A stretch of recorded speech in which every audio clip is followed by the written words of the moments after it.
Hey, everybody. Thanks for joining us. These are kind of fun weekends where we take a few different classes and kind of mash them together. That's why we call them a mashup. And so with that, we're drawing upon 3 free classes here. So if you've taken the classes, you have the oils that you've gathered before or the kit for purchase. And if this is like a first time or only took one of them, we'll try to do the best we can with the oils that you have. And we're going to go from there. So we're talking about regeneration. And regeneration, if we look at it from the point of view of vibrational healing, is the aspect of what we would call rest and repair, but there's even more to it than just normal rest and repair. Regeneration is also, the deeper we go, we have the ability to regenerate the emotional body and the mental body, and eventually have deeper spiritual experiences. So regeneration can even be the regeneration of the soul on some level.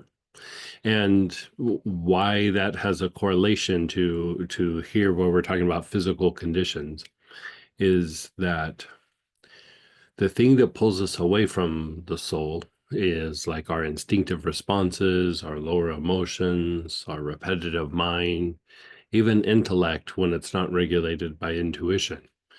And so here we use opportunities to have something to focus on, like a health issue or a condition or something that might be emotional or mental, and to go through and do processes to heal that, but to also use that situation as an opportunity to grow and evolve. So, with that, the very first thing we're going to do is out of the cultivating the regenerative state is we're going to pull out the Palo Santo. So if you have Palo Santo, I mean that's a common one, but some people may not have it. And if people are following or trying to follow along in the book, where are you at in the I'm in uh, letter C, like on page 2.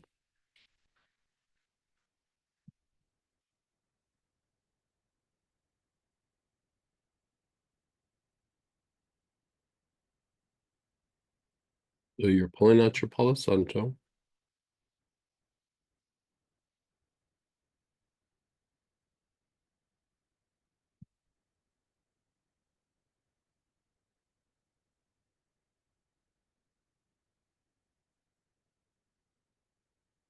Okay, are we good there? Okay, so let's first off notice your body, notice your emotions, notice your thoughts. Even reflect on some of the things going on in your world, even if they're just neutral, just see how you feel. Use your week as a like baseline for how you react, how you think, how you feel, what agitated you, whatever that might be.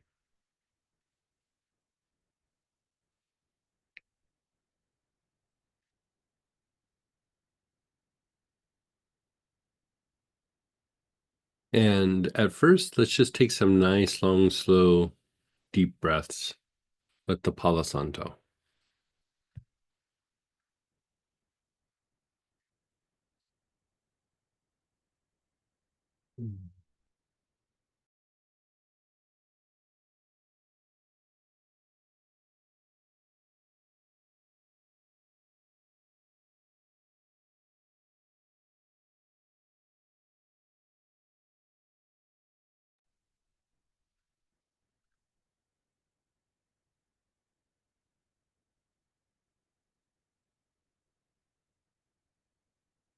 You're just taking nice, long, slow, deep breaths.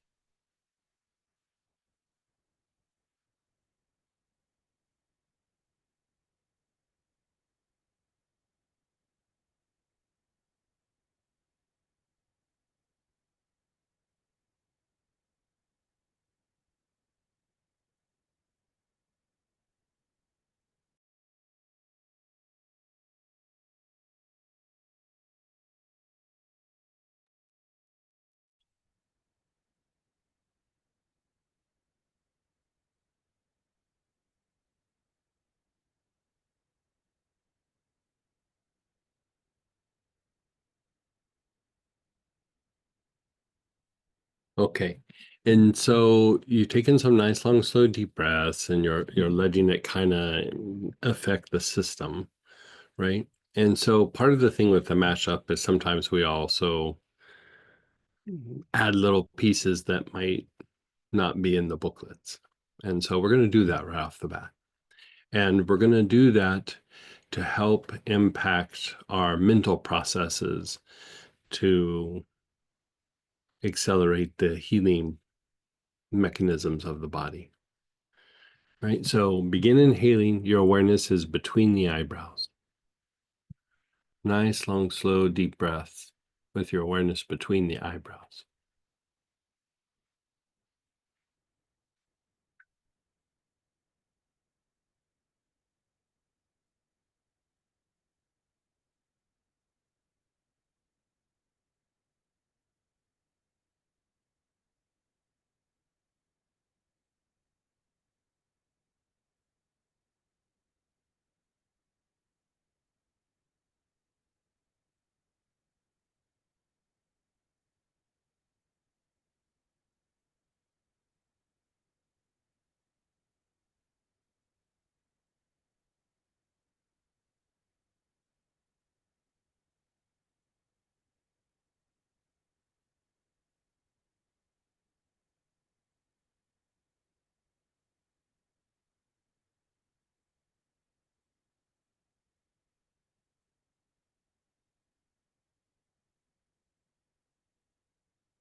You're still between the eyebrows. You're taking nice, long, slow, deep breaths.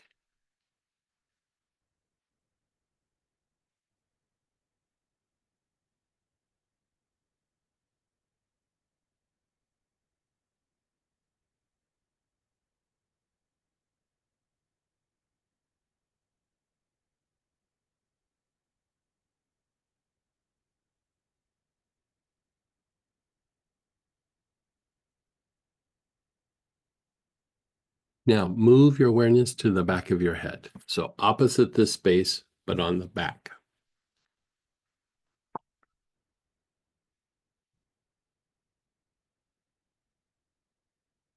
Your awareness is on the back of your head. You're taking nice, long, slow, deep breaths.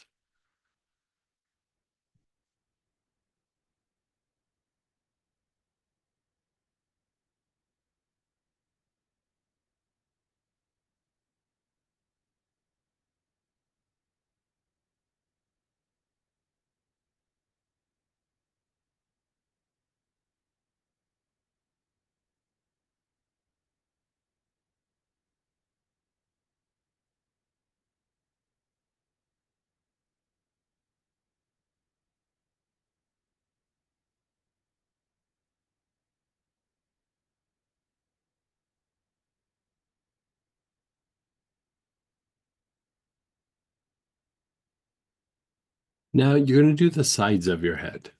You can focus on just right here, like a bit in front of your ear, but up on the side, again, if you can see, right?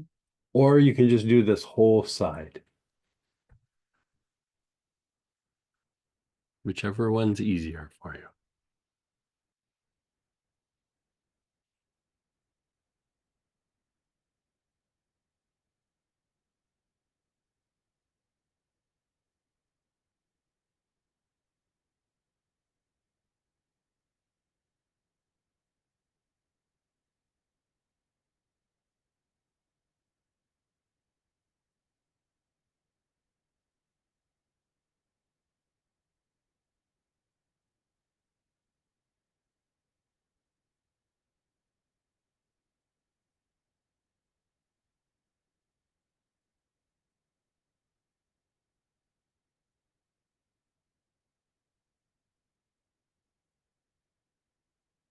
And then just pause and be still.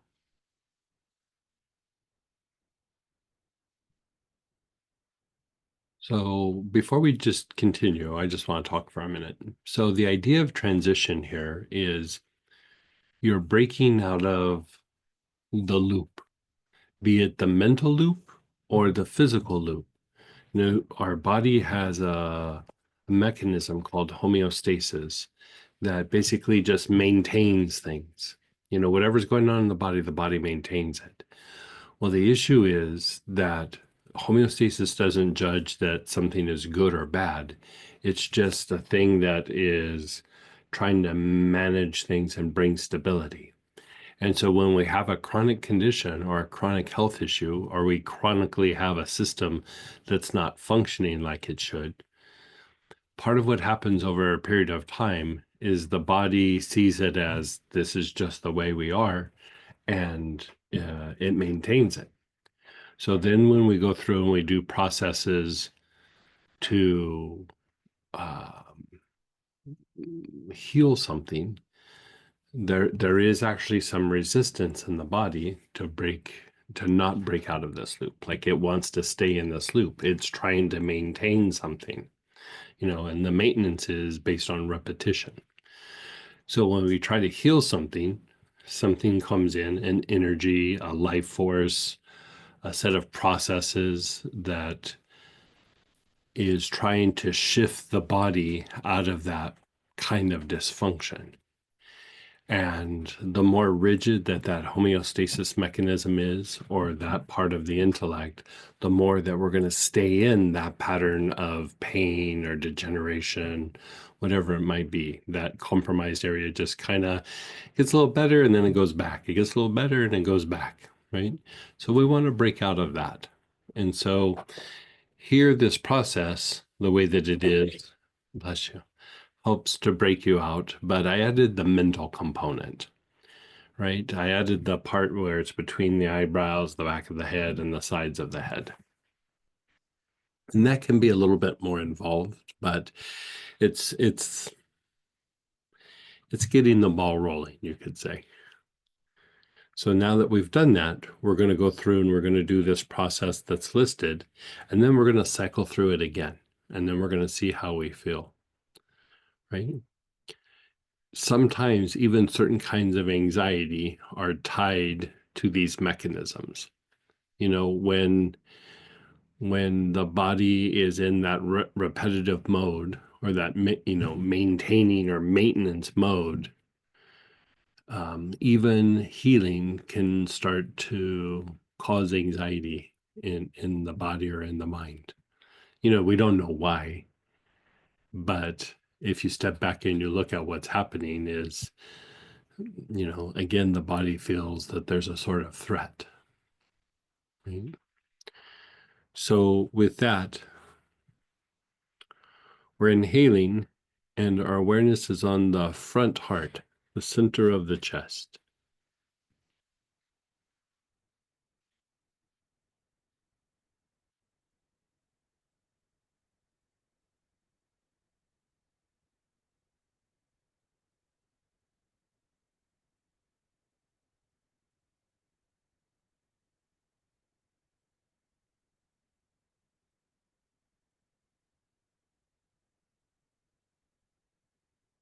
Nice, long, slow, deep breaths with your awareness on the front heart.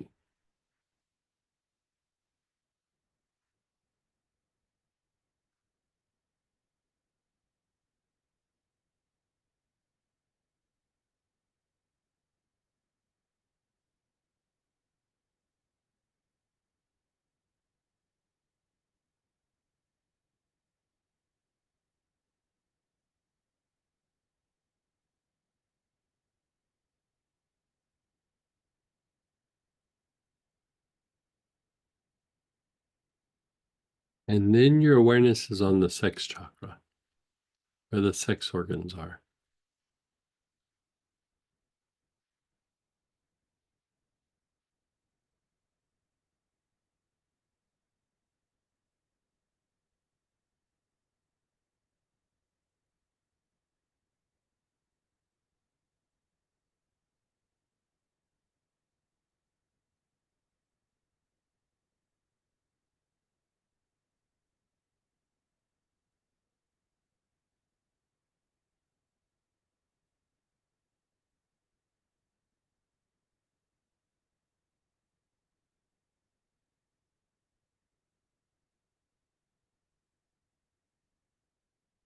And then the temples, your awareness is up on your temples.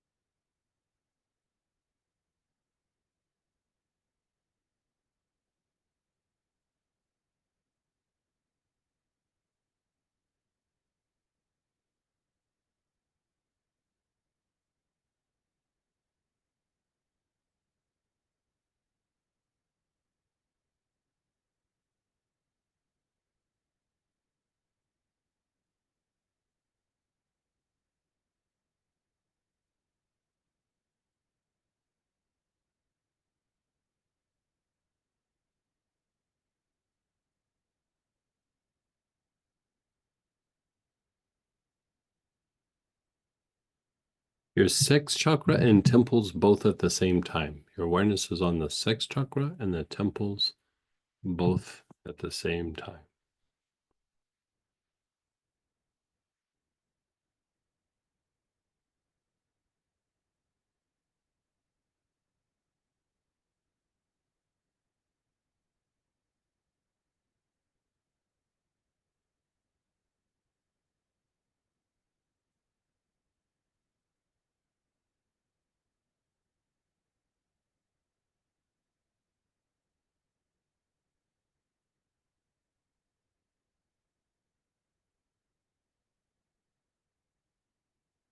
And then just be still for a moment.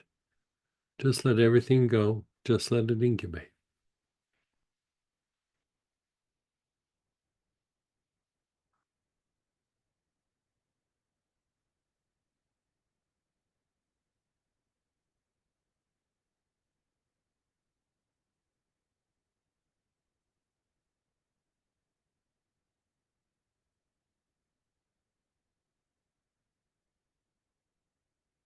Begin inhaling. Again, your awareness is on the spine.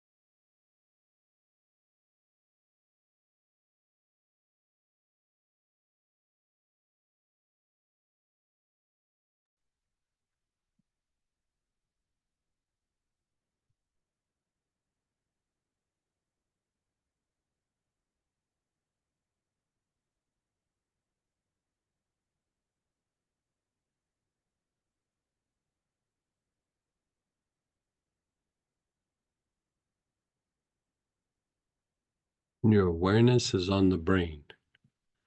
Nice, long, slow, deep breaths with your awareness on the brain.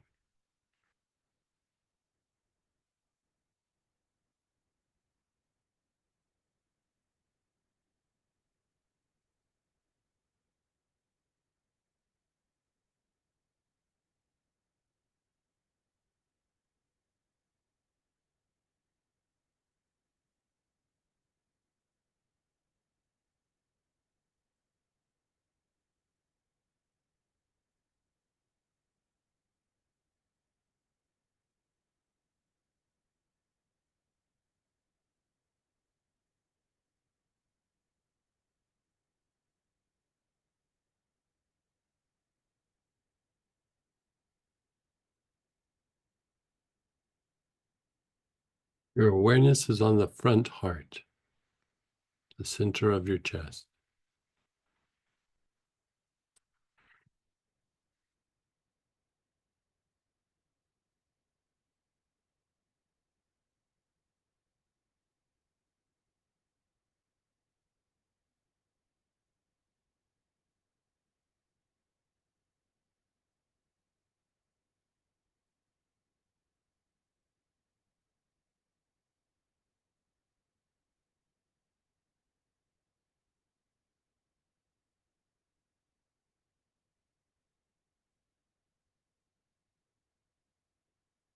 The forehead, where the hairline is.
Your awareness is on your back head.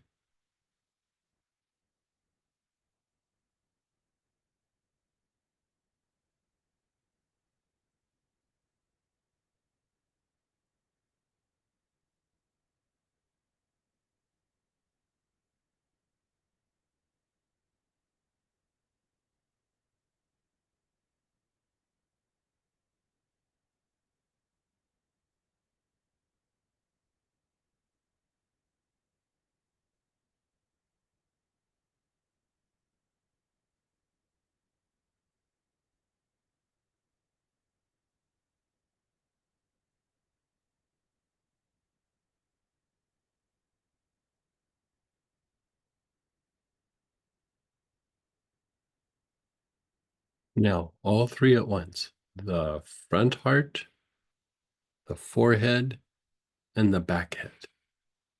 Front heart, forehead, and back head.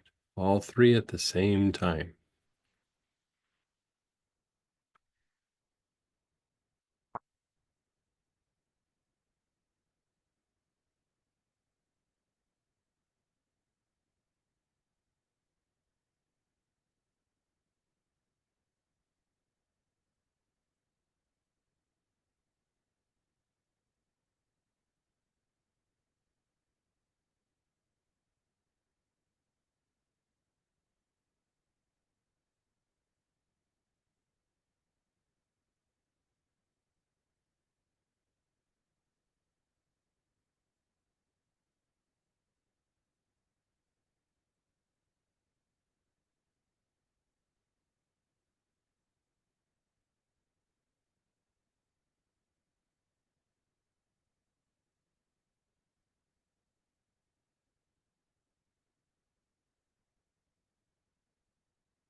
Then just pause and be still.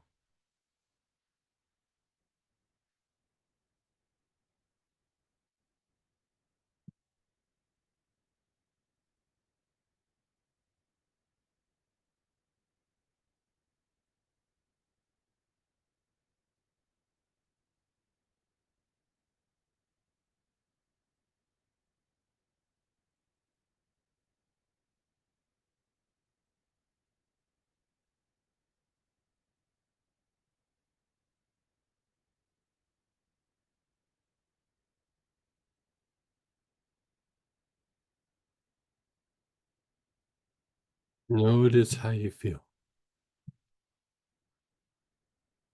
Your body, your emotions, your thoughts.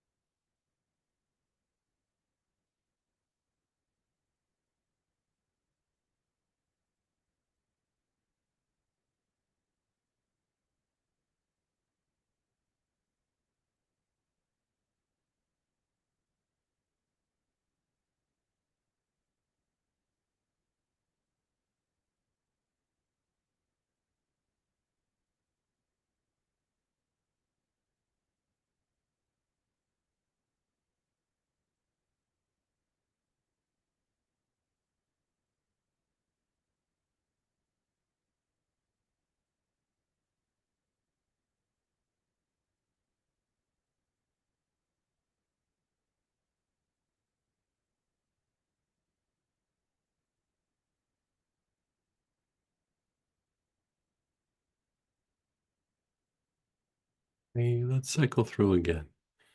So we're going to do that first piece where our awareness is on the ajna. You're taking nice, long, slow, deep breaths.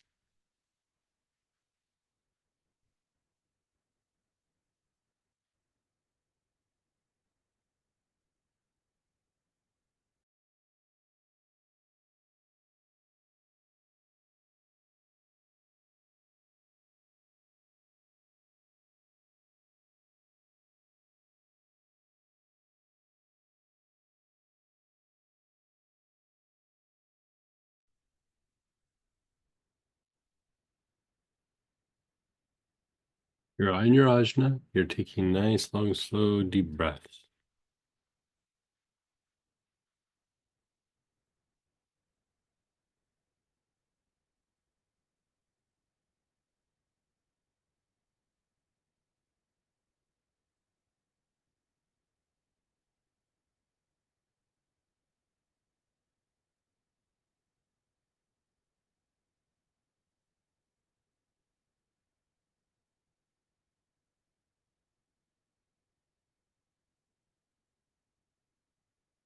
Your awareness is on your back head. Opposite your ajna, on the back side.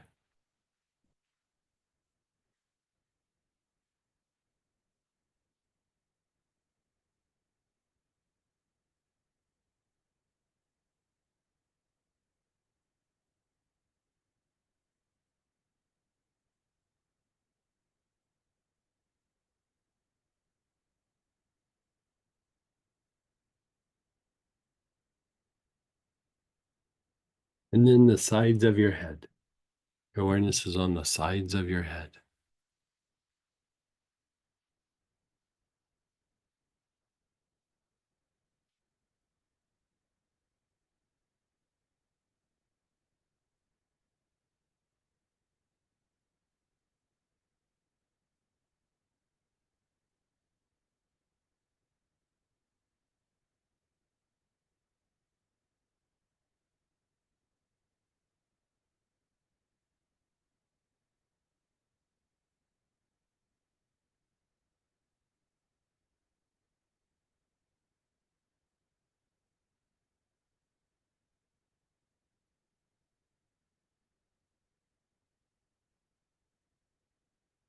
Then just pause and be still.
You're inhaling, your awareness is on the front heart.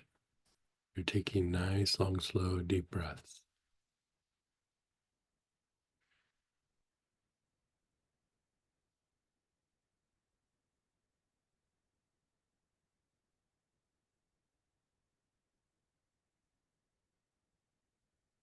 Your awareness is on the sixth chakra. You're taking nice, long, slow, deep breaths.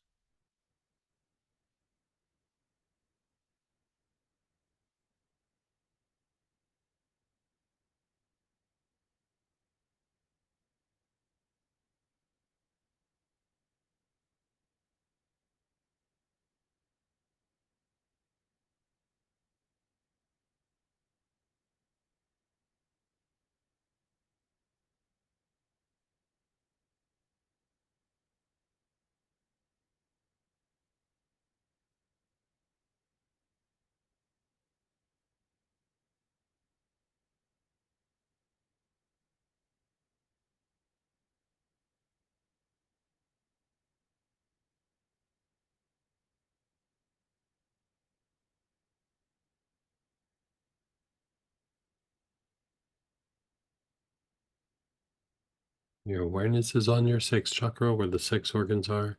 Nice, long, slow, deep breaths.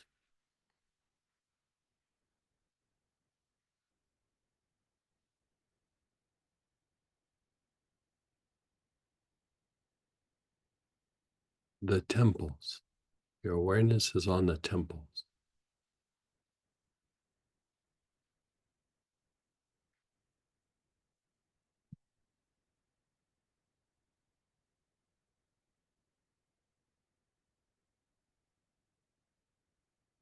The sixth chakra and temples both at the same time.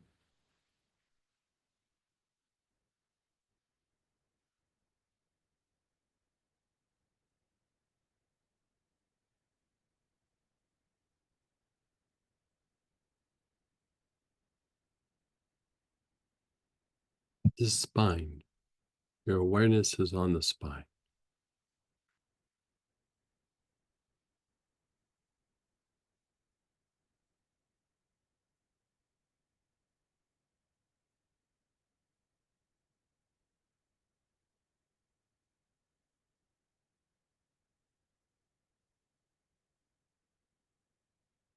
The brain.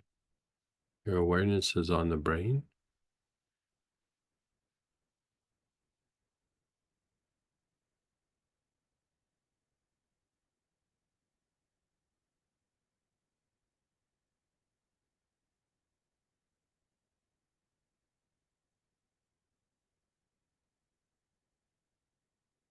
The front heart. Your awareness is on the front heart.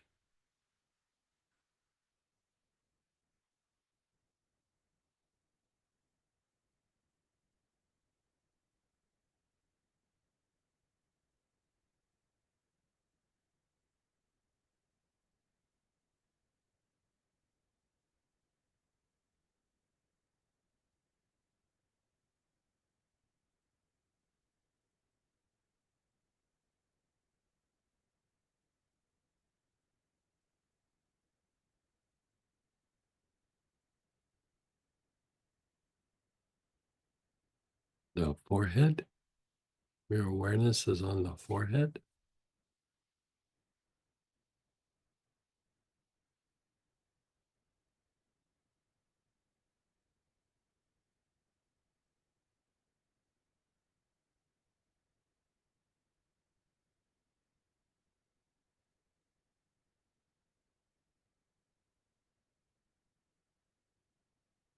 Back head. Your awareness is on the back head.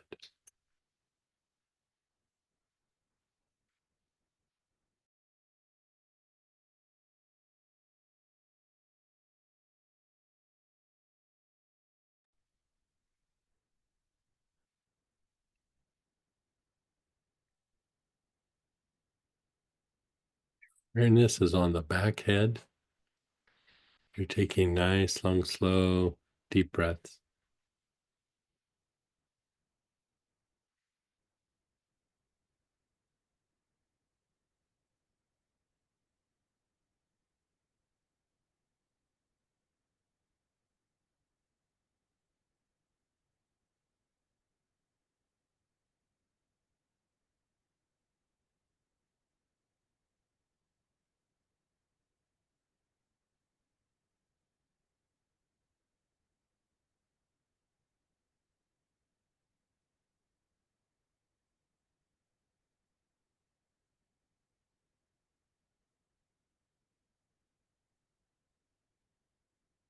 Front heart, back head, and forehead, all three at the same time.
And then pause and be still.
Just be still.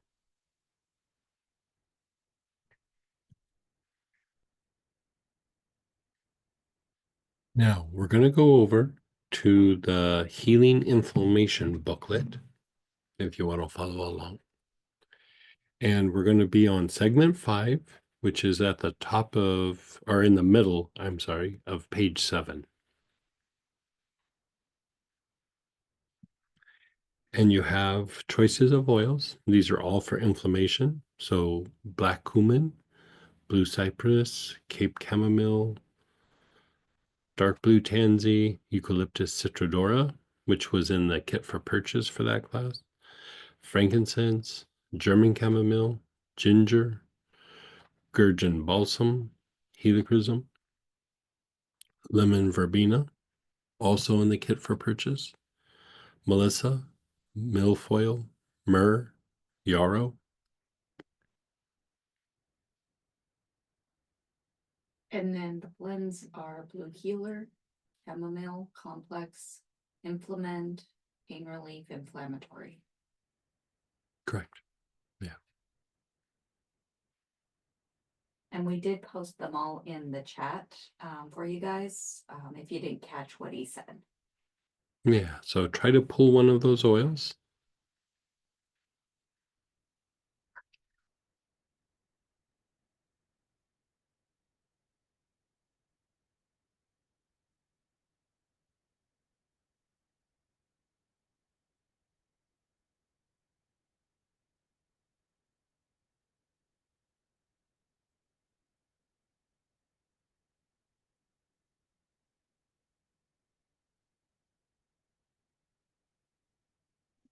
Okay. So the very first step, you're inhaling, your awareness is on your lungs. Now, dealing with inflammation, I'm going to keep talking while you're inhaling. Dealing with inflammation obviously helps reduce pain in the body. Also diminishes the tendency for the body to generate.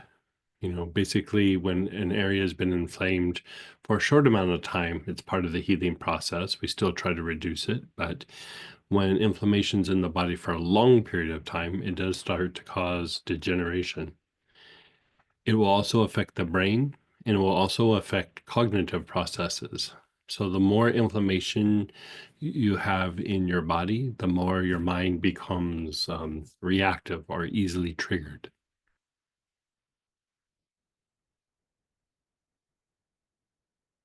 So here we're trying to heal on a physical, emotional, mental level. You're taking nice, long, slow, deep breaths. Your awareness is just simply on the lungs.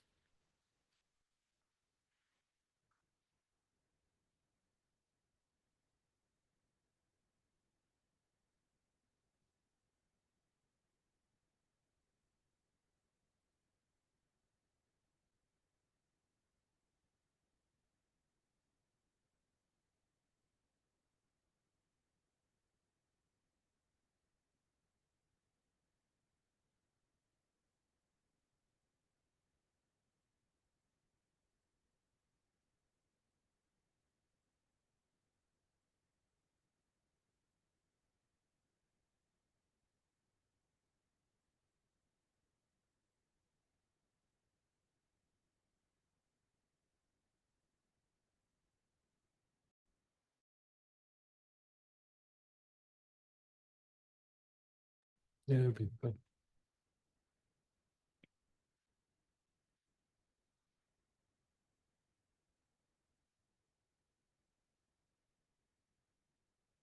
You're still on your lungs. You're taking nice, long, slow, deep breaths.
And then just pause.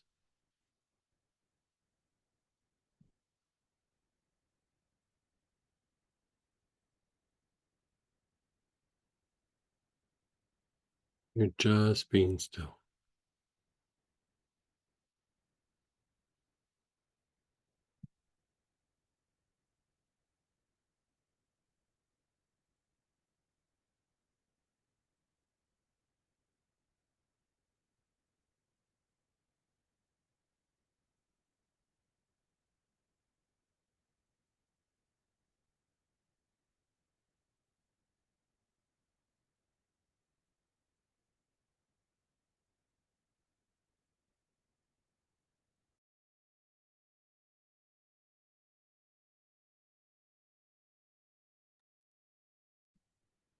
Inhale again. Your awareness is on the lungs.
You're inhaling with your awareness on the lungs.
And then just pause.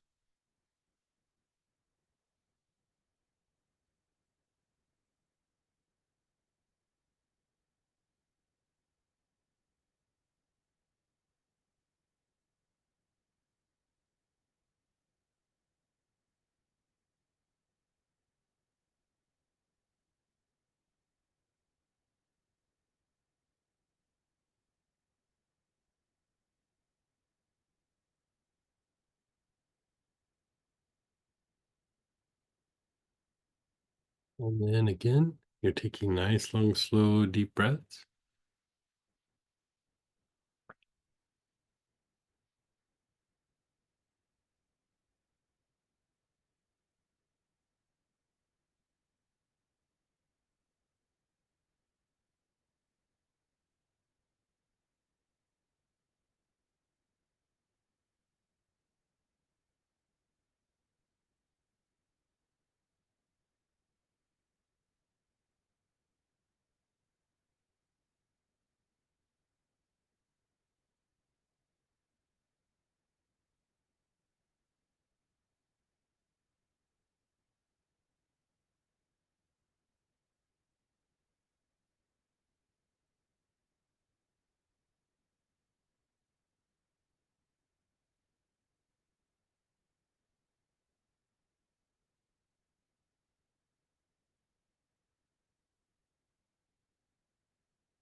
And then just pause.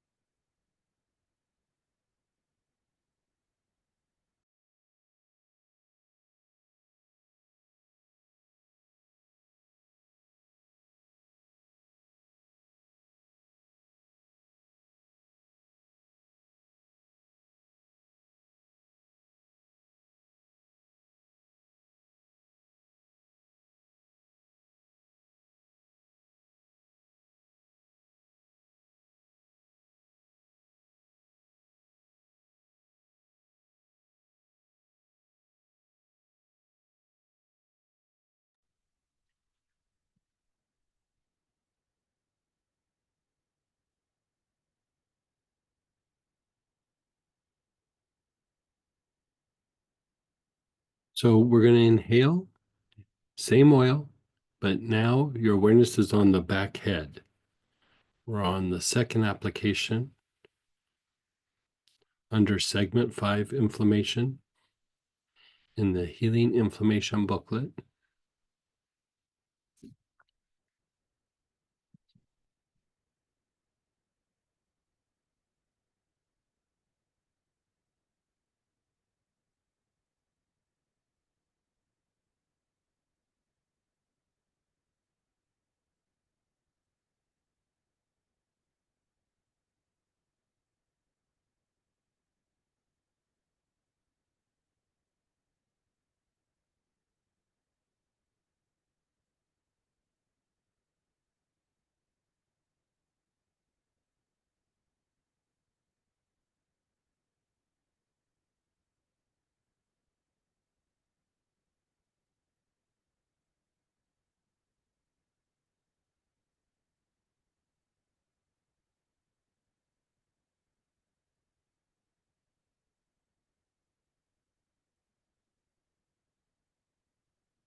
Your awareness is on the front solar plexus, that area below your ribs.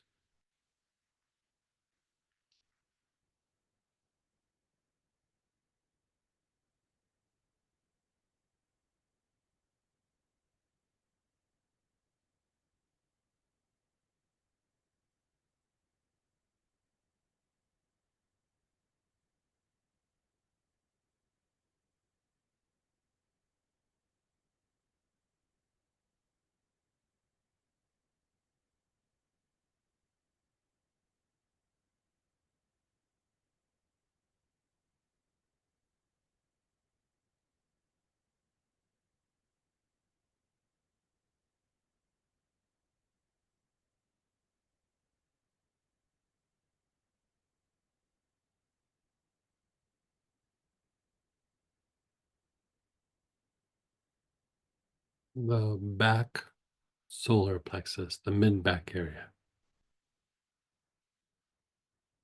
Which one are you? Is it helping? Hmm.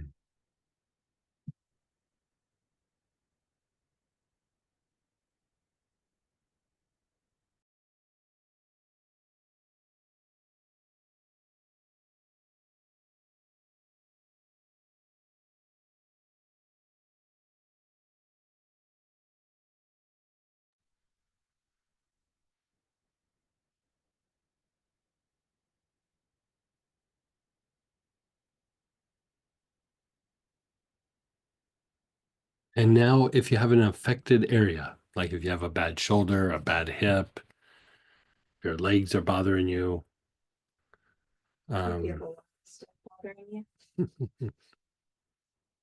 your back, whatever it is, your jaws.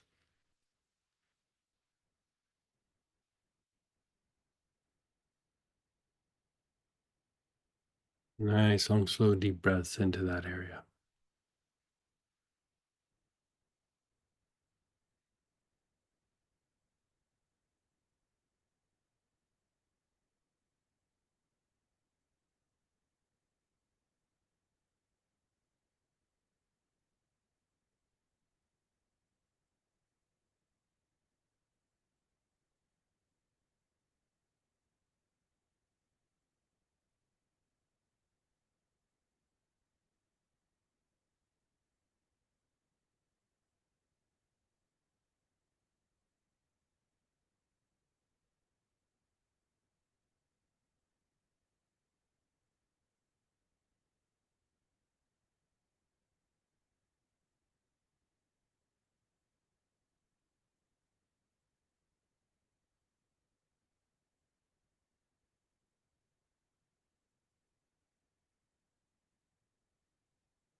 Just pause. Just pause and be still.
Again, your awareness is on the back head.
Your front solar plexus.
The back solar plexus.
The back solar plexus.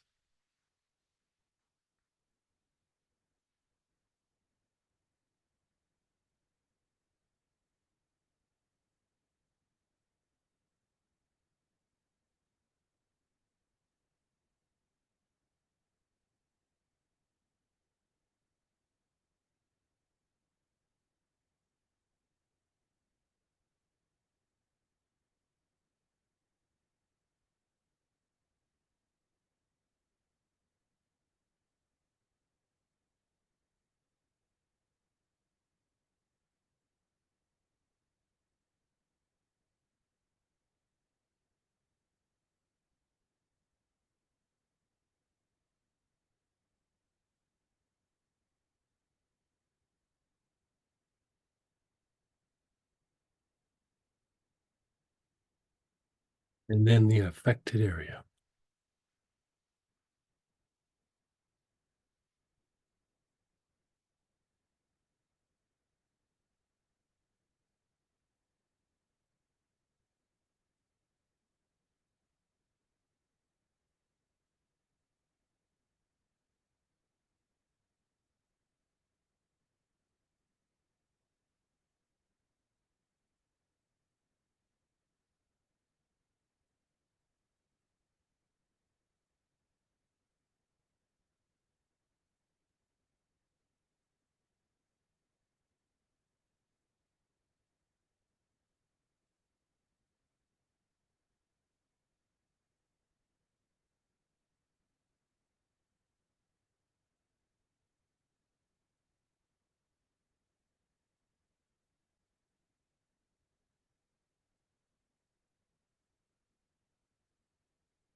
And then just pause.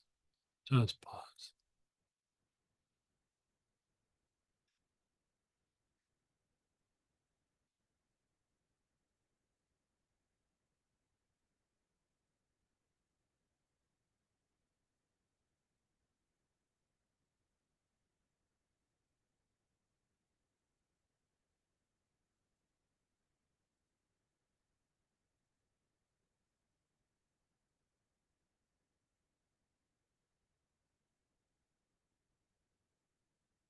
Okay, we're going to go to the front heart.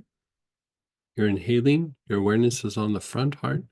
Nice, long, slow, deep breaths.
The back heart.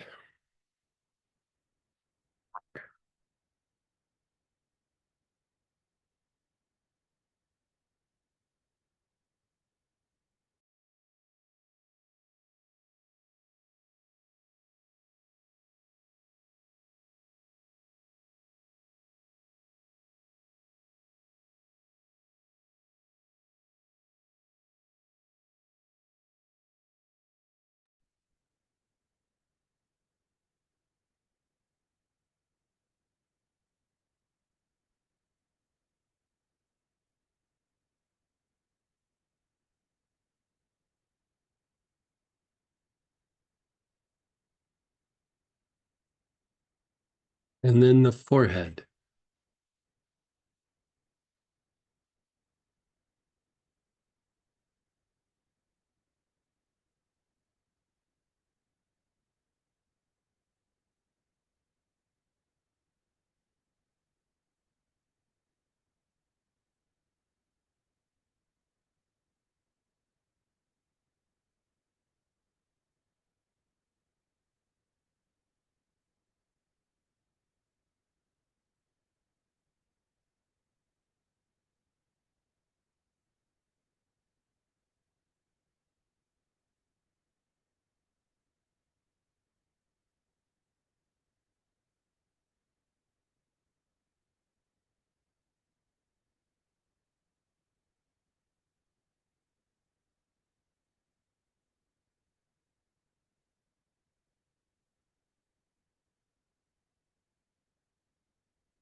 Your awareness is on the back head. Nice, long, slow, deep breaths.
Your awareness is on the back head.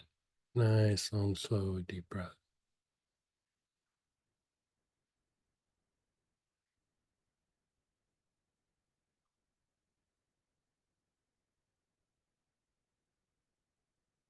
And then just pause and be still for a moment. Just pause and be still.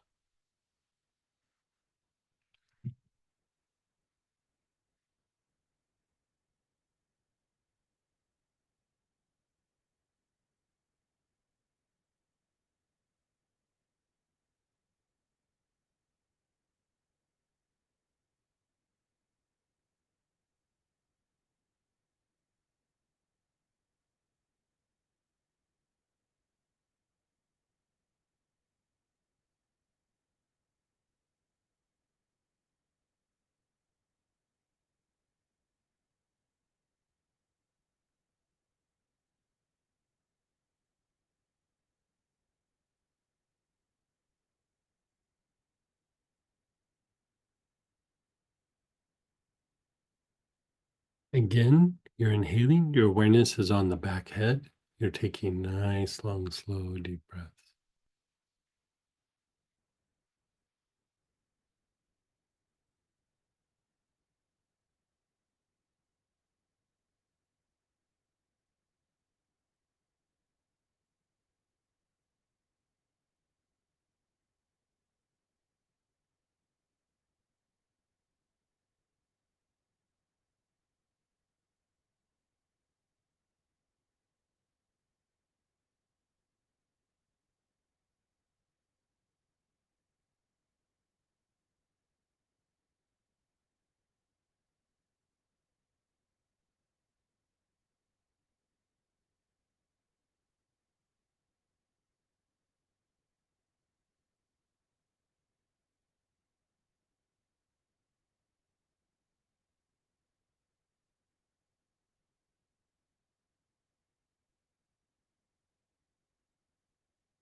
Your awareness is on your forehead.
Your awareness is on your forehead. You're taking nice, long, slow, deep breaths.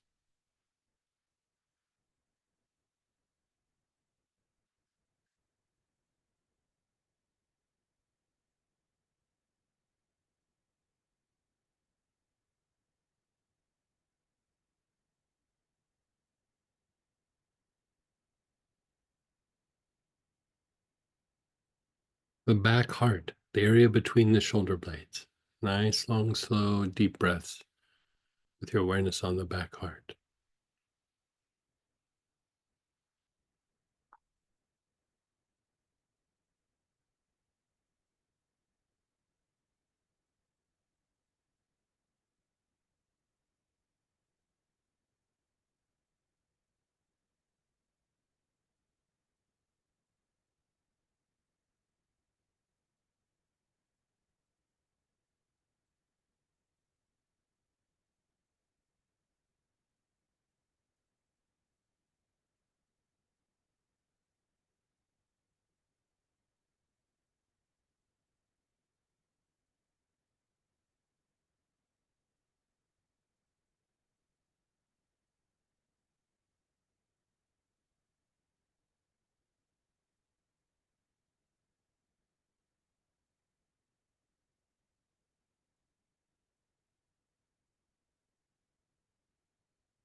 And then your front heart, the center of your chest.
Your awareness is on your front heart. You're taking nice, long, slow, deep breaths.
Just let go.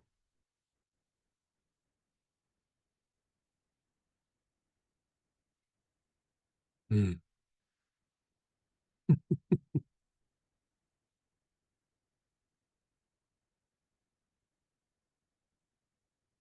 Okay. So now we're going to jump over to the Angels of Regeneration booklet. We're on segment 4. If you want to follow along, page 4.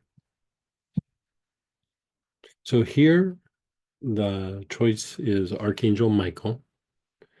There's a single oil aloes if you don't have Michael. And if you don't have either one of those, let us know. We can give you some B choices.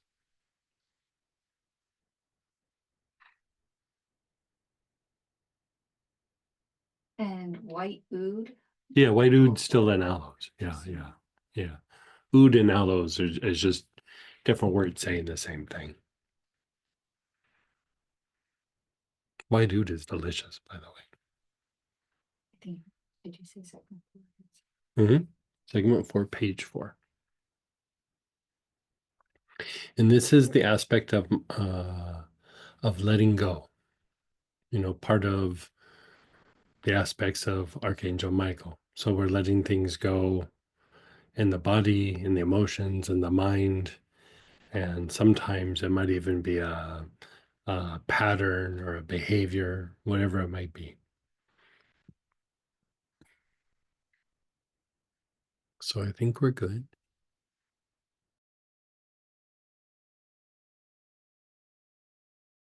So begin inhaling. Your awareness is on the brain.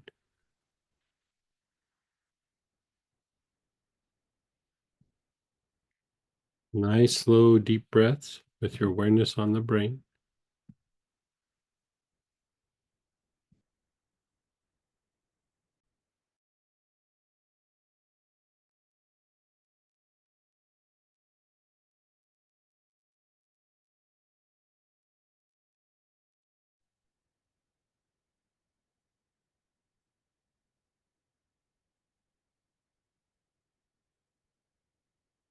Nice, slow, deep awareness is on your brain.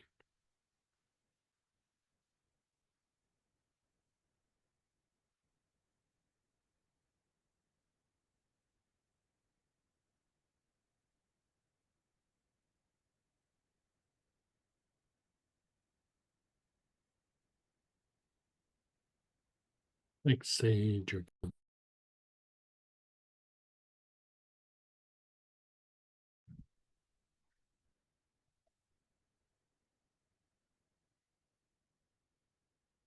now move your awareness to the spine.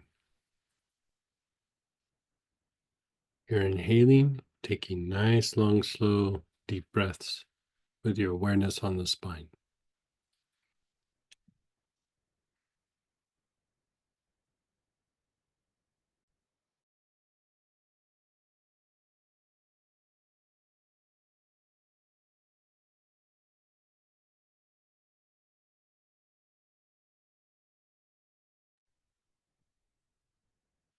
We turned off.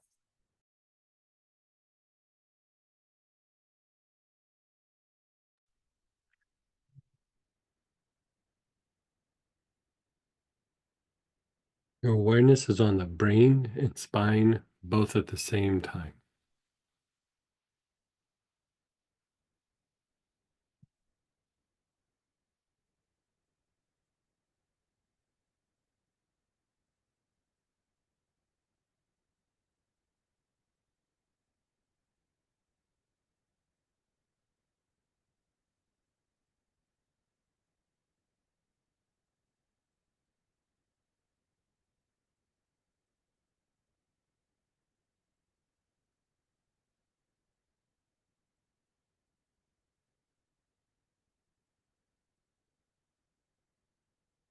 Long, slow, deep breaths with your awareness on the brain and spine.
Your awareness is on the brain and soles of your feet.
Awareness is on the brain and soles of your feet. As you inhale, move your awareness up above your ankles. As you exhale, down into the earth.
Just letting go.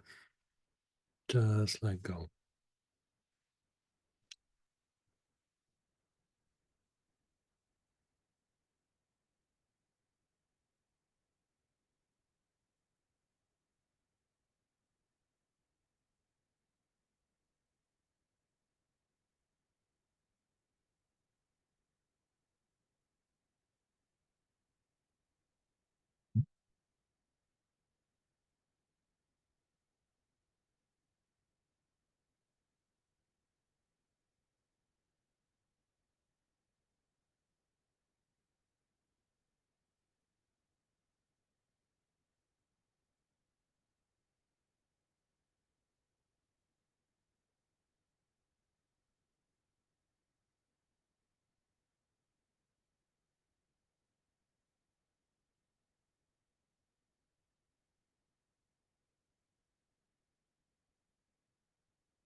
Again, inhaling, your awareness is on the back heart.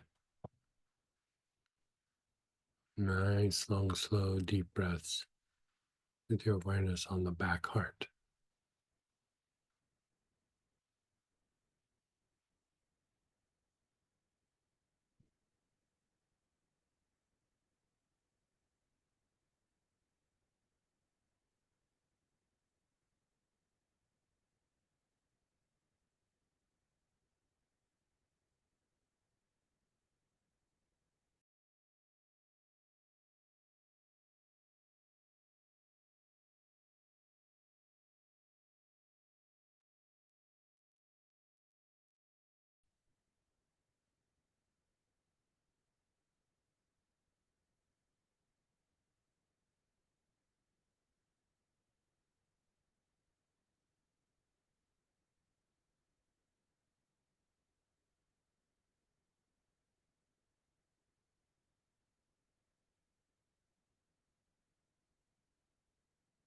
Your awareness is on the navel.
And then your crown.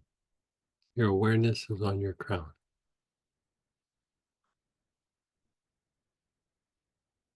How's that all feeling?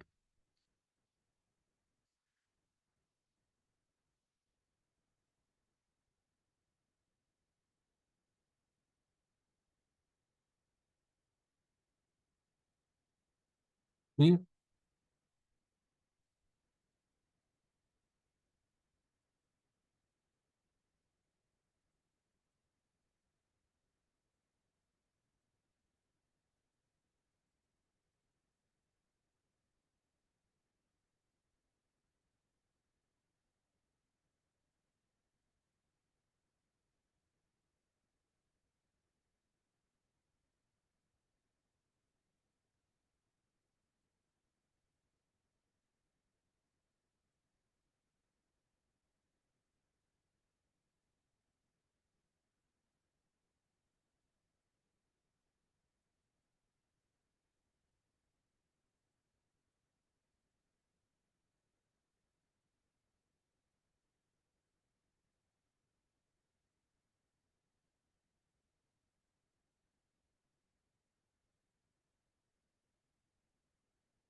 And then just pause and be still.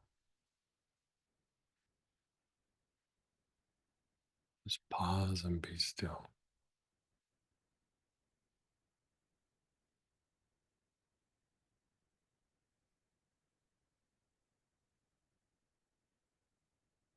When we look at inflammation, we think about it in a particular way.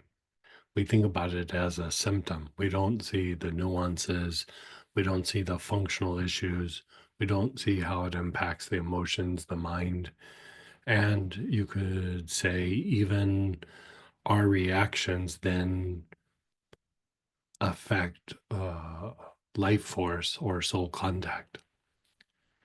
And so this is not from just the normal everyday perspective of how do we go through and address something that is inflamed or inflammatory, some set of reactions in the body, but we look at it from the point of view of cultivating the state of the body, trying to reduce some of the inflammation, and then also not being weighed down by it spiritually or even flipping it and making it a source of growth. When we look at something, like even if you think about like a spiritual practice or something, we have a form, like, you have a picture of Jesus, you have a picture of Buddha, You have a cross on the wall. You have a Buddha statue over in the corner. And at first, that gives our mind something to focus on. But really, that's to get us to the essence of something. And the same thing can happen with issues in the body. If we put our attention on the situation, on the health issue, the health crisis, there can be growth and healing that is beyond just normal healing, beyond normal physical healing, if we focus on it and handle it properly. And so this is kind of in a nutshell, a way to kind of pull some of this together. Each of the classes kind of tapped on a piece of it, but here we're putting them all together. And so, we'll be exploring this more through the weekend, but it just is okay if I share. Yeah. Like, so Samantha woke up and like there was a little part of her body that was a little bit achy, and so when we were first starting to go through it, she started addressing it and something's kind of happened, but then like an emotional component kind of came up. Nothing that she knew about. It wasn't like, oh, that thing on Friday or that thing on Monday or that thing from when I was 5. It's just some weird thing kind of popped up. Who knows if it was just homeostatic emotion or an old memory, an old event, an old trigger, who knows? And then even that resolved. And then like at the end, like kind of peaceful, body feels better. And you can even see on her face, like she feels better on the inside too, not just her body, but something on the inside feels better.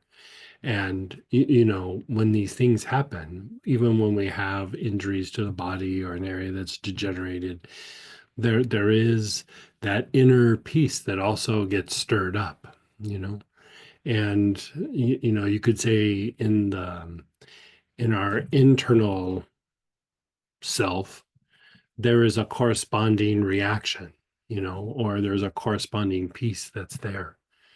So like when we have an inflammation, like say in the shoulder, there's also an inflammation of something like maybe from our past or some tendency or something that happened to us, whatever it might be. And so it's a way to kind of go through and address all of these things without having to figure out what it is. Because, when we try to figure out what it is, we do it from an intellectual point of view. And it's not always something that makes sense to the mind or that the mind can even perceive. Because really, perception is more from the heart than it is from intellect. So, anyway, enough of my yakking. Let's share experiences, ask questions. You can unmute yourself, you can type in.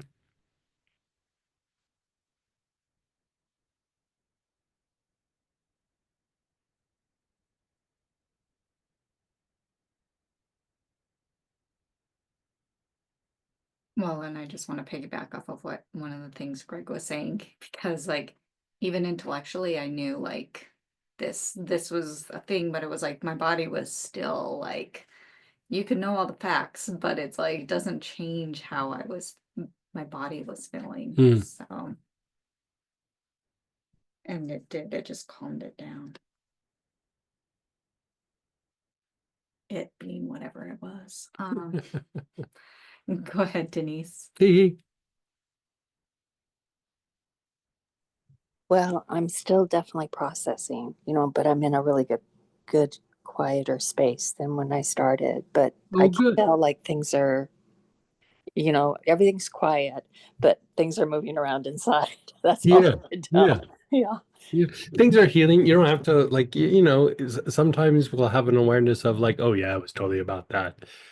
Even then, you just kind of let the processes happen, because healing is movement. And so we've generated the movement and, we don't have to make anything happen or, if we're aware of it, that's great. And if we're not, it just is good.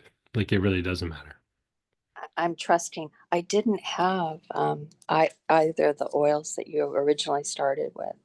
So I just did the next best thing. I called in Archangel Michael and he gave me tuberose. So I used tuberose in the process. And I'm later I found out I could use sage or mugwort, but we were well into the process at that point. Yeah, yeah. But it seemed to be just the right thing Oh, as good. well. Thank you so much. You're Thank so welcome. you. Someone shared, I love not having to figure out what it was in order to let it go and heal. Yeah, you and me both. I mean, if you think about it, if it's to the point where you're like, I have to understand to be able to let it go.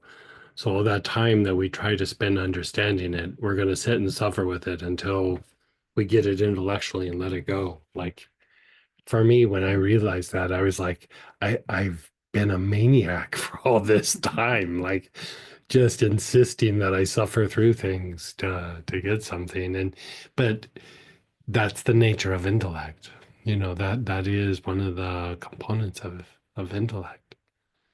And so anyway, we've all been there. Like it sounds like you're glad that you're not there, but for me, I was there for quite a while. At the end of one of the protocols, I didn't post it, but in the workbook, it says how you could do things with, I think, let me find it again.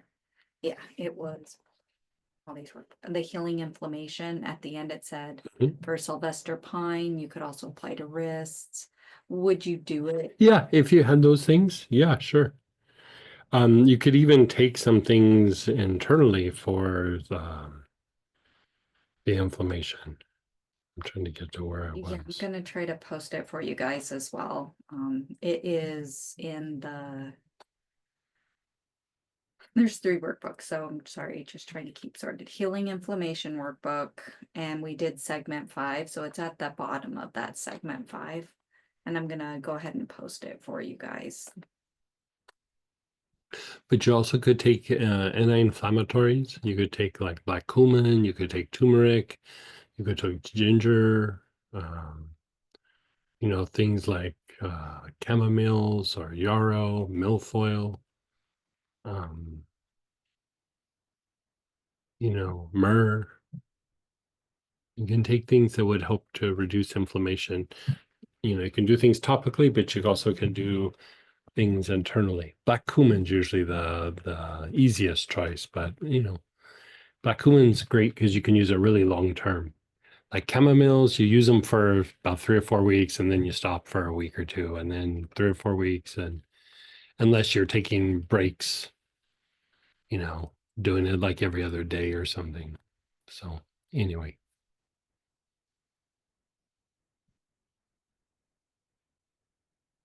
Yeah, and then everyone else seems a little more quiet. Okay.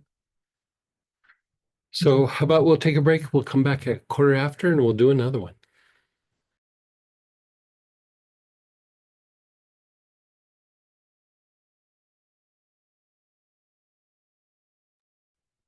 Hey, everybody, let's come on back.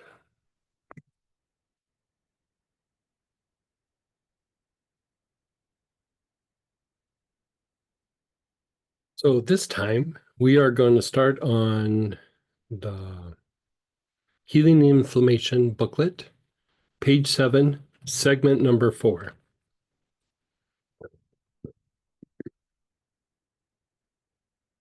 Segment 7, page 4.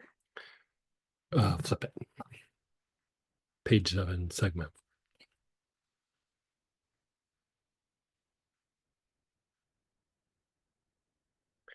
Okay, so here we're going through and we're toning up the sympathetic part of the nervous system. Normally we're talking about like toning rest and repair or the parasympathetic part. This is the part that has to do with fight flight, but also just action and activity. For example, like I'll give you a good example of why to tone this up. When we lose tone here, for one, our body goes into a more stressed state. It depletes the adrenals, that lowers immunity. But part of it is like, those times where you just have a hard time recalling things, like you don't have the greatest memory. And then we talk about rosemary being good for memory. right? Part of why rosemary is good for memory is it increases blood to the brain. You know, it's a cephalic, so it moves blood to the brain. But part of why it's also good for the memory is it tones up the sympathetic part of the nerves, or the fight, flight, activity, you know, action oriented processes of the involuntary part of the nervous system.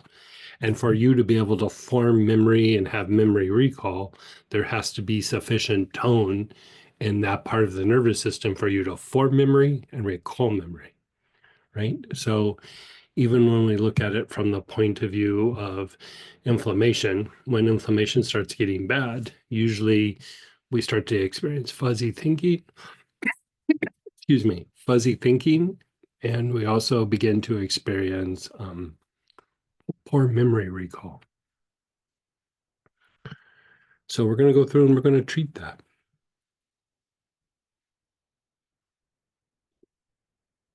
And so your choices are anise, lemongrass, or rosemary. Yeah, And it is posted in the chat for you. yeah.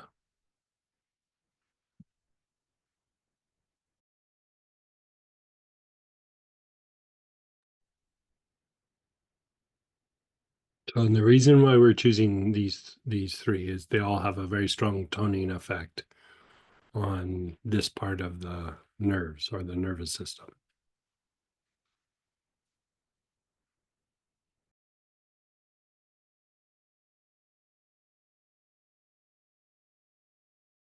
So let's go ahead and begin inhaling. Your awareness is on the sex chakra. You're taking nice, long, slow, deep breaths.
Your awareness is on the low back or the Ming-men, the backside of the navel.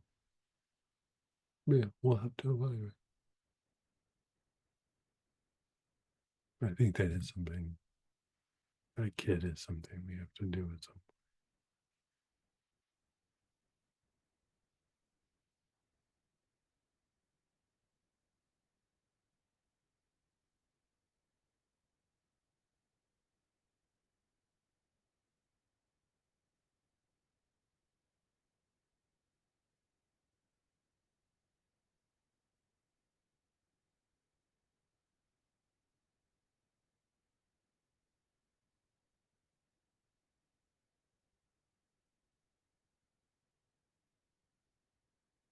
And then the front solar plexus.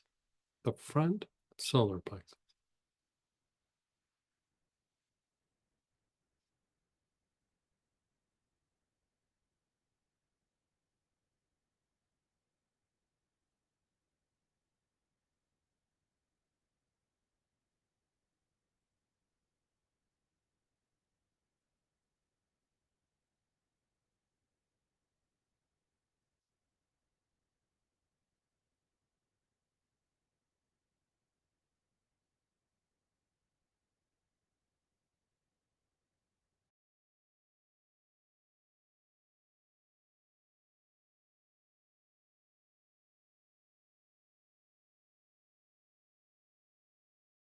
choices.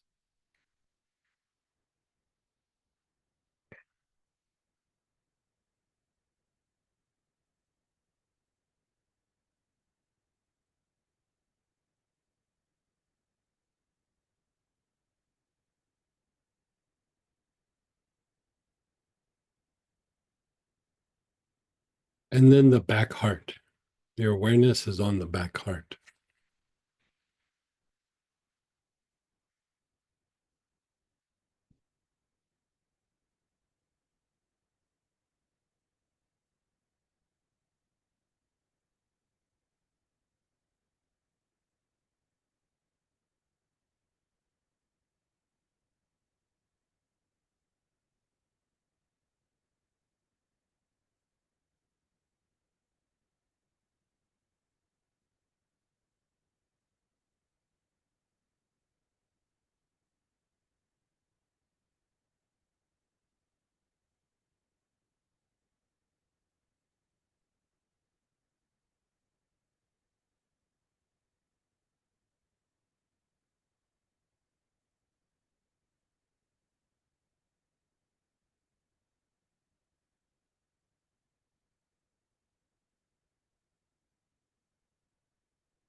The brain.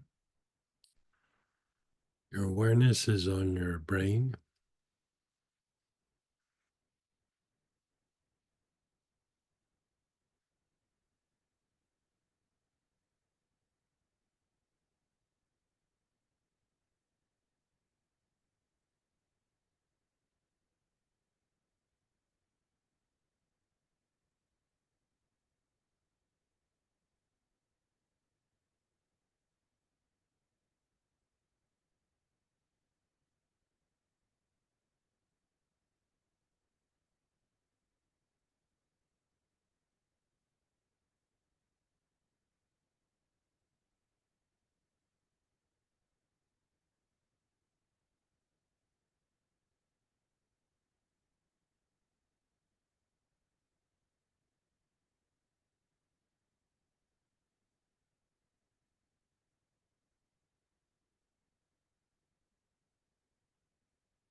The crown, the top of your head.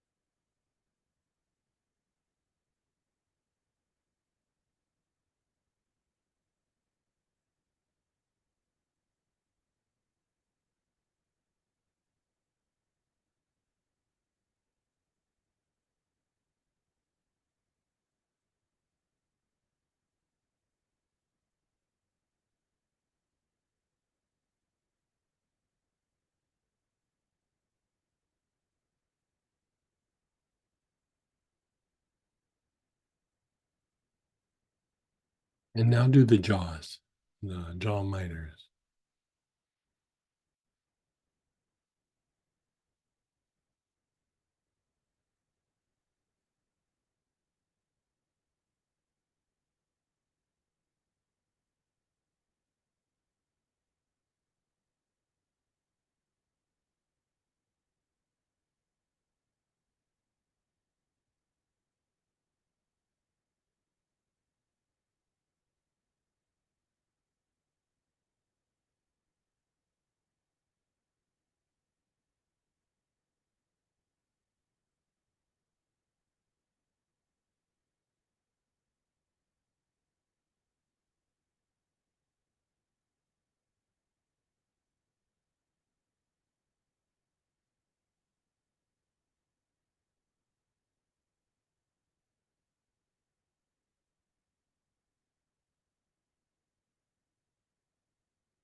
The jaws are where they hinge in front of the ear. Nice, long, slow, deep breath.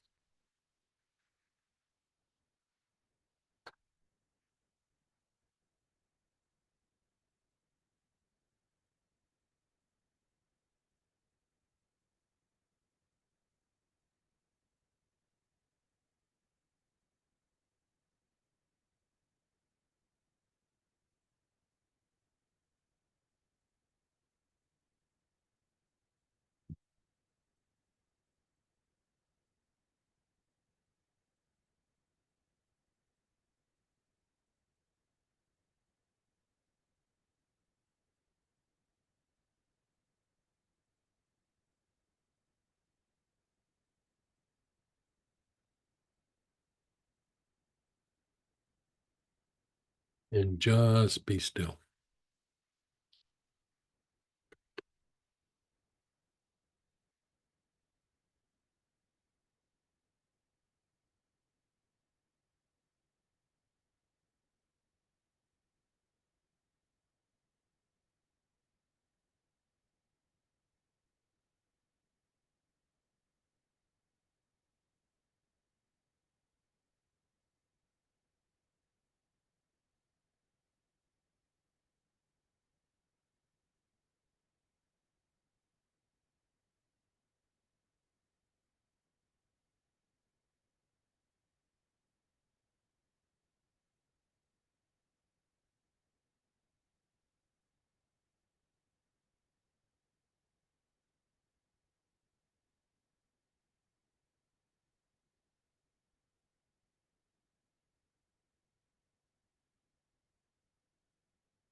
To do that one again. Your awareness is on the sex chakra. Nice, long, slow, deep breaths.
Move your awareness to the low back, the Ming Men, the backside of the navel.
The front solar plexus. Your awareness is on the front solar plexus.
Your back heart, the area between your shoulder blades.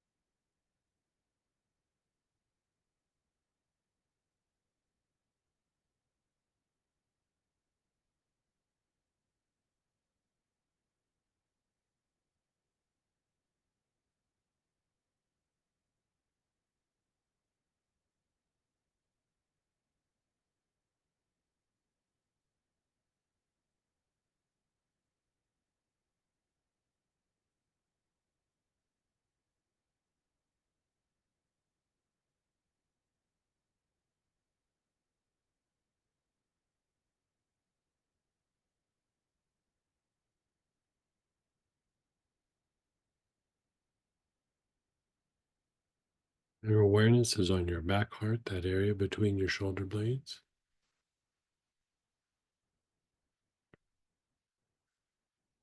Move your awareness to the brain.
Your awareness is on your crown.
And then your awareness is on the jaws.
When your awareness is on your jaws, you're taking nice, long, slow, deep breaths.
And then just let go.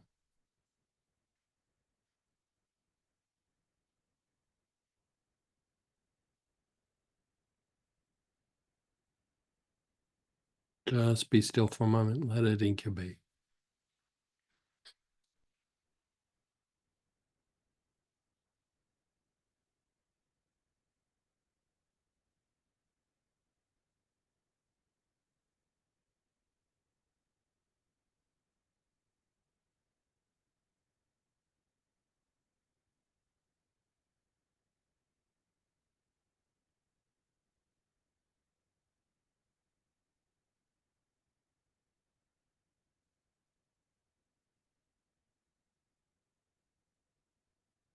Let's do that one just one more time. Your awareness is on the sixth chakra. You're taking nice, long, slow, deep breaths.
Your awareness is on the low back, the back side of the navel.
The front solar plexus, that area below your ribs on the upper abdomen.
The back heart, the area between the shoulder blades.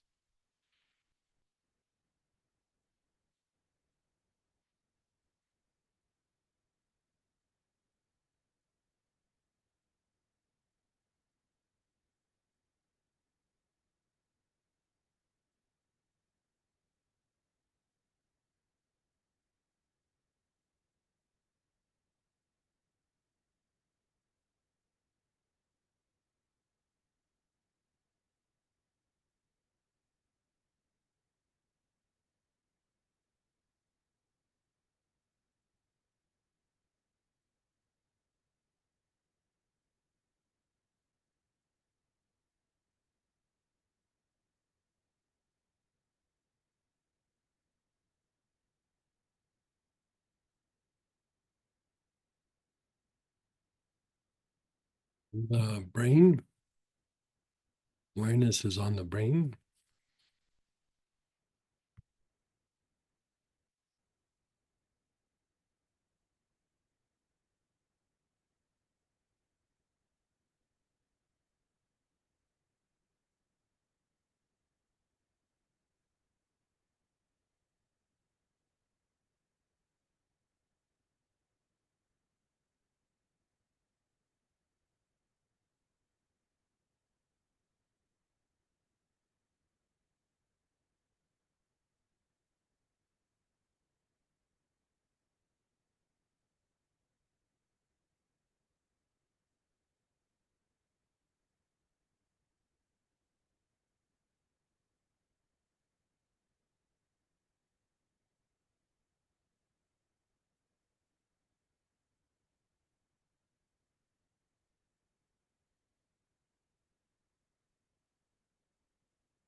Your awareness is on the brain.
Your awareness is on the crown.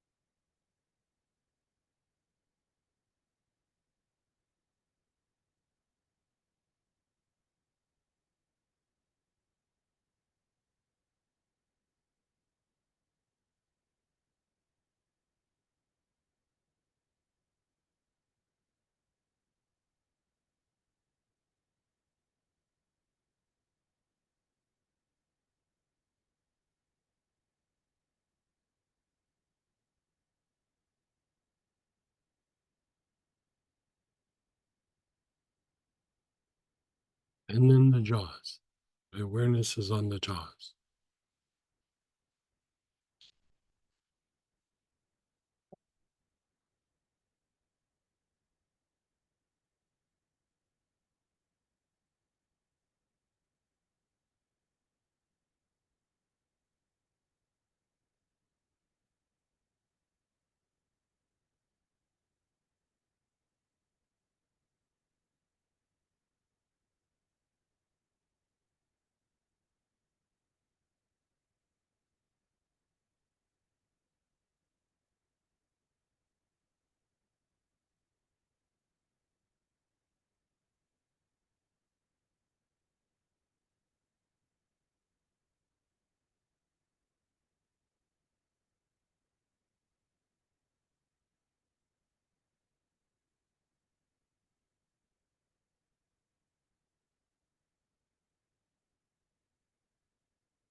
Just be still.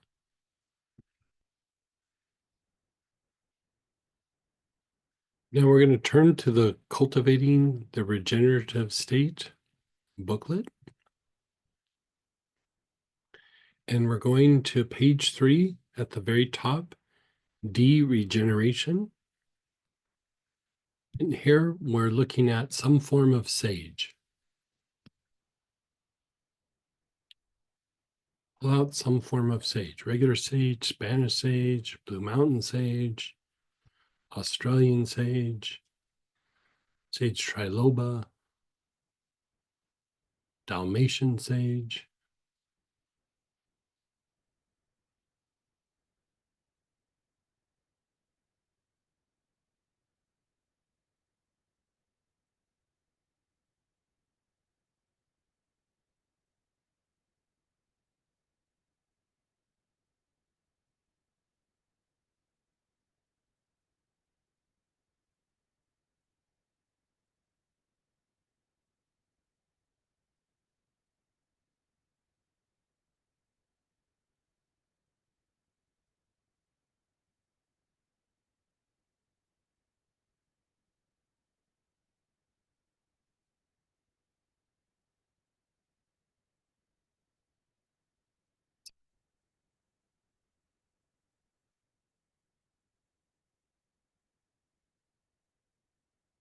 Mhm. Okay, so you have your sage. You could also use nerve help, by the way. Nerve help is also a choice.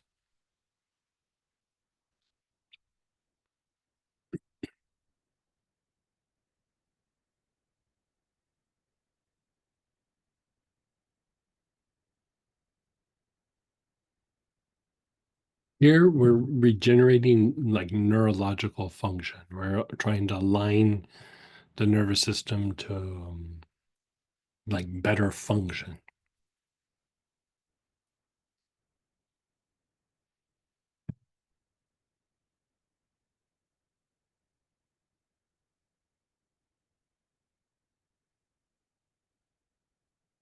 So you're inhaling with your awareness on an affected area of your body.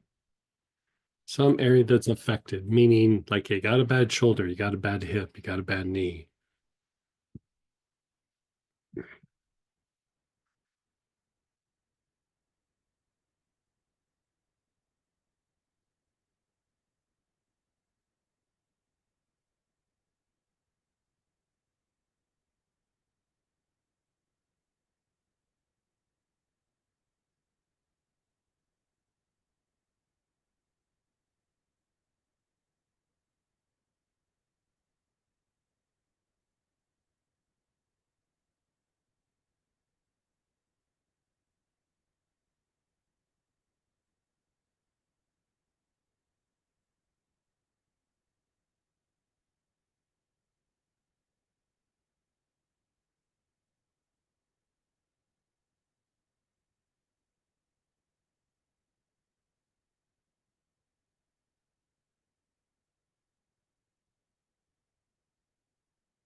Now let that go. Your awareness is on the brain. Nice, long, slow, deep breaths with your awareness on the brain.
Your spine, your awareness is on the spine.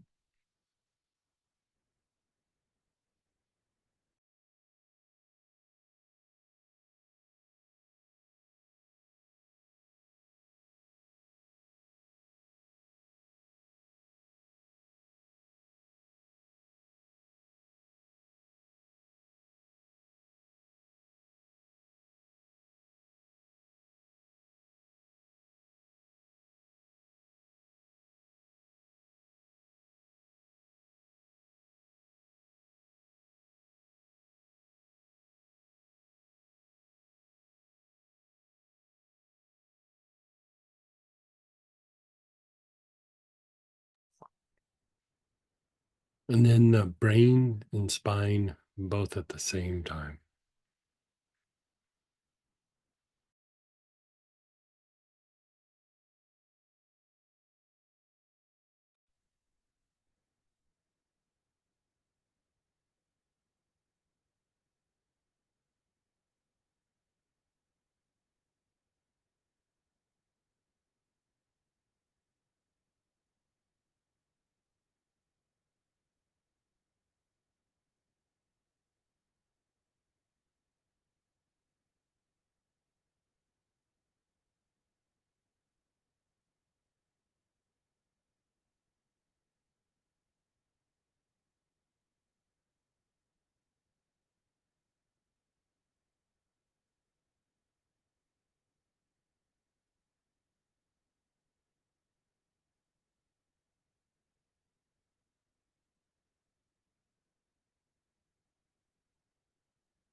Your awareness is on the brain and spine both at the same time.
The brain and soles of your feet.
Brain and the soles of your feet. Nice, long, slow, deep breaths.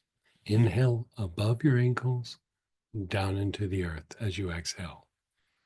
Inhale above the ankles, exhale down into the earth.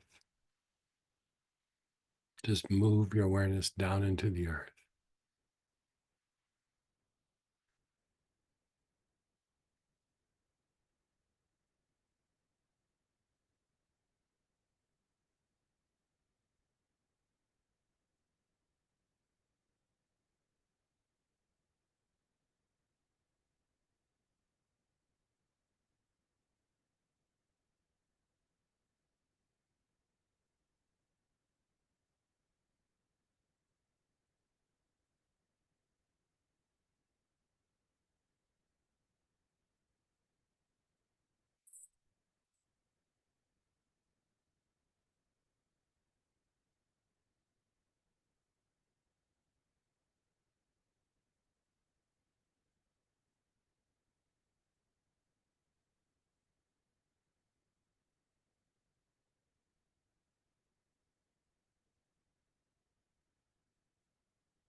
Just pause and be still.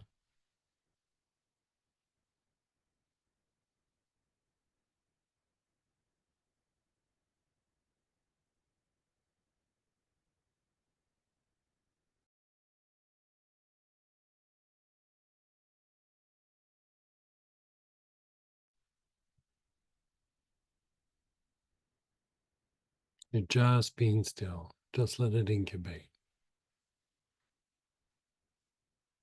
What are you noticing? You just feel better. Yeah, like everything's just Yeah.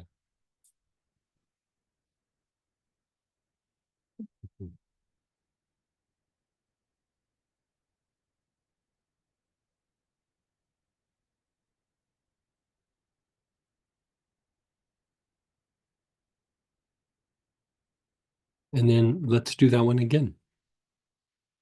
You're putting your awareness on an affected area, bad shoulder or hip, but it also could be something emotional, something mental, could be somebody in your life, something where there's a need for healing.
You're moving your awareness to the brain.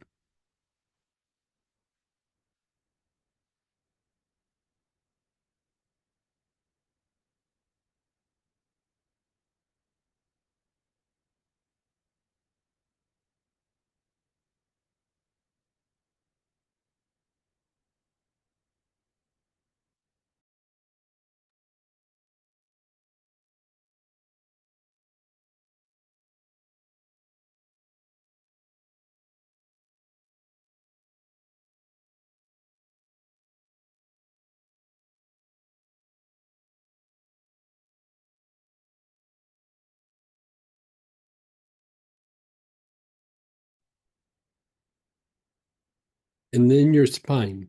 Your awareness is on the spine. Hmm.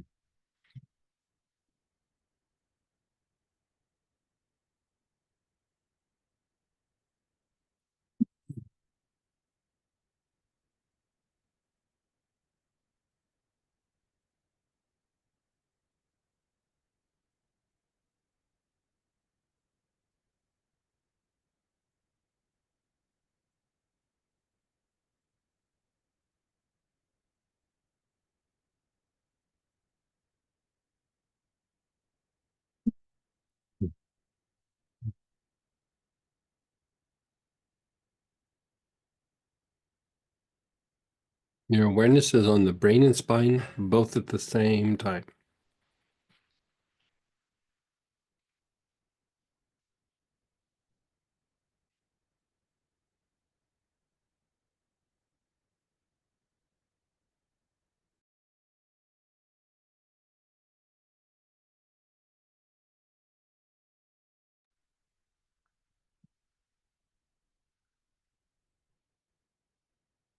Your brain and spine, both at the same time.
The brain and the soles of the feet.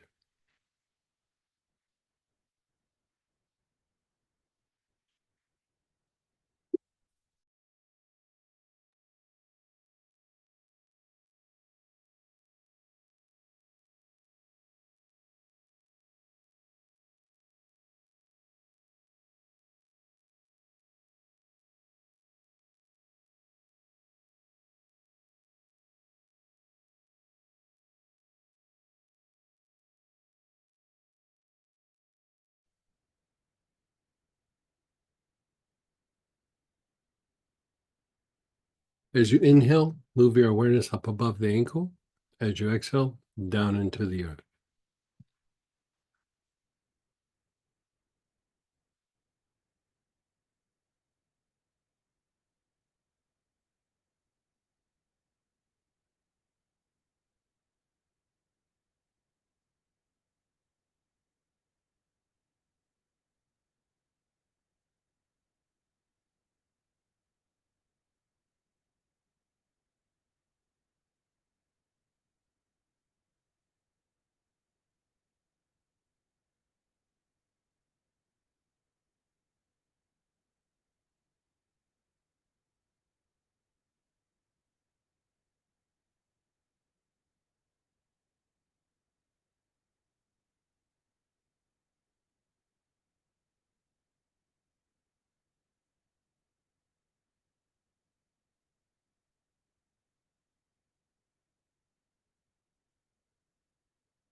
Inhaling above the ankle, exhaling down into the earth.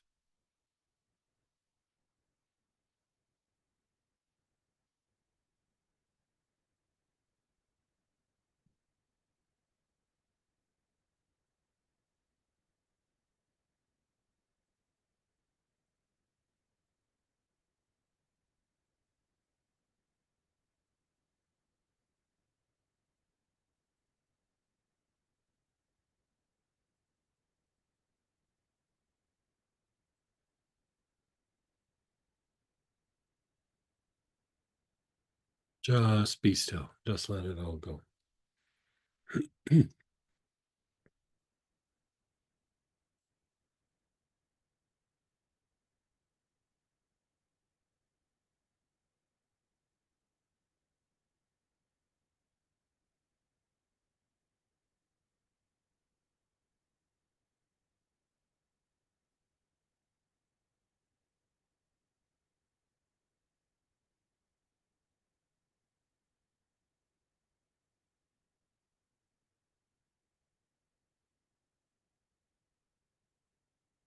Okay. Notice how you feel. Your body, your emotions, your thoughts.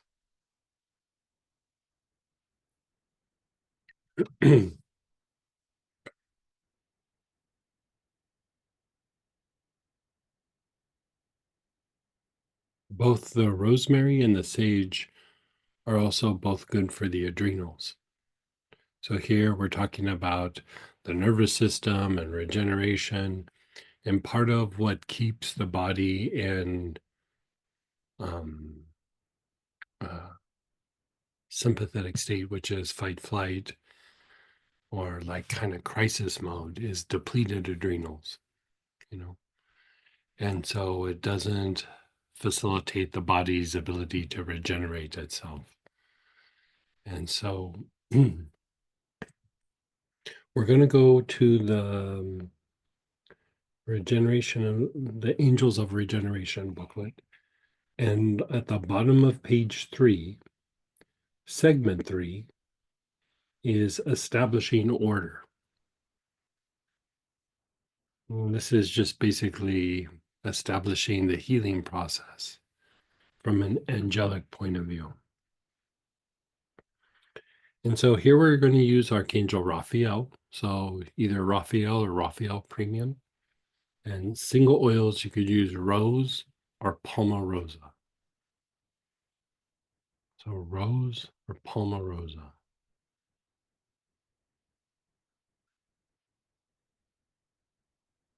So begin inhaling. Your awareness is on your brain. If you're still looking for your oil, well, linger on the brain for a minute. So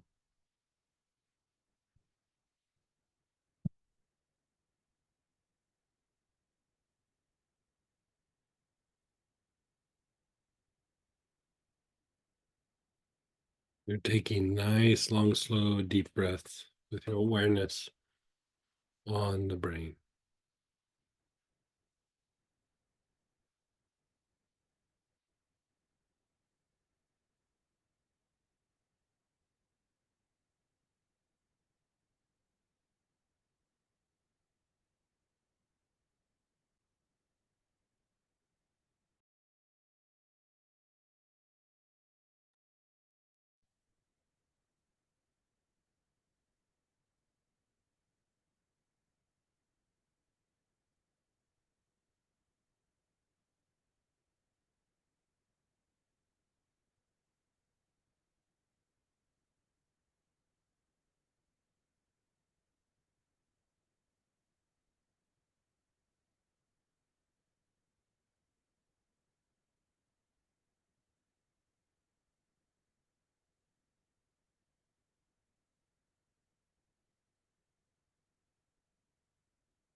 Your awareness is on the spine.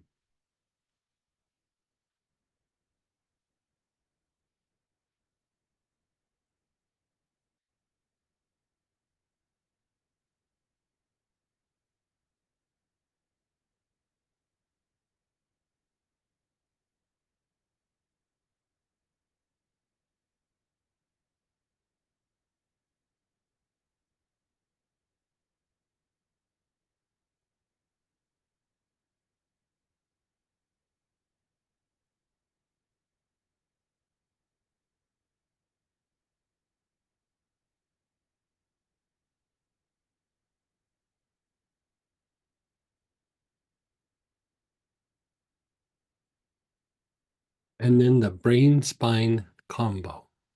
Your brain and spine both at the same time.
And then the brain and soles of the feet.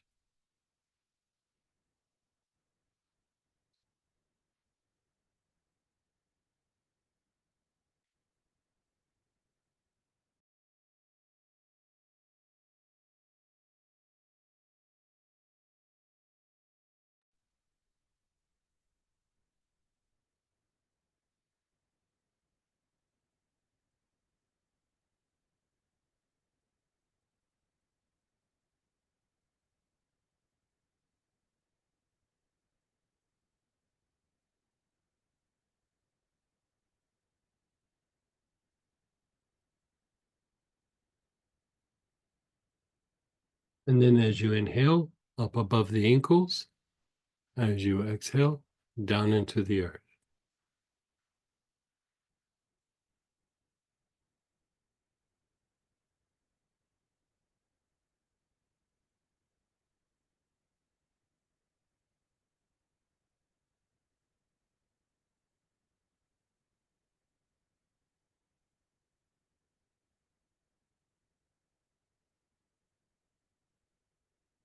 And then just pause.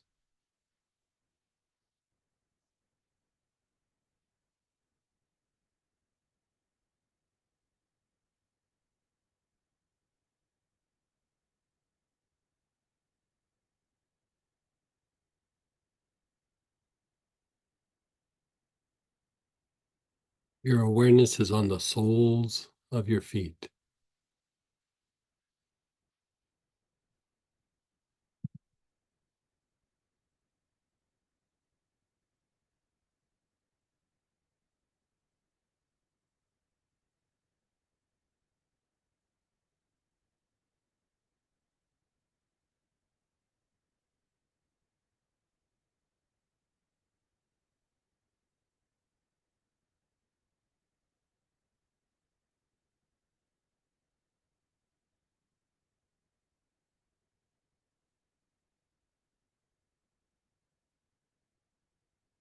The low back area, the backside of the navel.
And the Mingmen, the low back area.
Awareness is on the back heart,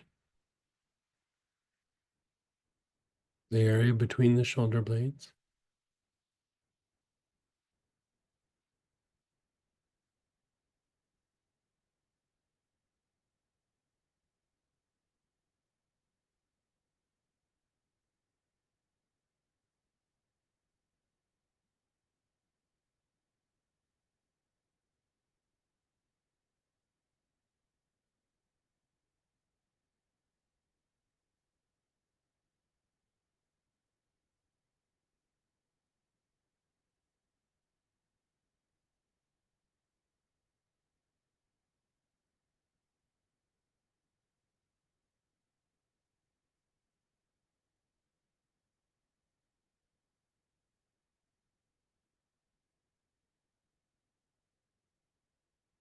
And then the crown, the top of your head.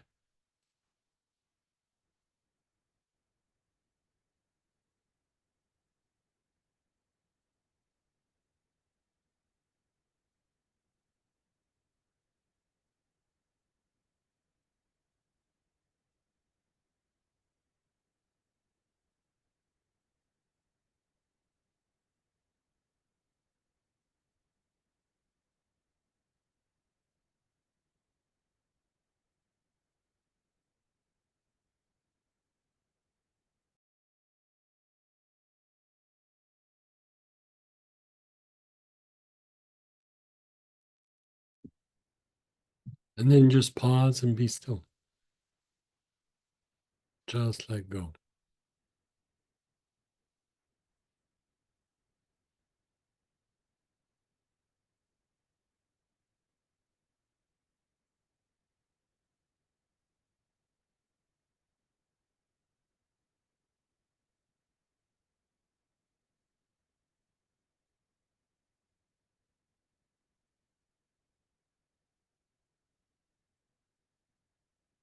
Notice how you feel, your body, your emotions. Notice your thoughts.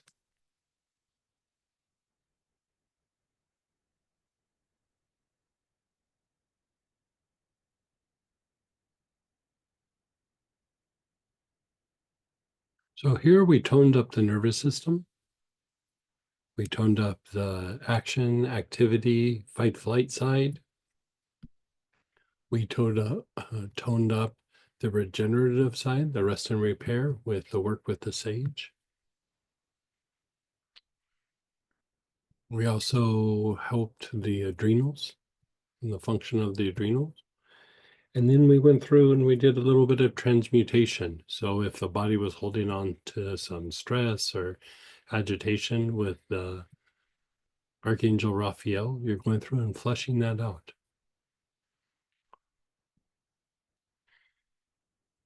So let's go ahead and share experiences, ask questions. You can unmute yourself, you can type in.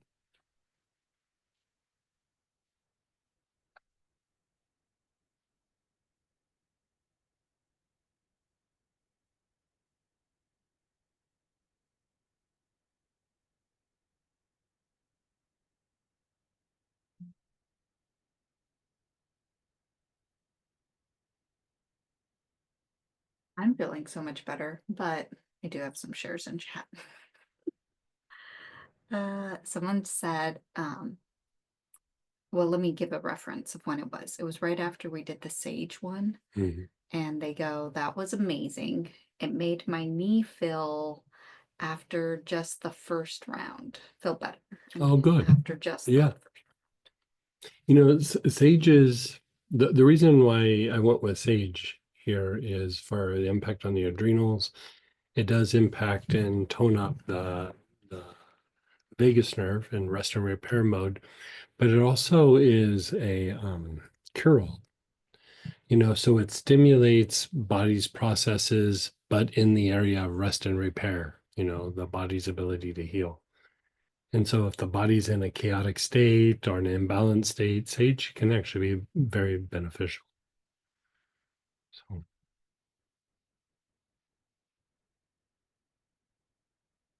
Go ahead, Peggy.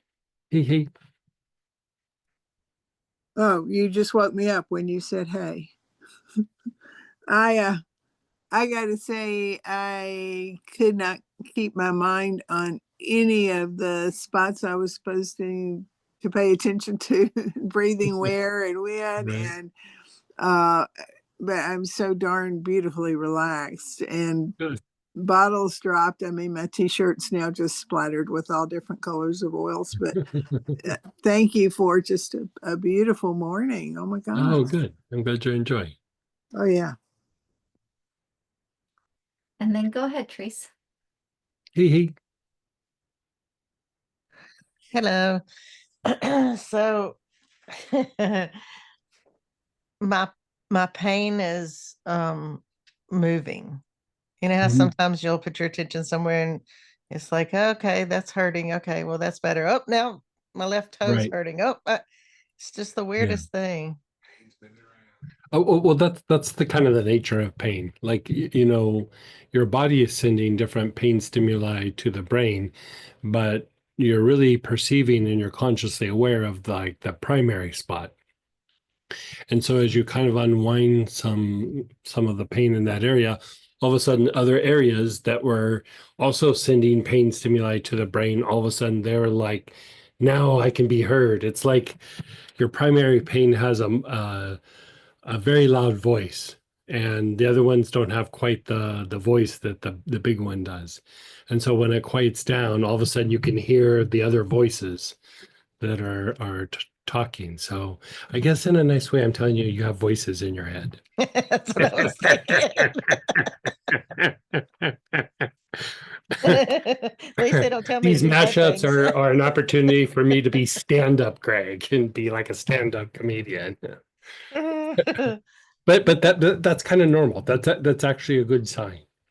Um, you know, when pain is shifting, you know, we're trying to resolve it, so it's like it's a little bit frustrating, but it's good because you're your body is shifting out of the pain pattern, and it's like pain is like this. And so you take off a layer, but there's still this other thing, and then you take off a layer. And so sometimes, you know, be it structural imbalances, muscle imbalances, nerve areas, or just sometimes we just have multiple spots, And so, you probably have heard me whine about my low back. My low back's been feeling really good. Guess what the new project is now? It's like a spot in my legs and like my upper back. And my upper back, it doesn't really hurt, but like all of a sudden, now I'm more aware of like, yeah, but it's like kind of achy. And, before, if you ask me, never bothered me. But like as all these things kind of have unwound, I'm aware of different areas in my body that contributed to my low back pain, or were a byproduct of the low back pain. But, it's just like there's new projects. And so, that's the way pain syndromes are, you know. Well, thank you. Yeah, you're so welcome. I really needed this. Yeah, good. And then someone's asking, can you talk about essential oil cumin versus herbal cumin for inflammation? Herbal cumin just being like a powder that they're taking or a tincture or I'll let them clarify. I would guess so, but I don't know. Capsules, yeah. capsules. And are we talking about black cumin or regular cumin? It sounded like regular cumin. Yeah, to me. Yeah. I let him Yeah. them clarify. It's regular cumin. So regular cumin, also very good for the nervous system. Here, for us, we use, I do have regular cumin and essential oil, but I don't call it cumin just to not make it confusing to students. So it's C. odorata, and the C is, it's for the cumin, but it's just part of the botanical name. And yeah, I mean, it's good for the nervous system. It's good for detoxifying. C. odorata or regular cumin can be good even to induce sleep. It's just you have to use a lot. Like I would say to induce sleep with the essential oil of C. odorata or regular cumin, which means that your body's going into rest and repair mode. It takes about 9 drops, like 8 or 9 drops at night, and so it's a big dose. And basically, I like it because it tastes like Mexican food. Who doesn't love Mexican food? The herb is like in regular capsules, is kind of in that vein, but not as strong as the essential oil. Like for example, like rose oil, it takes 24 roses to make 1 drop of oil. So you're getting a very concentrated version of that plant. And so, I can't remember what the ratio is for regular cumin, but it's much stronger in the essential oil form than the herb form. And so, there's a time and a place to use the herbs. And, I do both. Like I like to use oils, I like to use herbs. And sometimes I combine the two.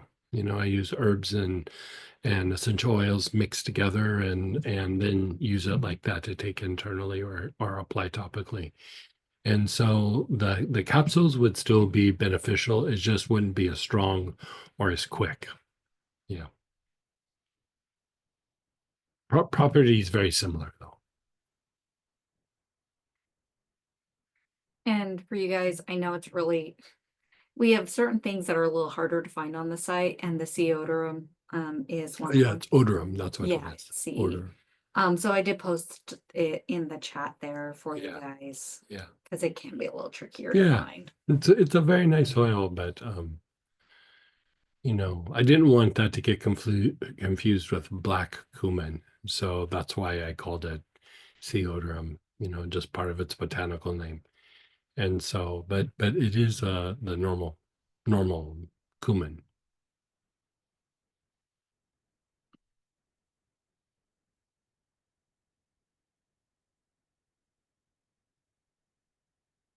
Okay. All right. So we'll take anything else we need to cover, any housekeeping or anything like that? Trying to think. Everybody had time to share. Would it be best, again, on one of the things, it was about taking the spagyric anise tincture, with like a process. Would you take those before, after? Does it matter? Either way, like a lot of times I'll do it like after the fact, but you kind of set something in motion. But either way works. Like I don't know. I think I'm really just splitting hairs there. Before or after is fine. So the anise, you could also do a tincture of rosemary there or a tincture of lemongrass, but anise is nice for a lot of different reasons. It is also kind of like a cardio tonic. So I leaned a little bit more to that just to help calm the cardiovascular system, which can, leave the body being a little agitated. And so, but anyway. On the website, what is the difference between pine and Sylvester pine? Yeah, there's all different kinds of pine. And so it depends on what you're trying to target. Most likely, if you're looking to get something, I'd get probably Sylvester pine. Different pines are used for different reasons. A lot of them have to do with either the immune system or dealing with muscular joint issues. Pine's also a great respiratory tonic, for the respiratory tract, especially the lungs. And so if you're trying to differentiate, I'd probably go Sylvester pine, but anyway.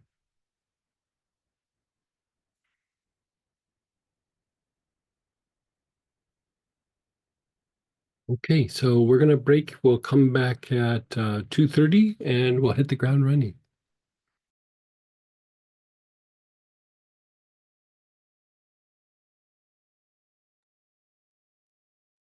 Hey, everybody, let's come on back.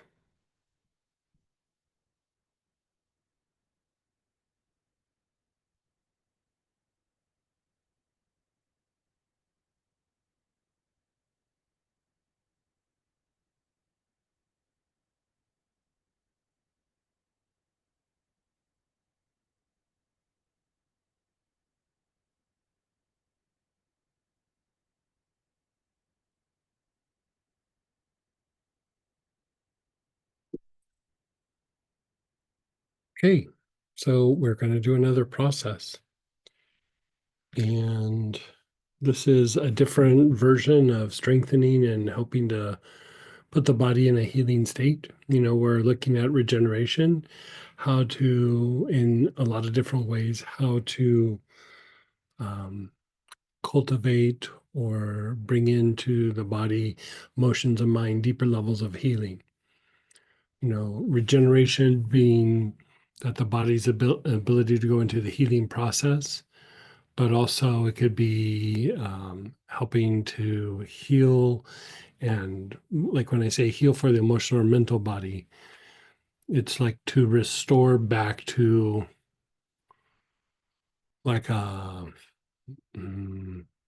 like a neutral state, like moving away from agitation, moving past the conditioning, moving past all the lower emotion or repetitive thoughts that might be there. We want to go through and bring about this idea of healing. So right off the bat, we're going to go to the Angels of Regeneration. We're going to go to the very first segment, and this is to fortify. So here the trees is the blend, but any of the big trees will work. So we have aloes, arbor vitae, cedar, bay laurel, birch, camphor, cypress, eucalyptus smitty, fir fraser, juniper, myrtle, poplar balsam, sitka, Sylvester pine, thuja, and tolu.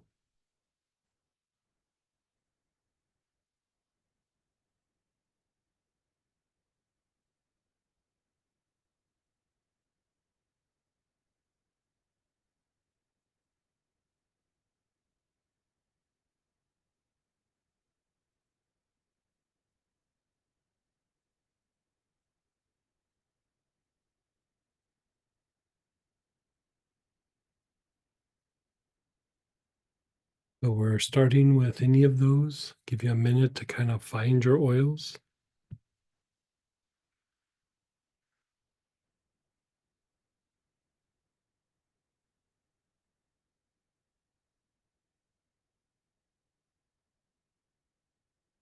I think we're good.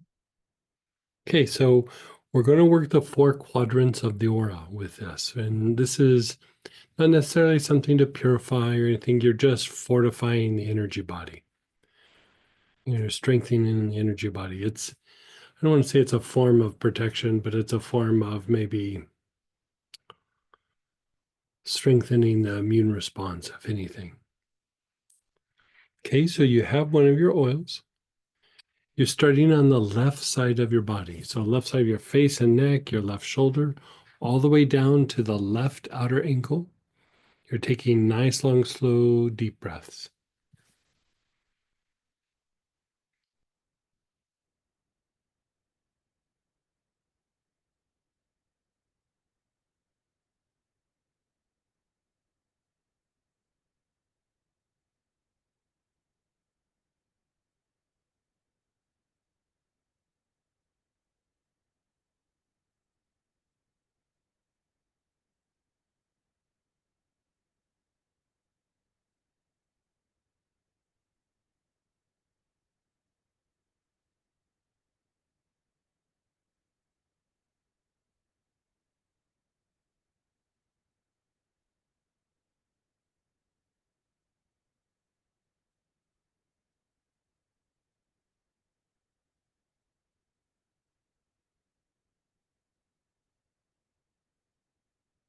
You're taking nice, long, slow, deep breaths.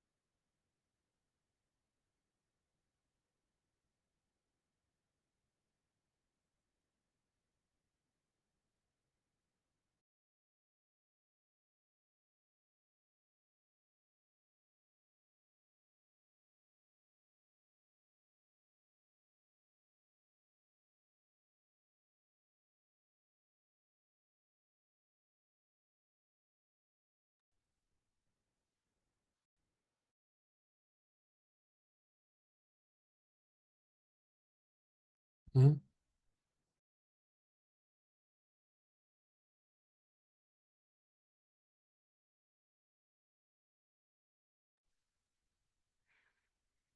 You're taking nice, long, slow, deep breaths. You're still on the left side of your body.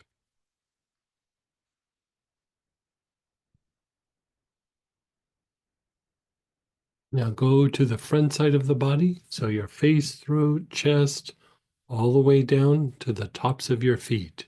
So down the fronts of your legs, front of your pelvis, your abdomen, chest, throat, your face.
Move your awareness to the right side of your body, right side of your face and neck, your right shoulder, all the way down the ribs, down the hip, the outer part of the leg to the right outer ankle.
Whole right side. Nice, long, slow, deep breaths.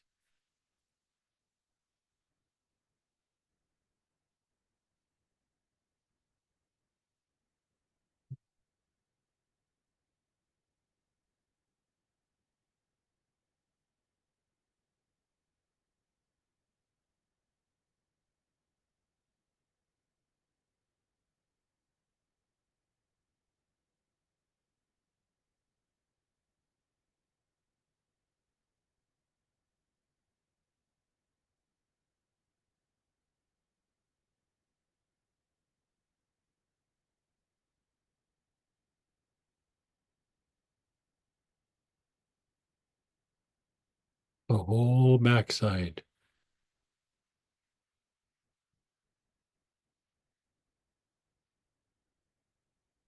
Back of your head and neck, your whole back, your hips, down the backs of your legs to your heels.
Pause and be still.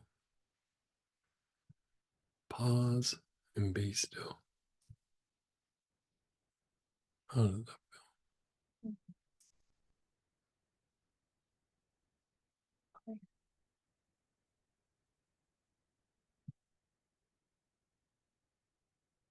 So here we're fortifying the body. We're fortifying also the mind.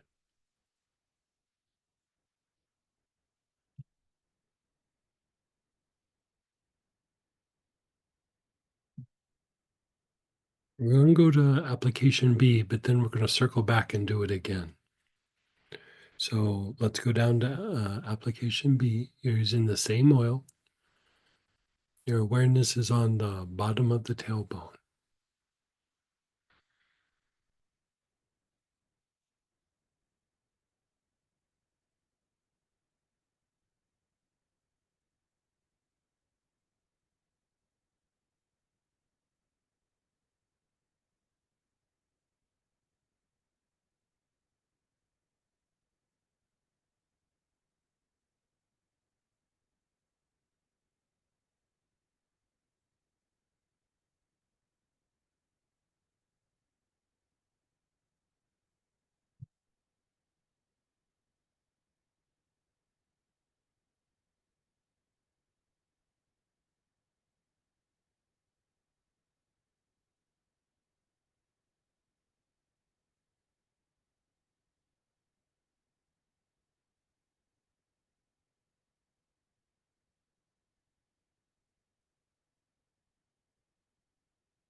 Your awareness is on the bottom of the tailbone.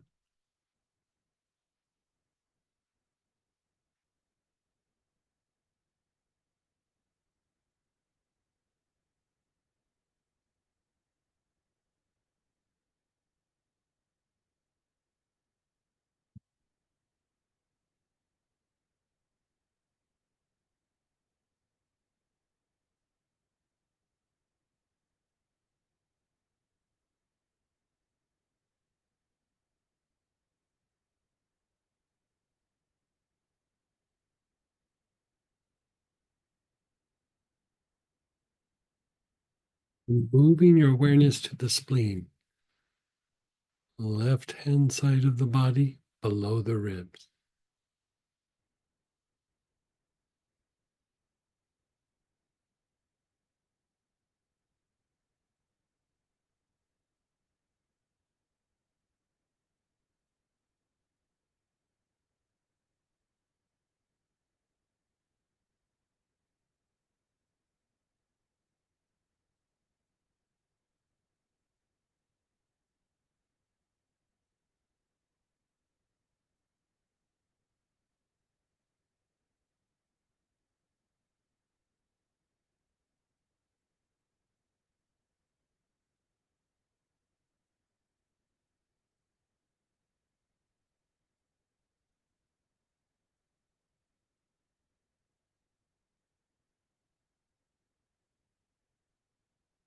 Your awareness is on the low back, the backside of the navel.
And then the crown. Your awareness is on the crown.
And then just pause and be still.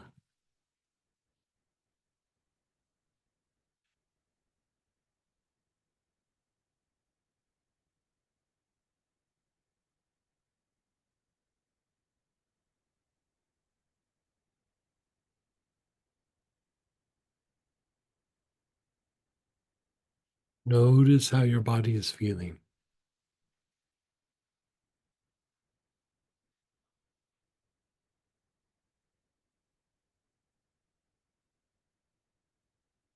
Looking for your body's relaxing. It's feeling soothed. Emotions are calming down. Mind's quieting down.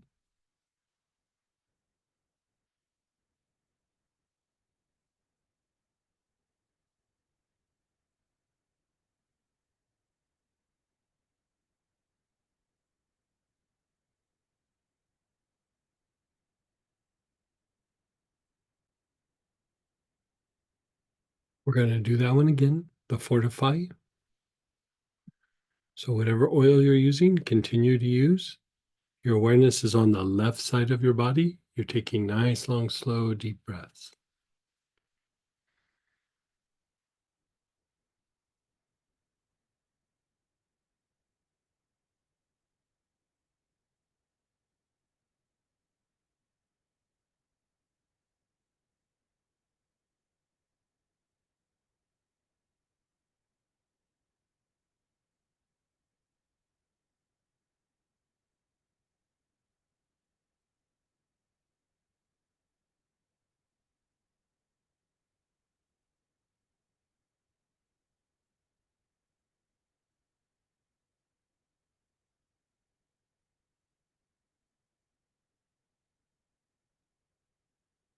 On the left side of your body, the whole left side of your face, neck, shoulder, all the way down to the left outer ankle.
You're at the front side of the body, face, throat, chest, abdomen, front of the pelvis, down the legs,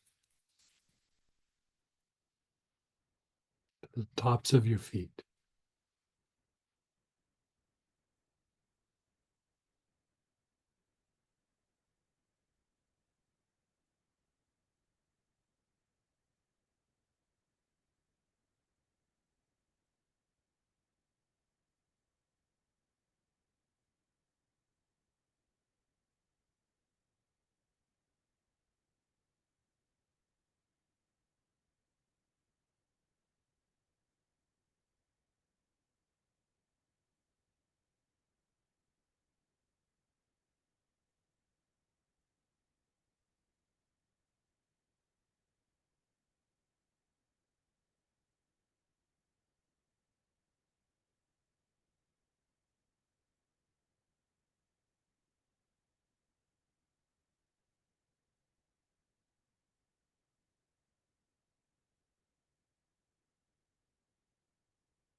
From the front side of your body.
The right side of your body, the whole right side.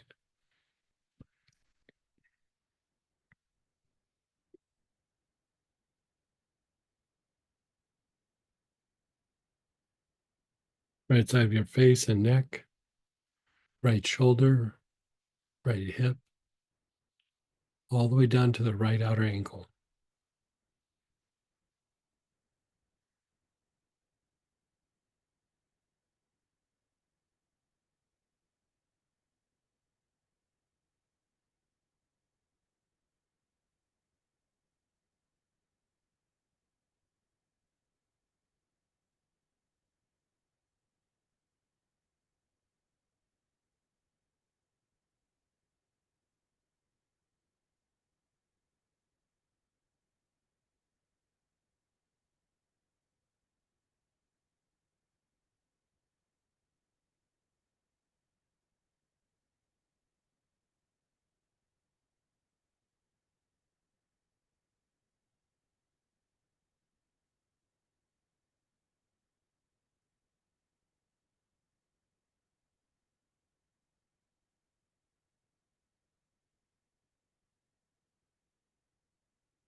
The back side of the body, the whole back side, back of your head and neck, the whole back, your hips, down the backs of your legs to your heels.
And then you're just pausing and letting go.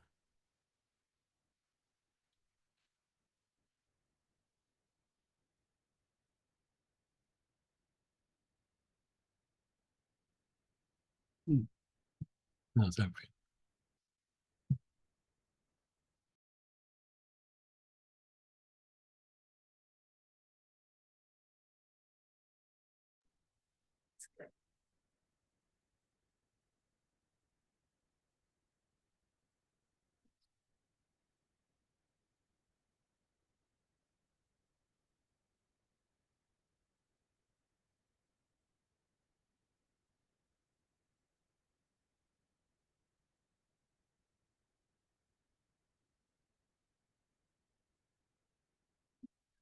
Okay, so we're doing the second piece, the application B.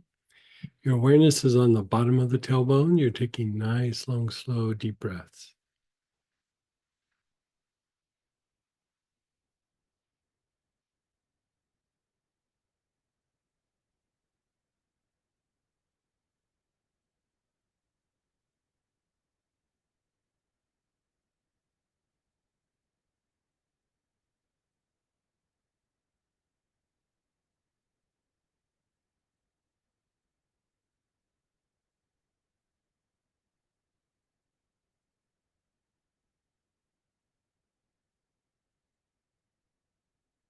Nice, long, slow, deep breaths with your awareness on the bottom of the tailbone.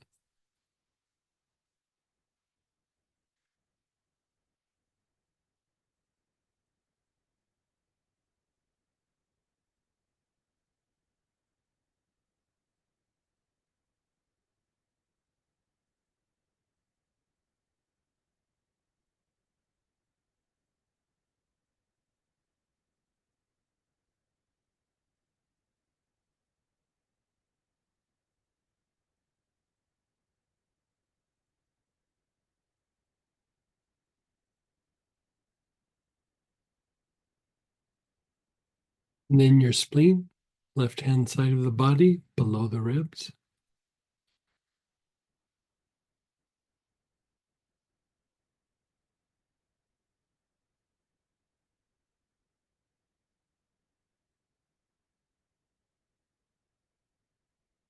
Mm.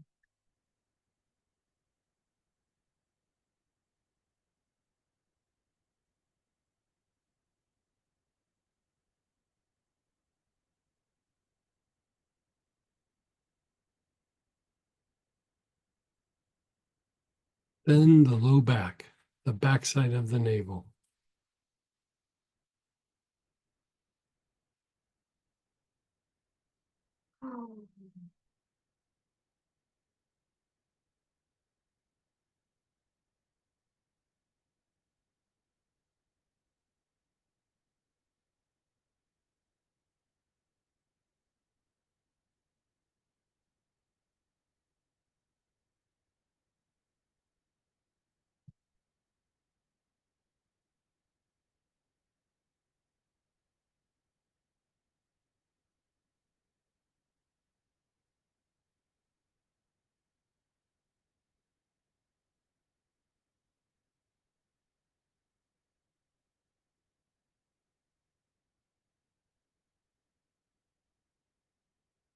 And then your crown, the top of your head.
You're just letting go. Just letting go.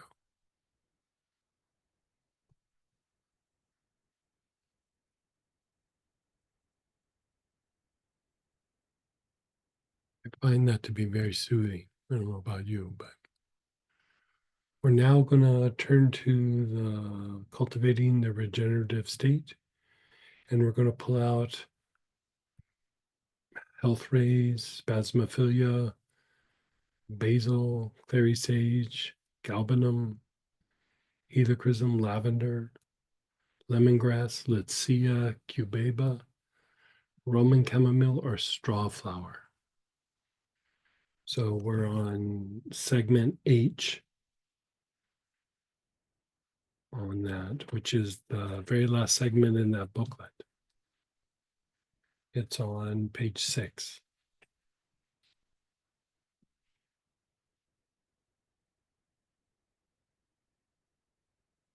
So grab one of those oils.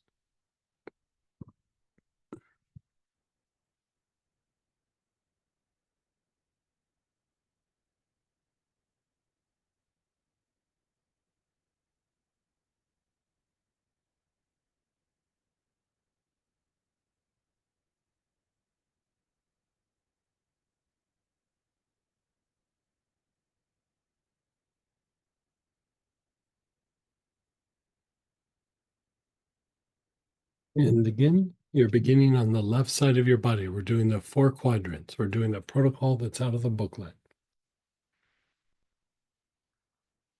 The left side of the body, left side of your face and neck, your left shoulder, all the way down to the left outer ankle.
the front side of the body.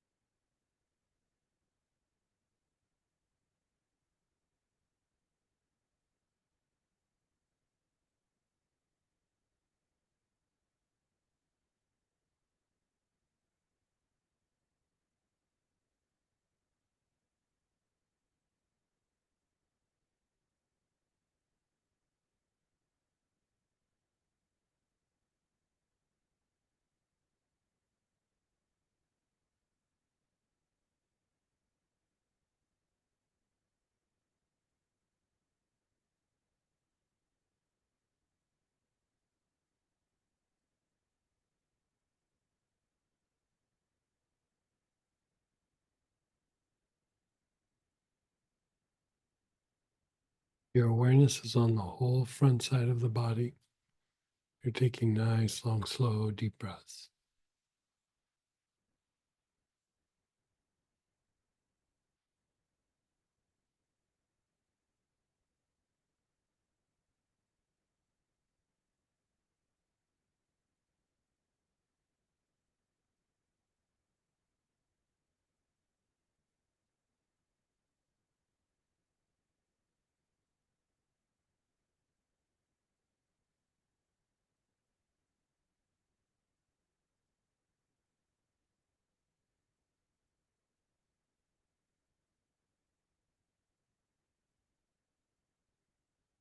The right side of your body, right side of your face and neck, your right shoulder, all the way down to the right outer ankle.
The whole backside of the body. Nice, long, slow, deep breaths.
And then pause and be still.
We're gonna still use that same oil or that same blend, whatever you're using, but we're gonna do the heart seed. So we're gonna put our awareness on the heart.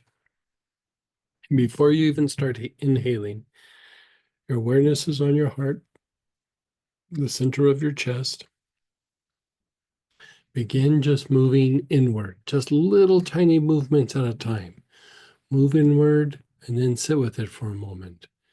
And move a little further inward and sit with it.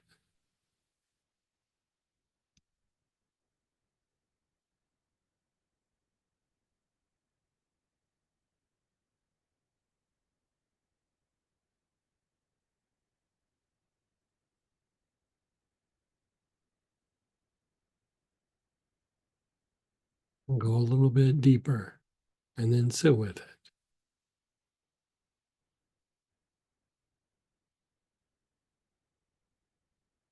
And with where you're at, start inhaling the oil.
You're deeper in the heart.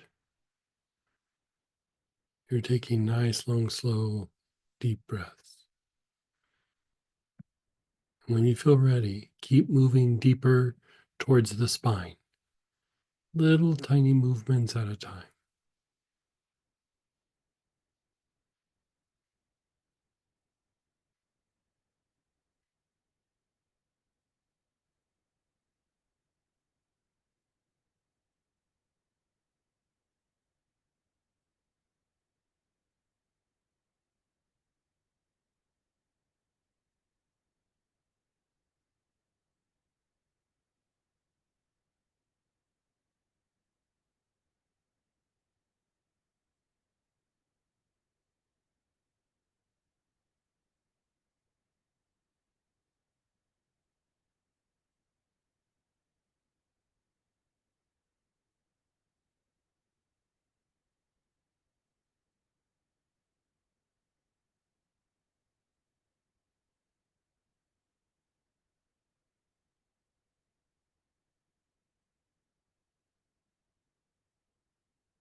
And then just pause and be still.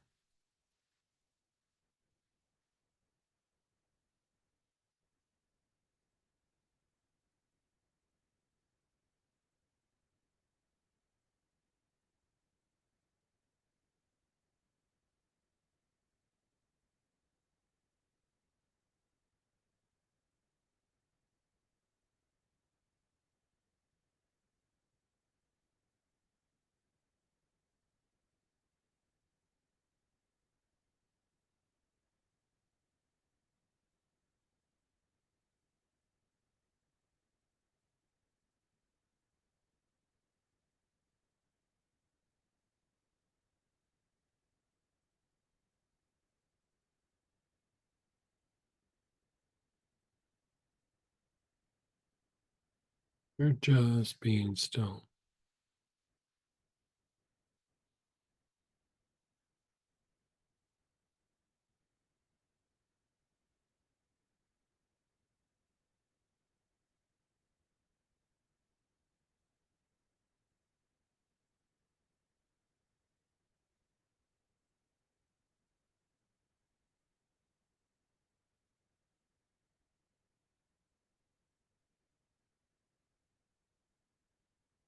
We're going to the Healing Inflammation booklet. We're at the top of page 6, segment 3, the state of the body. And again, the oils: aloes, geranium, ginger lily, palmarosa, rose, or tuberose. If you happen to have that kit for purchase, it was rose.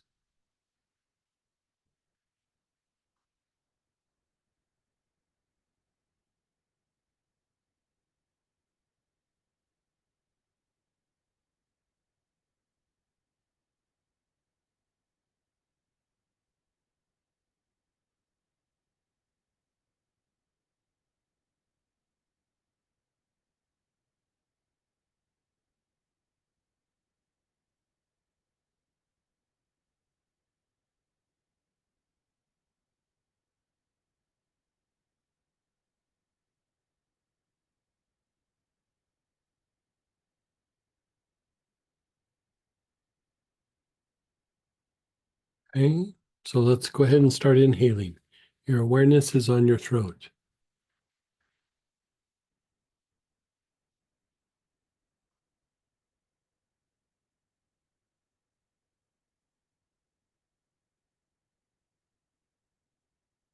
Nice, long, slow, deep breaths with your awareness on the throat.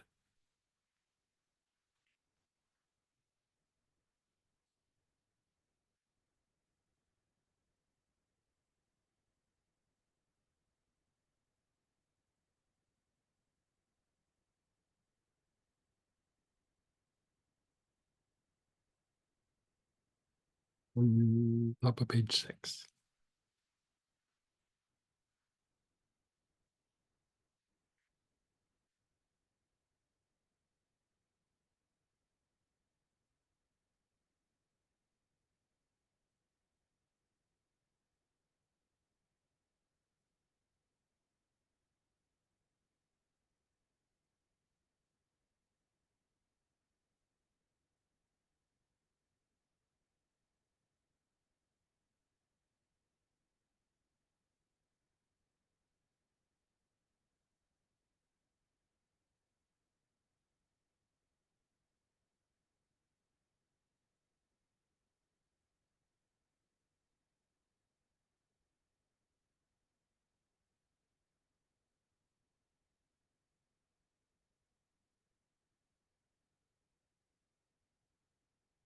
The throat minor, the bottom of the throat, the area between the two collarbones there, that little notch.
And then the back throat, the middle of the back of your neck.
the jaw minors, where they hinge in front of the ear, like right here.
Your temples, your awareness is on your temples.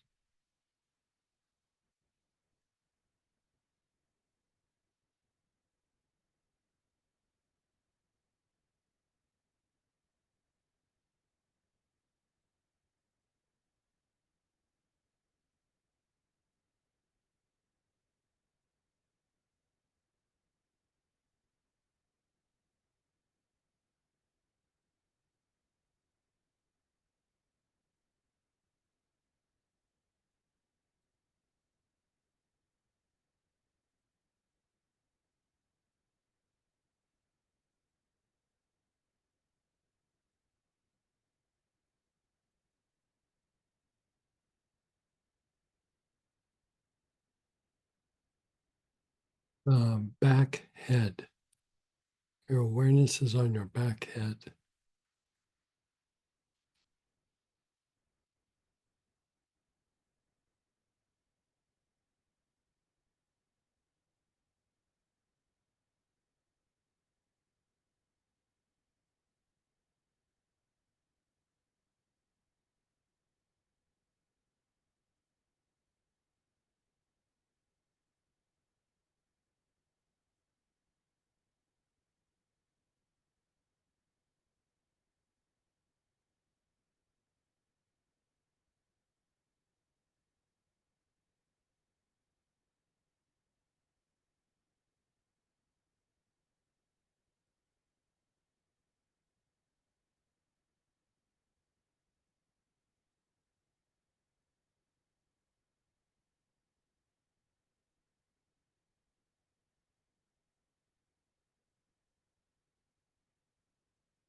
And then your forehead. Your awareness is on your forehead.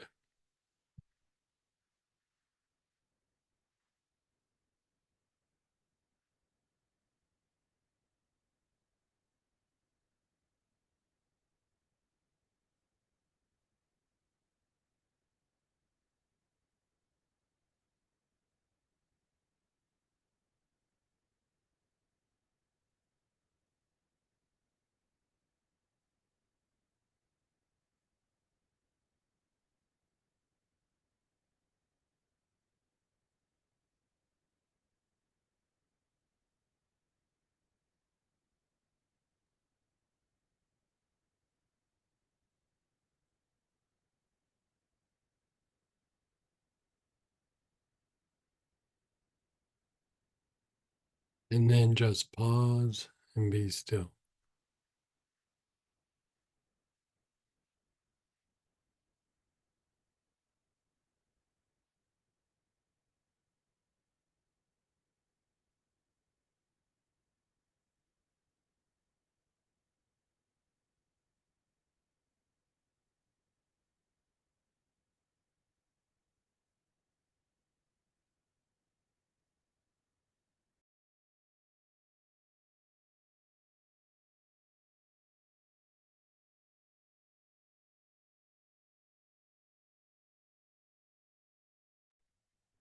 You're just being still.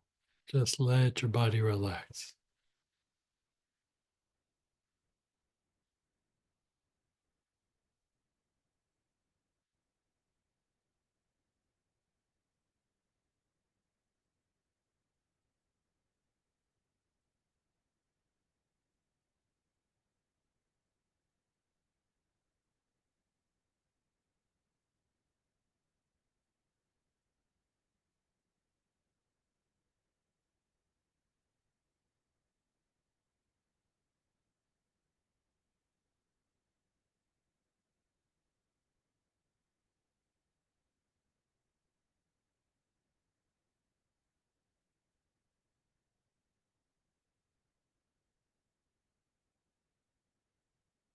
You're still using that same oil.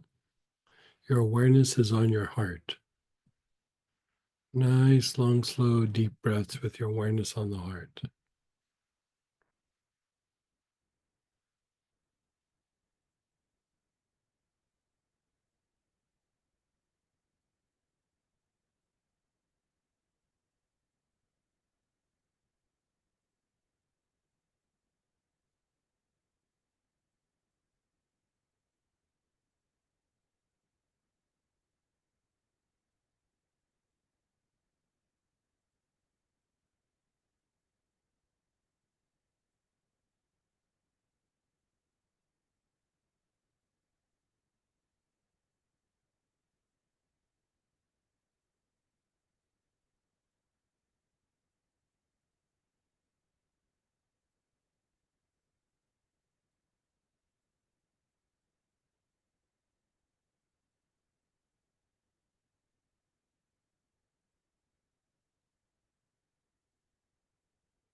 Your awareness is on the brain.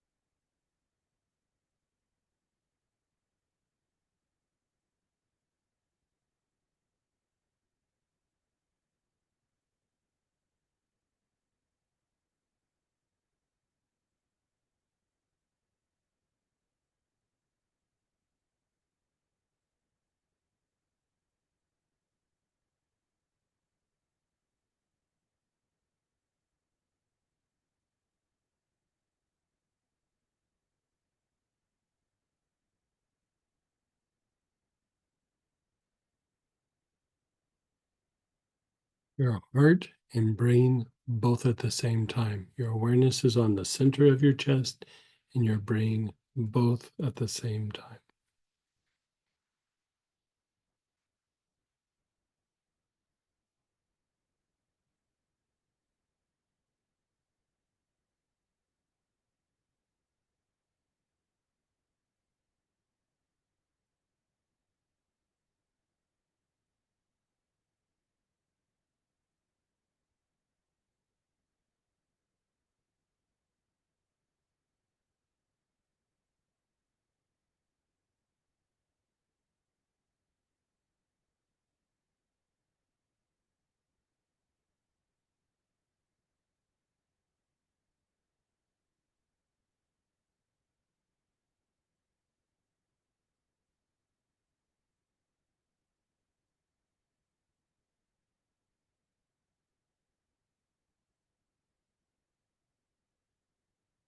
And then just pause and be still.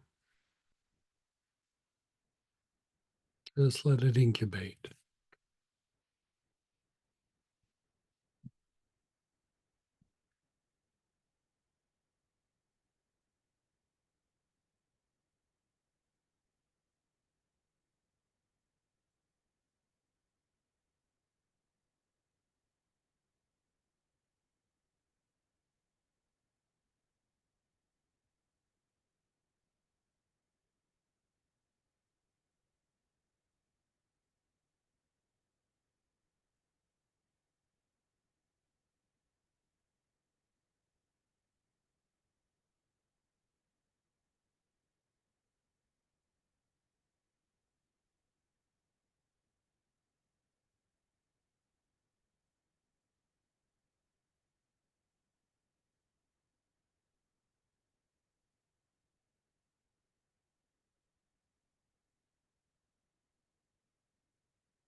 Just be still.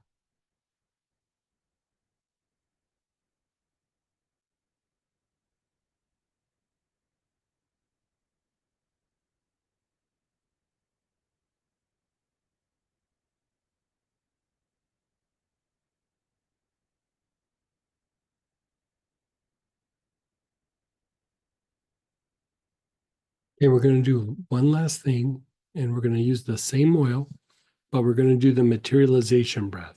And you're materializing light into the body and into the mind. So you hold your bottle up to your chest. You move your head down. You inhale, hold your breath, and then up, and then through your mouth, you exhale. So that's one. So again, inhale, up, two. So do it with me. Down, inhale, up, exhale. Down, inhale, up, exhale. Down, inhale, up, exhale. Down, inhale, up, exhale. Down, inhale, up, exhale. Down, inhale, up, exhale. Down, inhale, up, exhale. Down, inhale, up, exhale. Down, inhale, up, exhale. Down, inhale, up, exhale. Just be still. Keep your eyes closed and be still.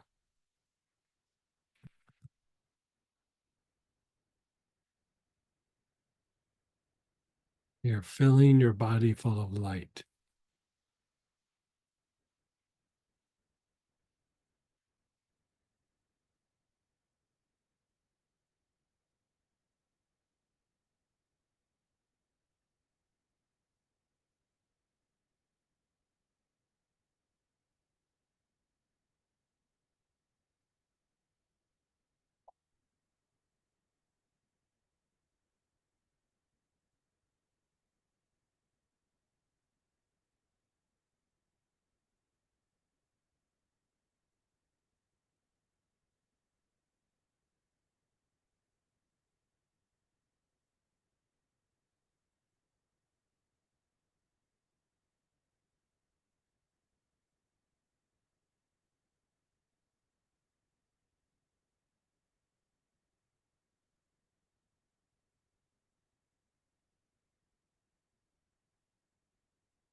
Let's do that one again. Bottle to your chest, chin down, inhale, up, exhale, down, inhale, up, exhale, down, inhale, up, exhale, down, inhale, up, exhale, down, inhale, up, exhale, down, inhale, up, exhale, down, inhale, up, exhale, down, inhale, up, exhale, down, inhale, up, exhale. Just be still.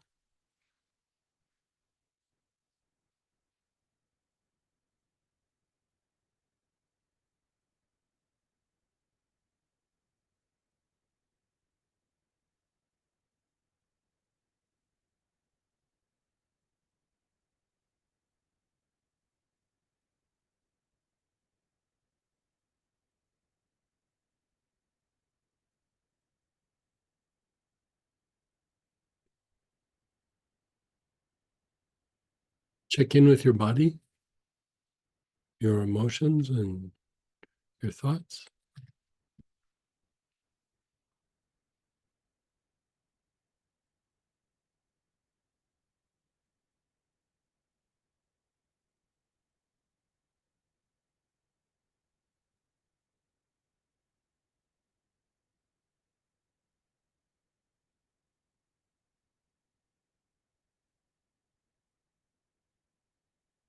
Let's go ahead and share experiences, ask questions. You know, if you think about the things going on in your life and review those right now, then just see how you feel. So you can unmute, type in.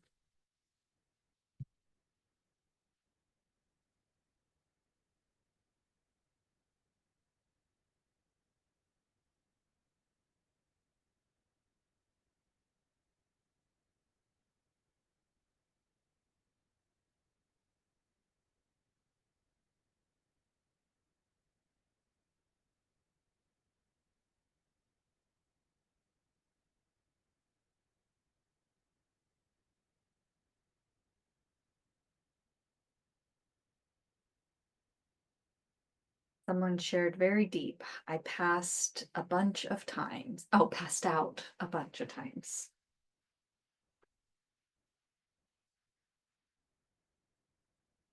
Very nice. I felt like the movement after the materialization breath was really so significant. Like there was so much movement or so much light or something happening. And I'm guessing it's because of the Mhm. processes we did before. Mhm. Yeah, go ahead, Danelle. Hey, Danelle. Hey, Greg. Yeah, thanks for this class. I liked the three separate ones, and I like this one too. Oh, good. How's it treating you so far?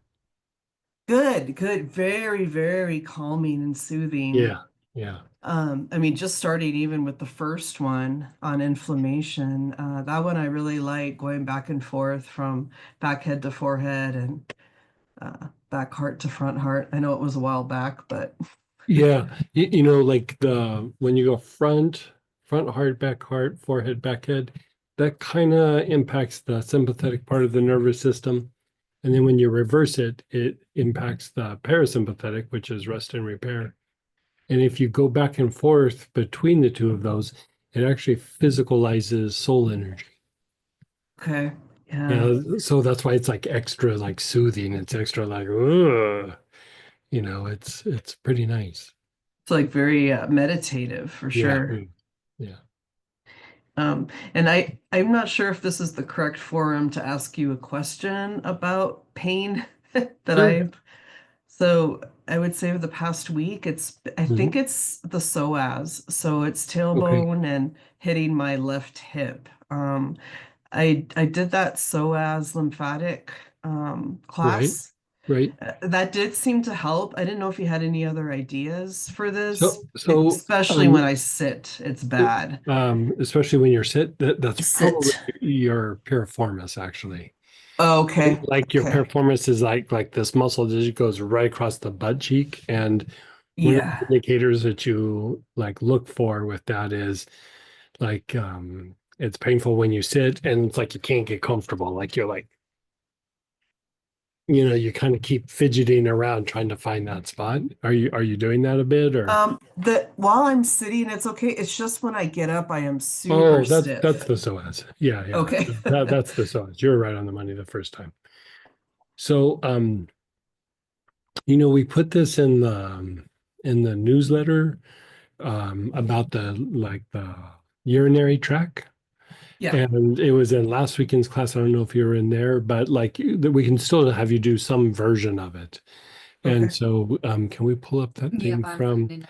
she's gonna post it, and we did like a Okay. simple version of it, and then this, and the idea is here you're not necessarily targeting the urinary tract itself, but you're hitting like the part of the vagus nerve in this area. And Okay. so when the when we're in a situation where it's chaos or chaotic, or somebody's acting chaotic, or if you look at the news and it's like, it feels a little too chaotic, whatever it is, part of what happens is the lower spine tightens up to stabilize the whole spine and spinal cord. So like the psoas and some of the muscles in and around that area tighten up substantially to try to stabilize the spine.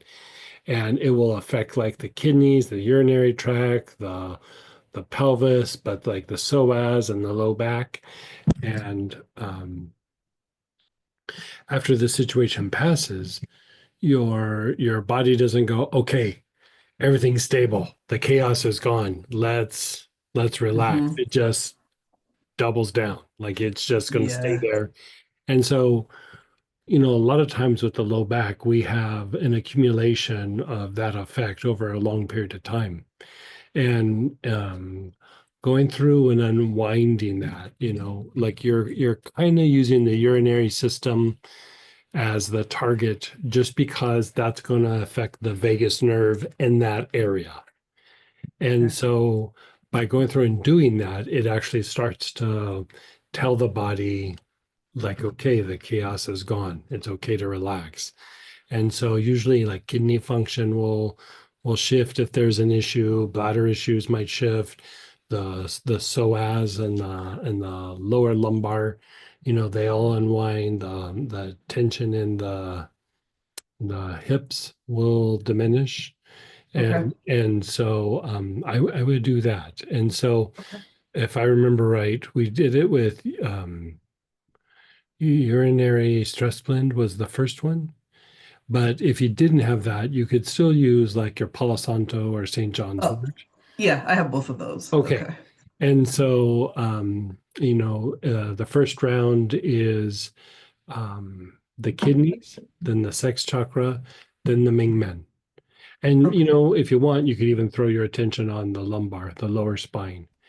So at first you do that with either the urinary stress blend, so Palo Santo or St. John's wort. Then you follow it with pine, Sylvester pine, Oh, okay. and you do the same pattern, right? And then the third is you would do it with helichrysum. And the helichrysum also, if there's like fascial lesions or something that's like really holding something in place, like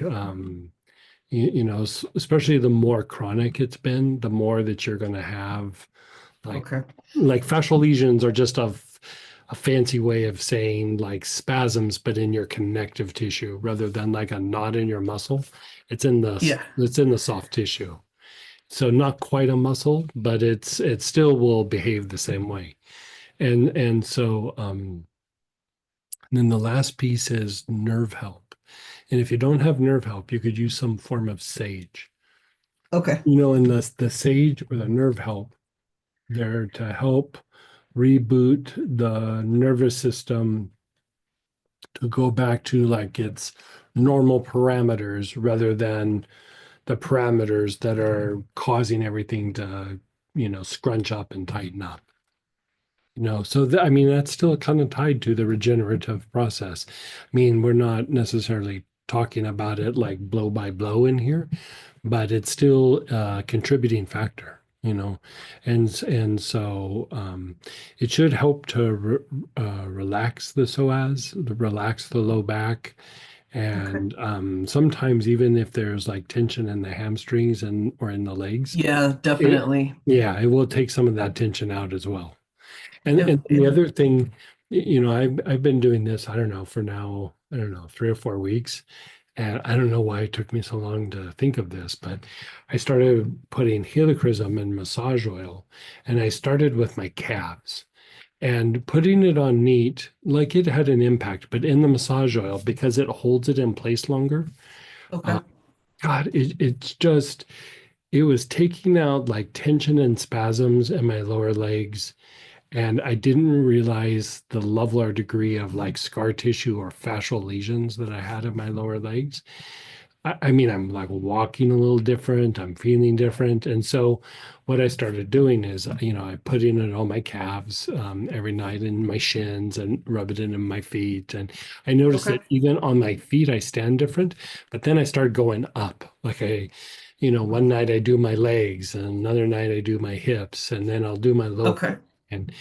And I can feel like even without um, putting it on upper areas of my body, because the tissue and the fascia and connective tissue are unwinding, it's starting to even affect like my shoulders and things like that. And then the other benefit of this is we are going into allergy season. We're coming out of Hmm. and flu, and now we're going into allergy season. And helichrysum has an anti-allergy like effect. It's an antihistamine type effect. But part of the thing that helichrysum is really wonderful for is it thins mucus. It Okay. thins mucus. A lot of times I would use it more like for the gut, but I noticed that when I started putting it on my legs all the time, not even like up on my face or whatever, um, I didn't have a lot of mucus in my nose, but I had a little bit. And, just between the cold air and then the running the heater and everything, I've always felt like in the middle of the night I had stuck a bunch of Chex Mix up my nose. There was just a like Yes. uh, a Yeah. weird thing going up my I know nose. that I was feeling. I'm like, in yeah, I Albuquerque. think I have some pretzels in my nose or something. You know, I get this weird whistle or something going on, Hmm. and it made all that go away. You Oh, know, okay. Interesting. Yeah. And what were the parts of the body I focused on? I got kidneys, but what were the kidneys, other then the sex chakra, and then the Ming Men. in that order? Yeah. And I did post in the chat the link to the actual blog post that we did, and it has the protocol Oh, in cool. it. Oh, yeah, perfect. Thank you. Okay. Yeah, I posted it as urinary system. I think even if you click the kit, it also has the protocol. Mhm. So Okay. Yeah, sounds good. I see it here. Thank you. Yeah. Yeah, So thank you very try that much. for a little bit. I mean, it should start producing a result almost, in the first session. Okay. You'll need to do it more, but like at first you'll go, my back's feeling a little different. Yeah. It starts to unwind it. Will it unwind the neck too? That one's more for the low back. It's more for the low back, but Yeah, yeah. Okay, cool. the neck, I would do probably like a combination of like the vetiver across the base of the skull, Yeah, I do that like, one often. and then Yeah. lantana on the neck itself. Okay. Like a liniment, a spray, a body tonic, even just a few drops, and then kind of rub it on, or put it in lotion or massage oil, Yeah. rub it on the neck. Especially the lantanas. good for the sternocleidomastoid, which are those two big rope muscles. And the vetiver should start to unwind some of the other things as well. And then you can just throw on whatever kind of, if you need more, any sort of antispasmodic. Okay. Yeah. Marjoram, Marjoram. petitgrin, basil, black pepper, whatever you got just laying around. Okay. Yeah. I think I have all of those. So, Yeah, all right. Yeah. Awesome. Thank you. you bet. And I just had one really quick Sure. question. Sure. So I've been getting more into the Astara stuff, Greg. Is there like just general information on your website on it? On the Astara website, like on Plant Prana, there's not, but if you Yeah. go to astara.org, Oh, there's, perfect. yeah, Yeah. so there's Okay, awesome. all kinds of information, and it's a much simpler website than Okay. our website. So it'd be Yes, I easy wasn't to sure. navigate, but there's my streams, but Reverend Anthony also does like a book study every other night, every other All right. week. Oh, And nice. so, Okay, yeah, great. so I mean, there's all kinds of things for you to do, and lots of free streams and stuff to do and practices and things. Yeah, I've been watching a lot of the videos on YouTube, Oh, and nice. yeah, I really, really like it. Oh, So thank thank you. Yeah, good. Thank you. And then we have some shares, it looks like as well. Feeling very relaxed, calm, and quiet. While working galbanum for the health ray section, I lost track of where I was at. Have never had such an experience with galbanum before. Good It for felt you. deeply healing. Yeah, good for you. Yeah. We were just having a conversation about galbanum last night, remember? Yeah. Samantha calls it galba yum because she loves it so much. Yeah, galbanum's another bread and butter oil. Yeah, it's great for any sort of pain or tension in the body because of pain. We really don't realize the tension in our body when we're in pain. But it's there and you don't really notice it until it's gone. And then you're like, oh God, what was that? Oh my God. And the pain will also throw the body into a little bit of a fight flight thing. Your body, goes on red alert because you're experiencing pain. It's part of the pain mechanism. And so it just helps to calm all that stuff down. It's really nice for that. Mhm. So when we were doing like the trees or a big tree blend, Mhm. someone was using the trees blend and they said a magical restorative forest in a bottle. Mhm. Yeah, oh, that is such a delicious one. Mm-hmm. I've had many salt baths with that blend. It just like I feel relaxed, but I feel like strong. Like I feel like I'm relaxed and I can also take a punch. Which is a weird thing to think, but you know, yeah.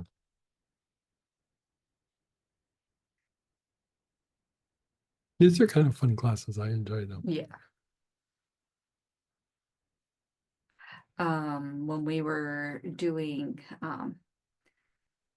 we had just left doing the heart seed process and we were on to the throat. And the person said the inner nod is either singing or screaming very loudly. I can't tell which. Right. Very nice. Yeah, sometimes you get a little buzzing sound. Sometimes it sounds like music. Yeah. Yeah, go ahead, Barbara. Hey, Barbara. Hey, this was quite a ride for me, this one. I before we got to the piece that started with the throat, Mhm. my heart felt very expansive and I couldn't even find my throat. It was so much heart energy in the heart. Oh, wow. Very nice. Yeah. That was before I started using the rose. And then once I got there, it was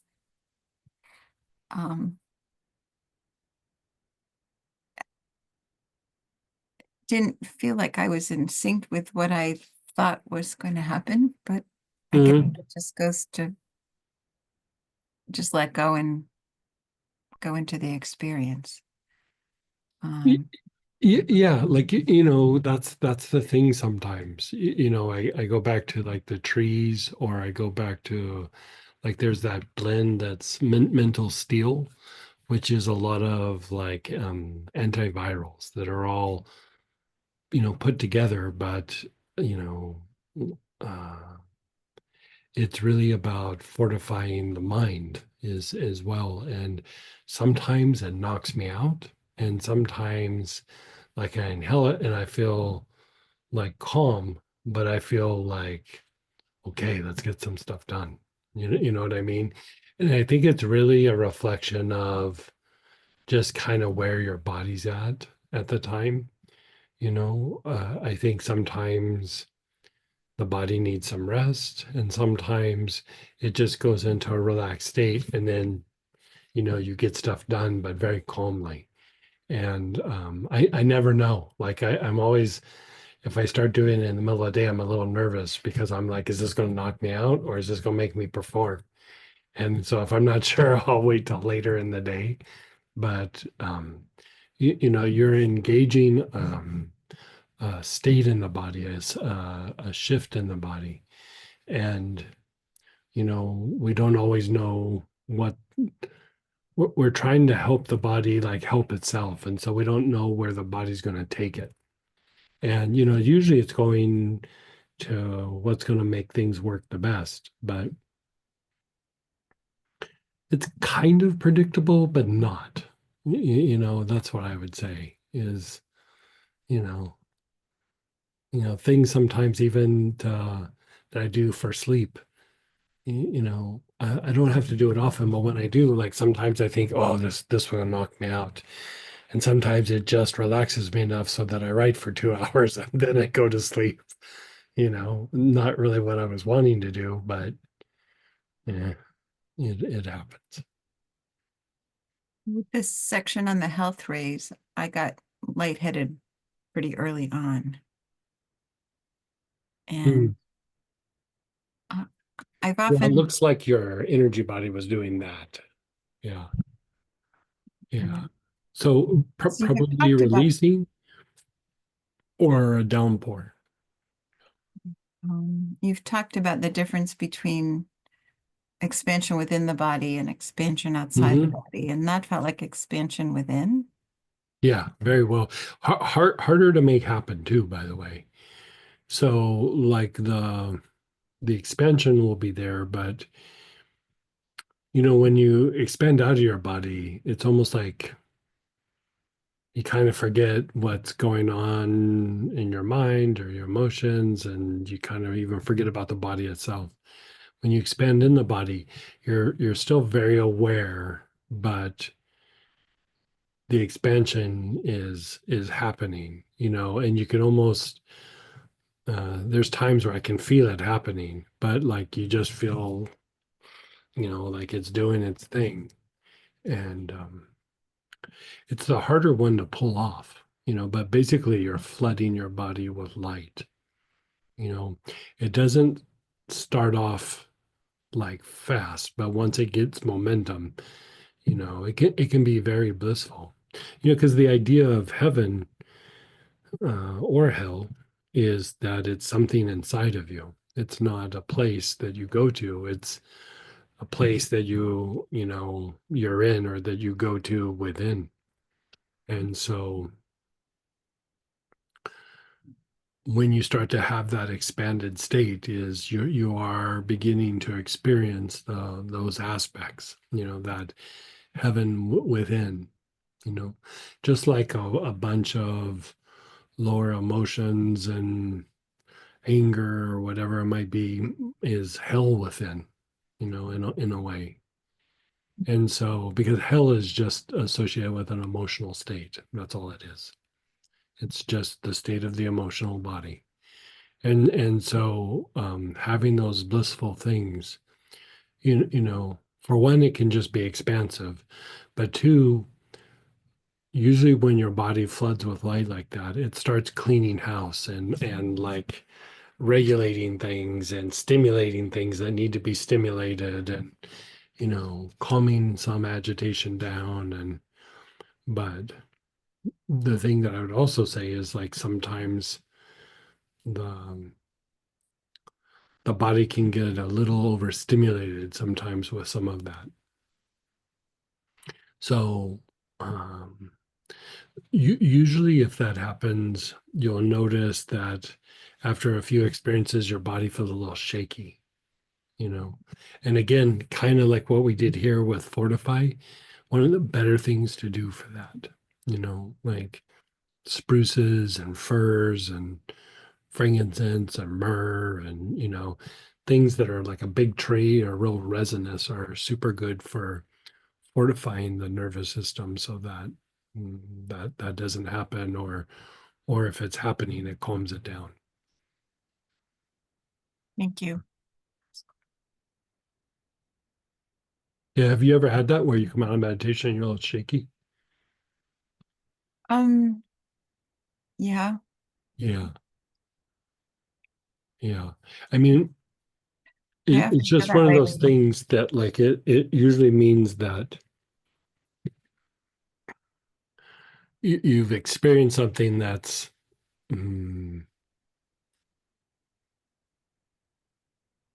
your nervous system is having a little bit of a hard time adapting to. So, like, you could be fine, but you have this really deep experience, and then you come back, and then the body's shaking a little bit. It's just your nerves are adjusting or adapting, or they're a little depleted from what happened. Most times they're just having a hard time adjusting or adapting to such a big experience. And so usually it will pass, but if it doesn't, go to the big trees, or, something real has a lot of resin in it, like frankincense or myrrh or something like that. Okay, thank you.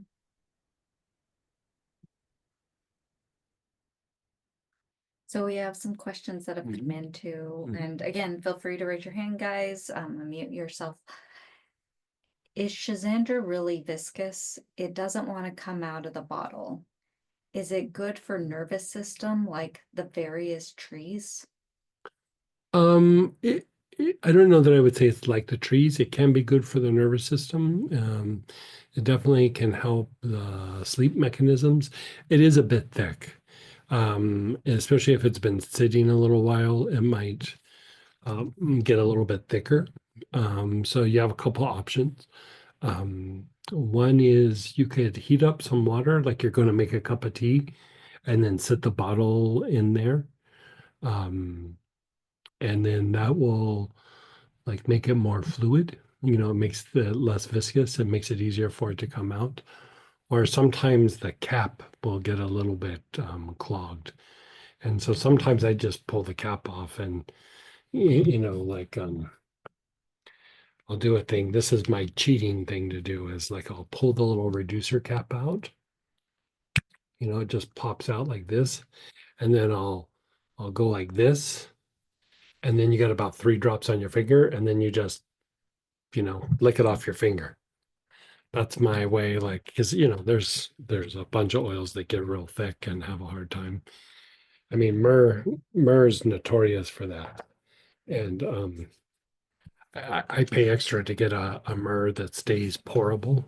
But, like, the old days, before I started buying that special kind of myrrh that I think comes out of Ethiopia, the myrrh would harden, and, like, so I would only get about halfway through the kilo, which, a big bottle like this, and I'd have to heat it up again, make it more liquid, and it would stay liquid for a while, and then I'd have to heat it up again. And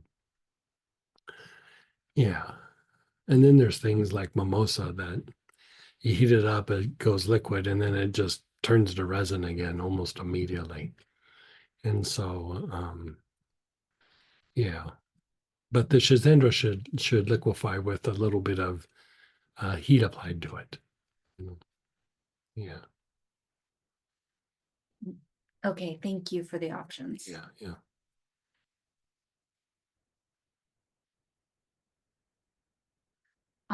What were the substitutes for urinary stress support?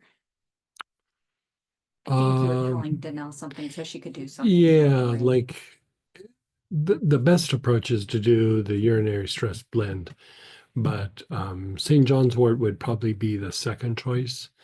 And then third choice, you could do it with Palo Santo. Yeah, but yeah, anyway. Which time would be a good one to consider? I have Tylenol. For what you trying to do? I guess I couldn't find any of my time at all today. And I realized after all this time and here's that word even again. I just don't have much time. So you guys periodically bring it up, and I just wanted to know which one I should put on like my wish list. This is Denise. Well, you know, Tylenol is really nice because it's gentle. It's great for long-term use.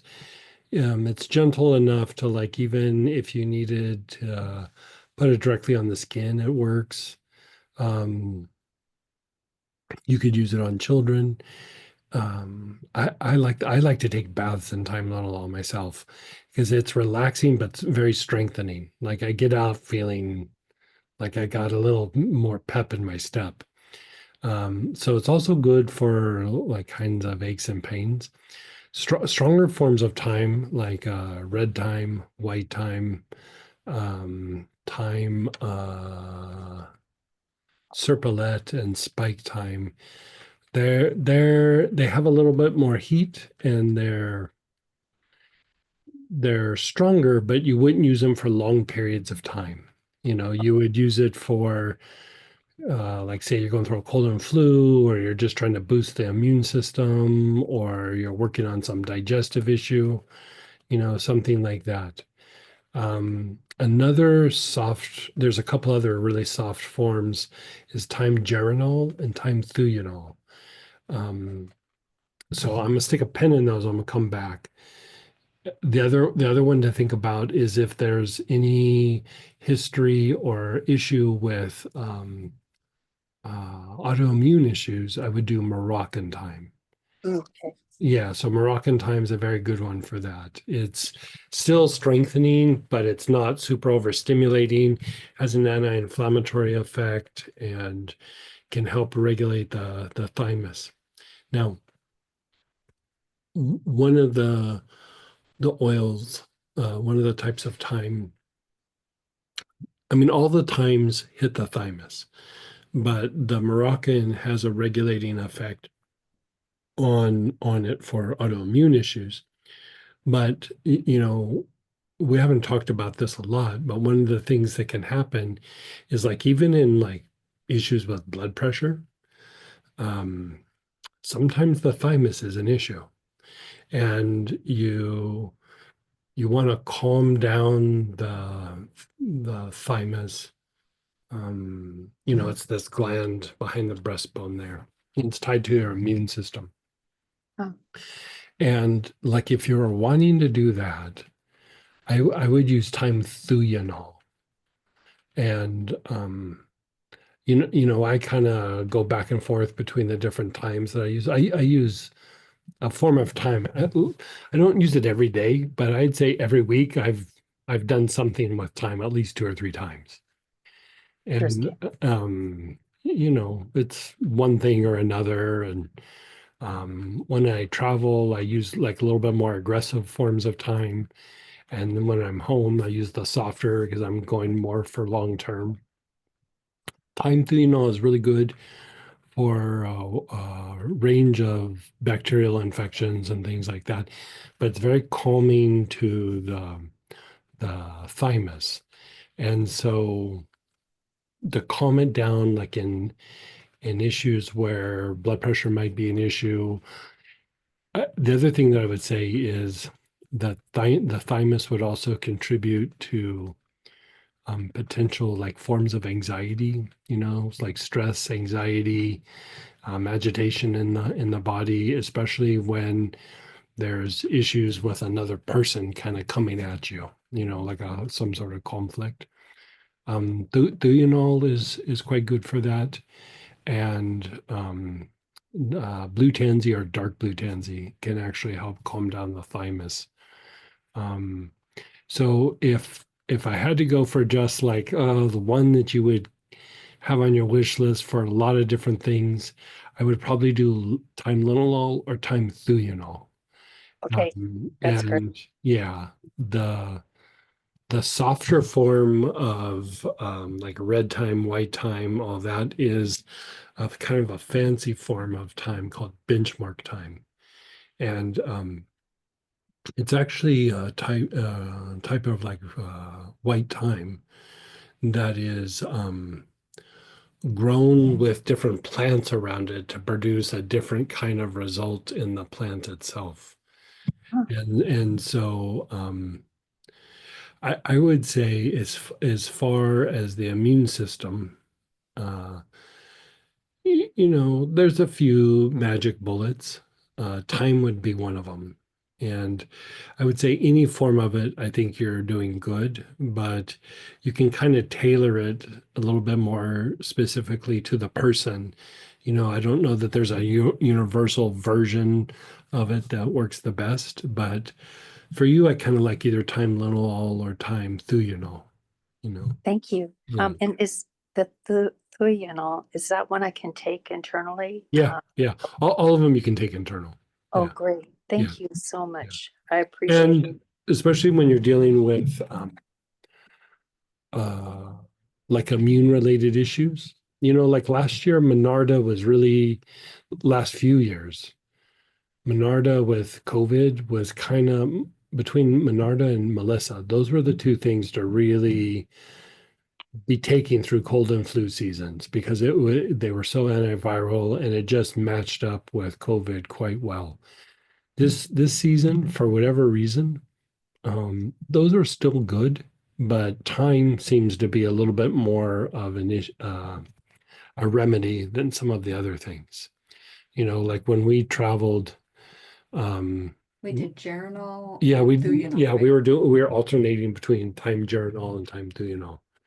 And at one point, Samantha, like we got separated, like I was waiting for a car, and, whenever little travel issues come up. And she was running back to get something, and she got on an elevator, and somebody was super sick, like in the middle of being super sick, turned and looked at her and just coughed all over her.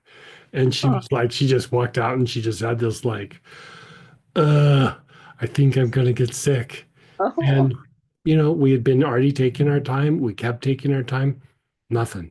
Like nothing happened. okay. And we were at the Rock and Mineral Show in Tucson. So I mean, almost every year that I used to go, I would always come back shaking something off because you're not just around a bunch of people, you're around a bunch of people from all over the country, but all over the world. Wow. And everybody's flying in for that. So you got the bugs and flus from everywhere. And it's a rough, few days there. And we came through it pretty good. And you kind of bounce between the two of them. Yep. So Yep. thank you. This Yeah. is wonderful information. Thank you. Yeah. You're so welcome.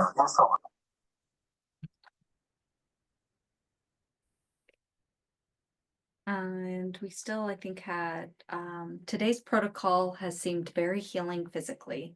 I fell asleep slightly before the lunch break, sitting up. So I lay down at lunch, fell deeply asleep, and awoke feeling a lot of energy movement through my front and back centers, particularly in the solar plexus. Oh, good. Good. Yeah. Yeah. Good. I'm glad you got some rest. The thing that with, I don't talk about the things in the news, but just like everything going on, there's so much change going on in the world. And, when there's change, things are in flux. And so this idea of like regeneration and continually like calming everything, because even if we're not stressed out about it, we're surrounded by people that might be. And so, you know, there's going to be times where it peaks and there's going to be times where it calms down in the news cycles. But, you know, to try to be as even keeled about it with our body and our mind. These regenerative classes and like the thing we did last weekend with the power of realization, all those are super helpful for that, you know, because emotionally, mentally, you might not react, but your body still has a reaction, you know. Yeah.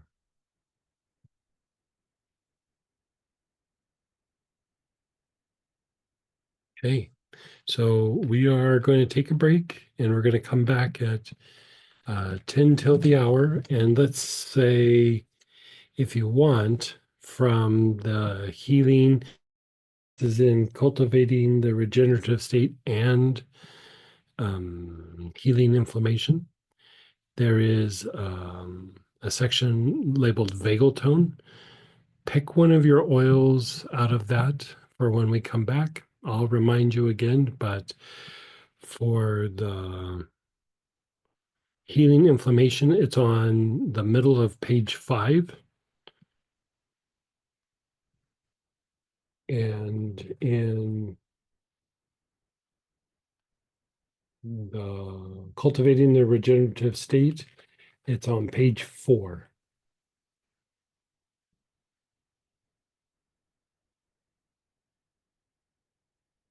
Thank you. That way everybody has time to.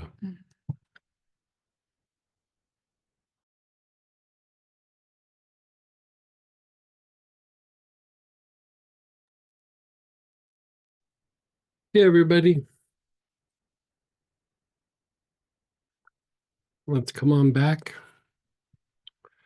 Some slightly different oils in the two versions, but one is vagal tone, which is a blend.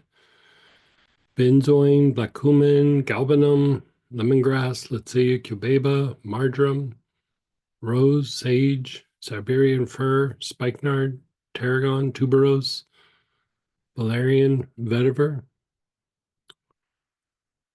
and then also acacia, anise, cypriol, hyssop, lavender, petitgrain. There you go. Between the two.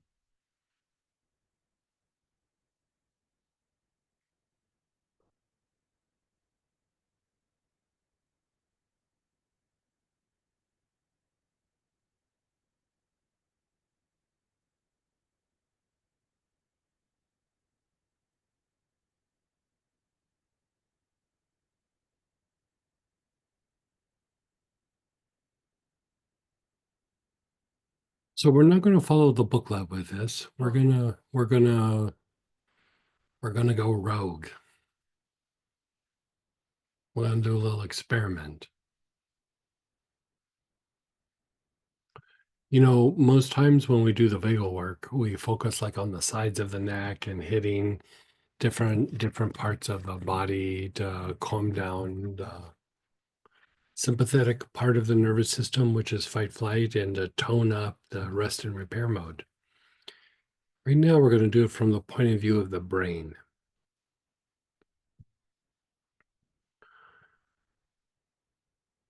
Okay, so whatever oil that you have, there's lots of good choices here.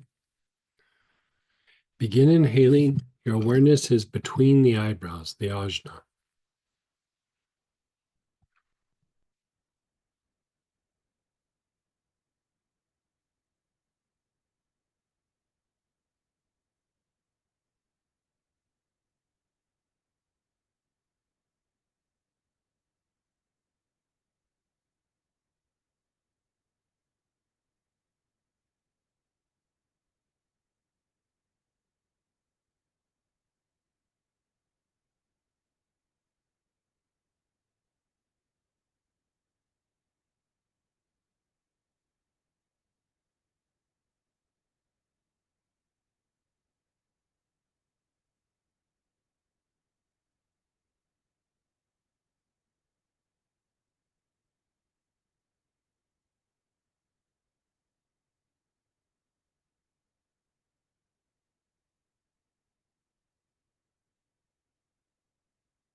You're still between the eyebrows.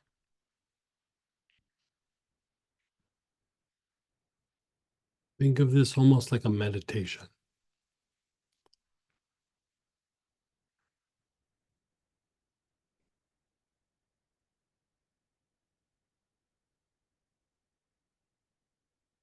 Then go to the back of your head.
You're on your back head. You're taking nice, long, slow, deep breaths.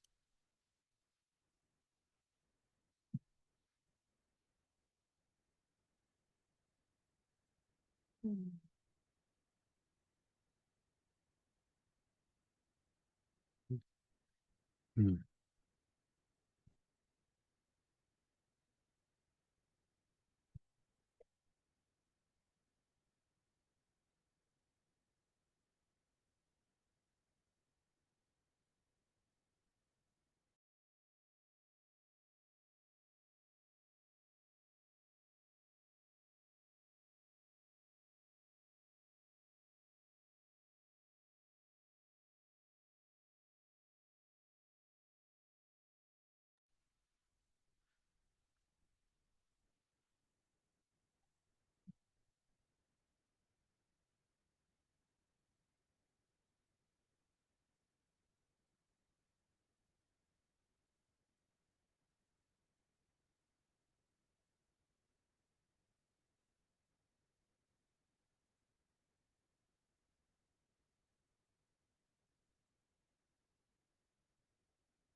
And then the sides of your head. Again, you could do the whole side, but more specifically, like right in the center there, like right there.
Just be still.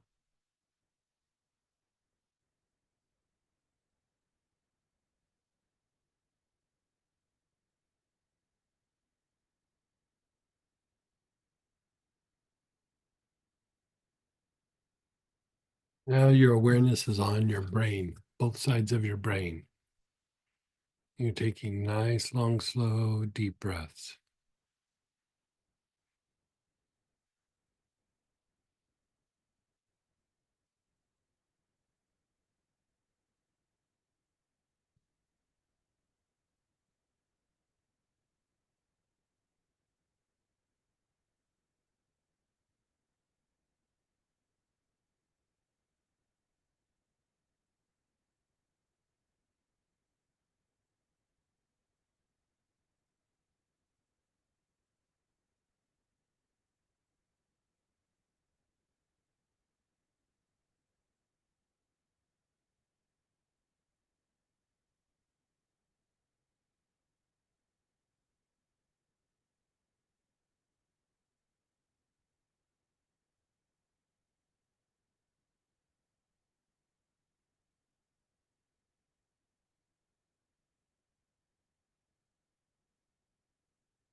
And then just be still.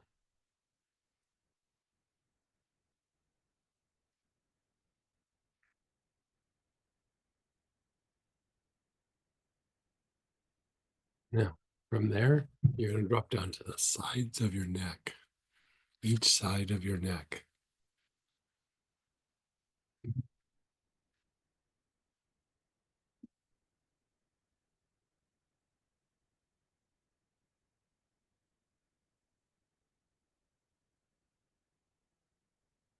Nice, long, slow, deep breaths.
Okay. And see where you're at. How do you feel? How does that feel to Great. you? Yeah, it feels good. Yeah. Felt like cleared something out Yeah. of my head or something. Yeah. So here's the thing. When we look at the idea of like fight, flight versus rest and repair, it's the fight, flight is the sympathetic part of the nervous system, and rest and repair is parasympathetic, right?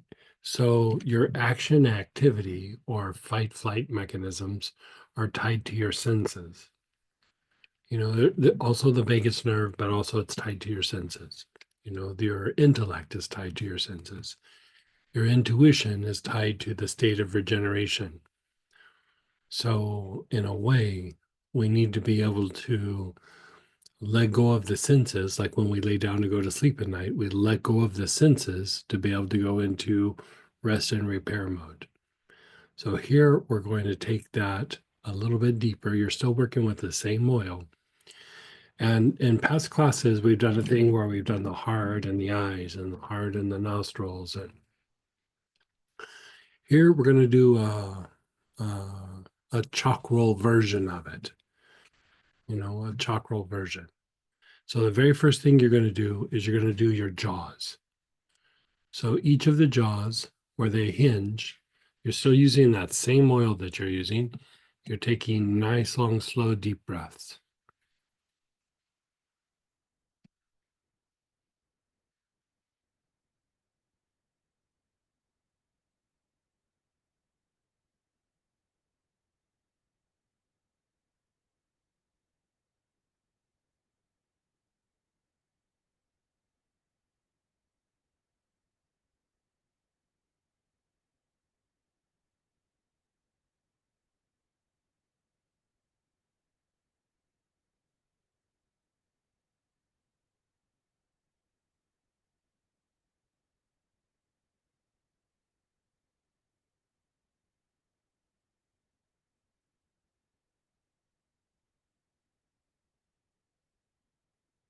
You're still on your jaws. You're taking nice, long, slow, deep breaths.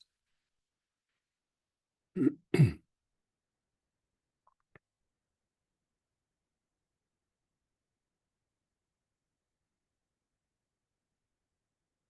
then move your awareness to the back head.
Now go to your crown, the top of your head.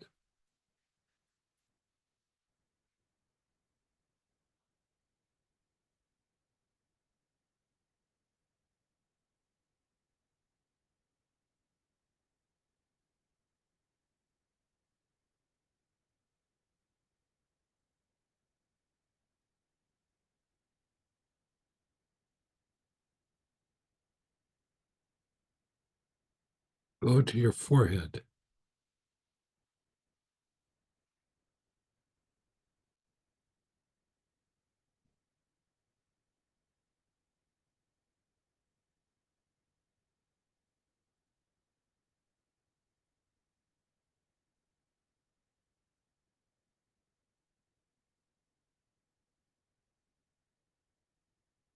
Again, the area between your eyebrows.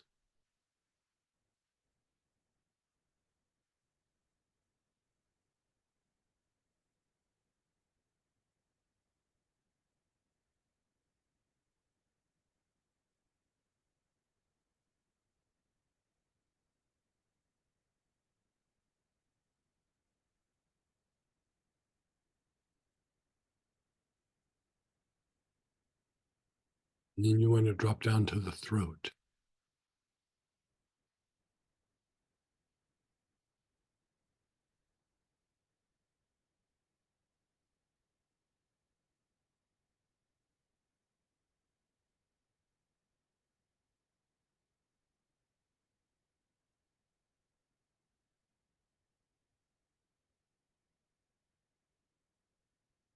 Drop down to the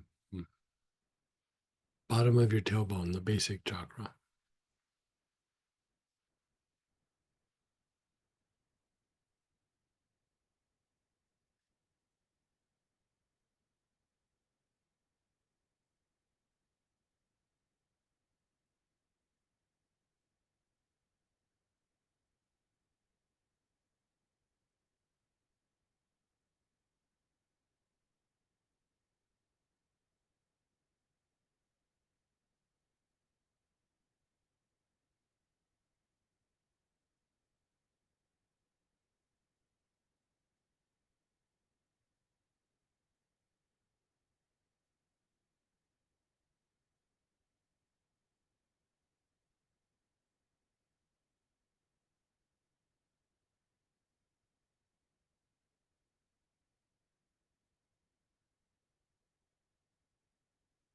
And just pause and then go.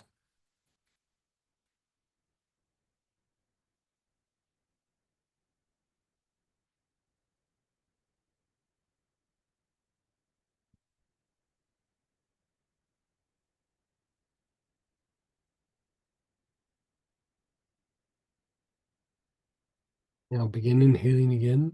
Your awareness is on your eyes.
Your awareness is on your nostrils, the two holes in your nose. Don't go deep, just stay right on the nostrils.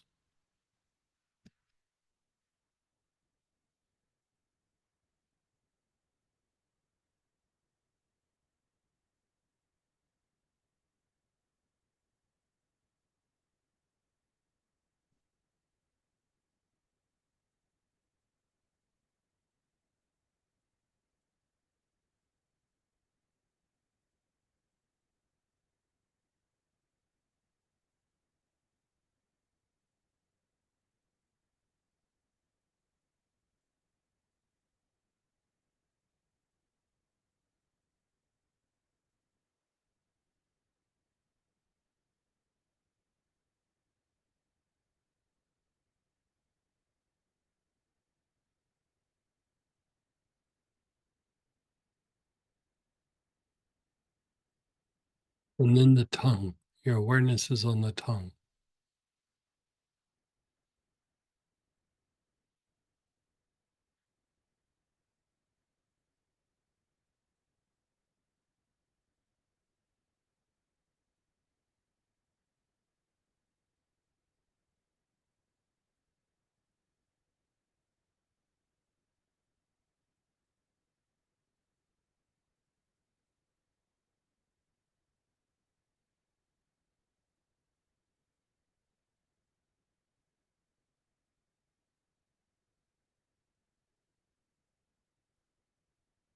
Then the ears, the holes in the ears, the ear canals.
Just be still. Just let it all go.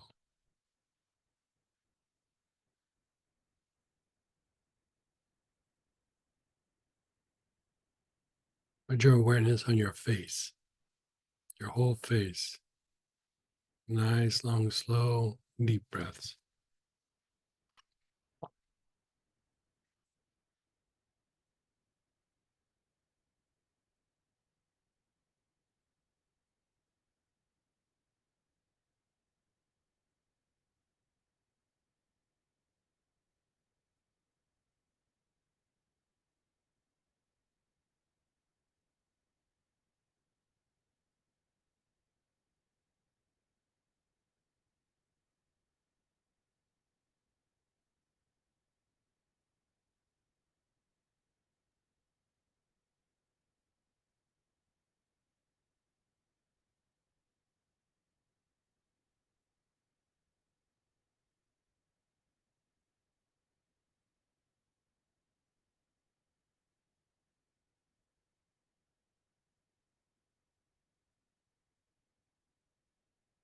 And then just be still.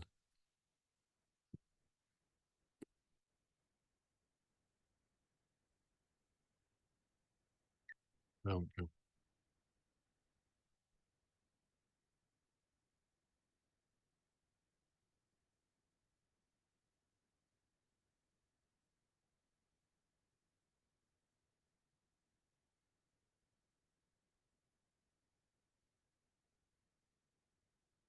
Go back to the ajna, the area between the eyebrows. Nice, long, slow, deep breath.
Your awareness is on the back of your head.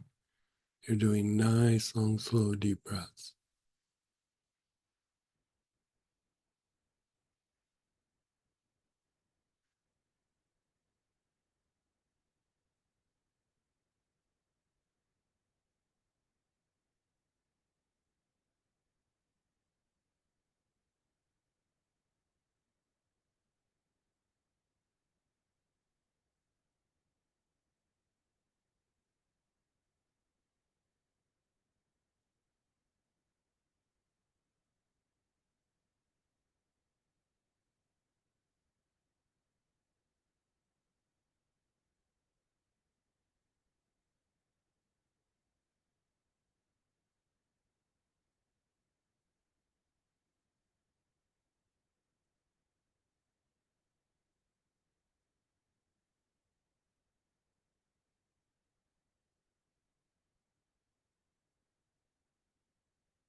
The sides of your head.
Your awareness is on the sides of your head.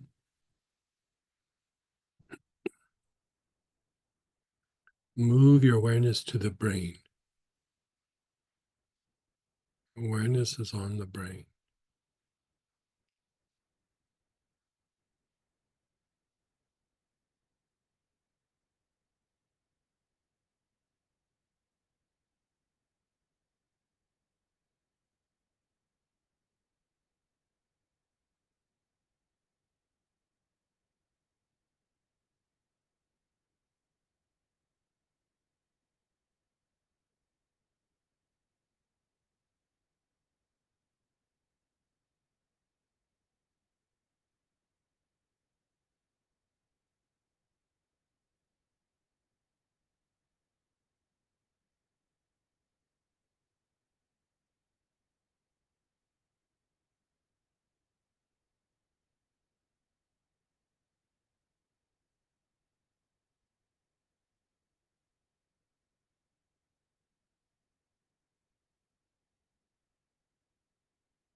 Awareness is on the brain. You're taking nice, long, slow, deep breaths.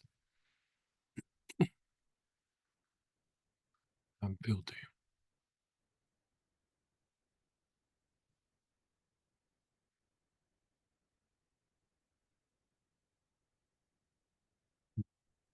you. Okay, you can just let it go.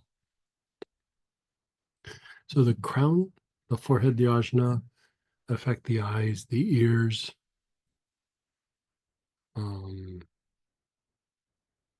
eyes, ears, and the nostrils, right? The crown and the forehead and the throat affect the tongue. And then the crown, the forehead, and the basic affect the sense of touch or, feeling. The jaws affect the tongue, but the combination of jaw and back head affect the eyes and the ears.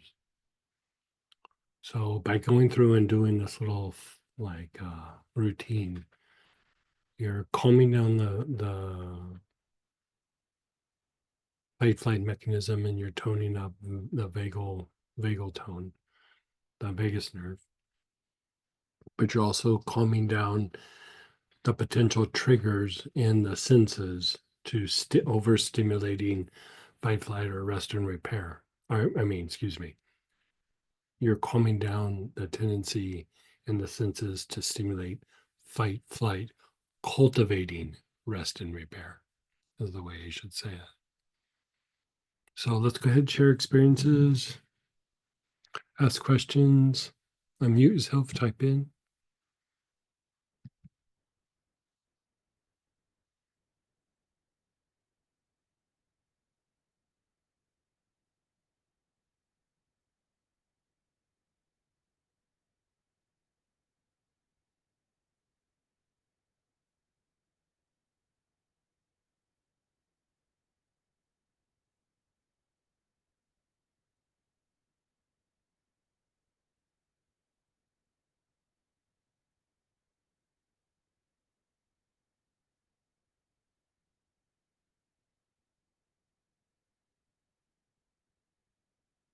It was really interesting, Greg, about the correlation of like the different energy centers with the Oh, yeah. senses. Yeah, yeah. And somebody was asking, oh, could you write that out? I just want everybody to know I've started opening up transcript for what Greg says. And yeah, there's maybe a few misunderstood words, but mostly it's very clear. And so you can save the transcript for just the whole Yeah. day or whatever you want. And that way you can go back to the little nuggets and stuff like that. When we're less spacey and stuff like that. I Yeah. just want people to know that's available. Okay. And Greg repeats himself. Yeah. And, And that's not going away anytime soon. So but I love when we do the sensing stuff. mm. It- It's very shifting to the mind. Yeah, it- Very, very shifting to the mind. Perfectly said. Yeah. It's literally the way my brain seems to like hmm see the world Mhm. is different. hmm For me, what the thing that I do is I'll do brain, or excuse me, crown, forehead, ajna, back head, jaws, and then my eyes. And then I'll repeat it, and then I'll do my ears. And then I'll do brain, forehead, ajna, and then I'll do my nostrils. And then I'll do brain, forehead, jaws, throat, and then I'll do my tongue. And then I'll do brain, forehead, basic, then I'll do my face. It's a little bit more drawn out that way, but this kind of hit them all. And then you do the senses, but we might have to, Study group? study group, or we tomorrow? could do it in the morning. Yeah, we can Yeah, do mashup, we can do Yeah, whatever we we can do, smash up. Yeah. We make our own rules for this one. And because this is some of your guys' first mashup class, I just want everyone to know we don't have an official PDF, but when I send the recordings out, I am keeping track of everything we do this weekend. So you get kind of like a PDF of what we did on the weekend. Yeah. Um, Because I leave this very open to, like, if you guys interact and have questions, or just do the feel of the group, and we start mashing it up like on site. It's not like a predetermined mashup. And the idea is also to help you cultivate or encourage you to do a little bit of experimenting on your own, of mixing these classes. So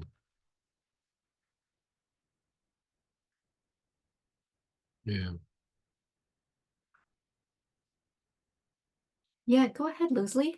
Hey, Leslie. Hi, Greg. How are you? I I'm love doing this good. class, and I think Yeah. it's really, really interesting. I've been in school for a little bit, so I haven't been around, which I miss you guys very much. When you did the brain, the ashna, the throat, the mouth, what I'm learning in school is a lot of that is connected to the organs. So Right. Yeah, sure. yeah, especially like the tongue. The tongue has a part of like the heart, the lung, the kidney, the Right. eyes, the ears, all of it.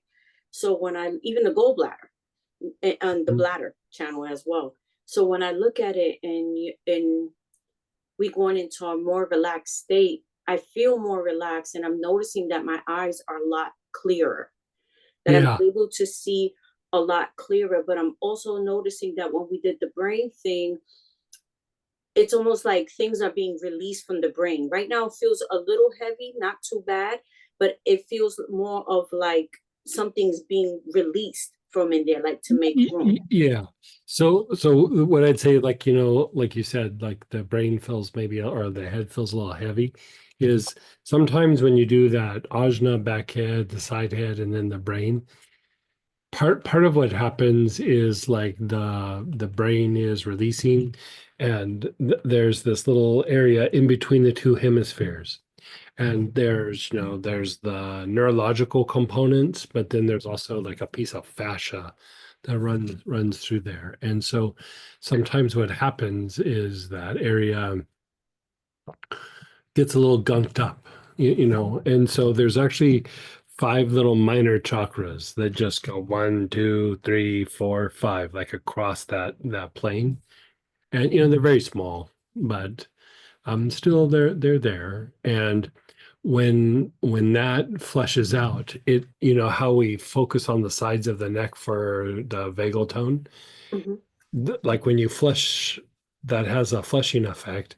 It actually makes the sides of your neck expel.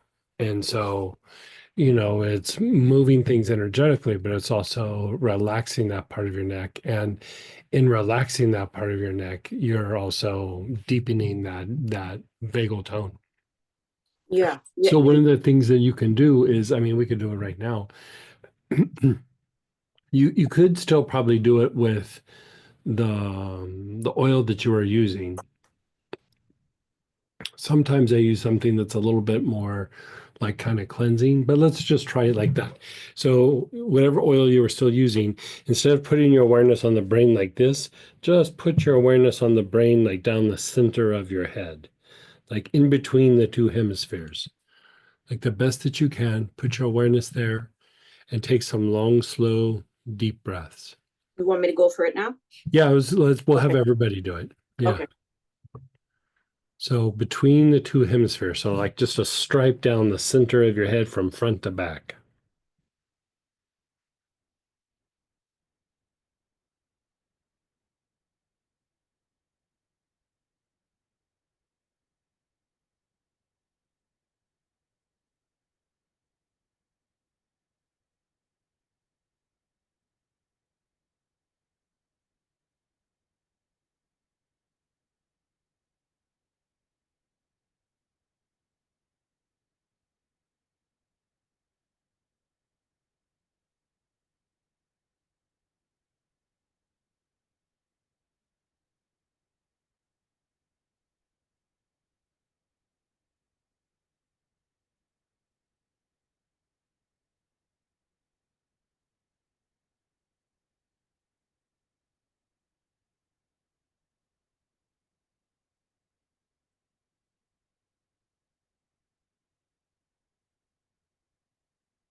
And then just pause.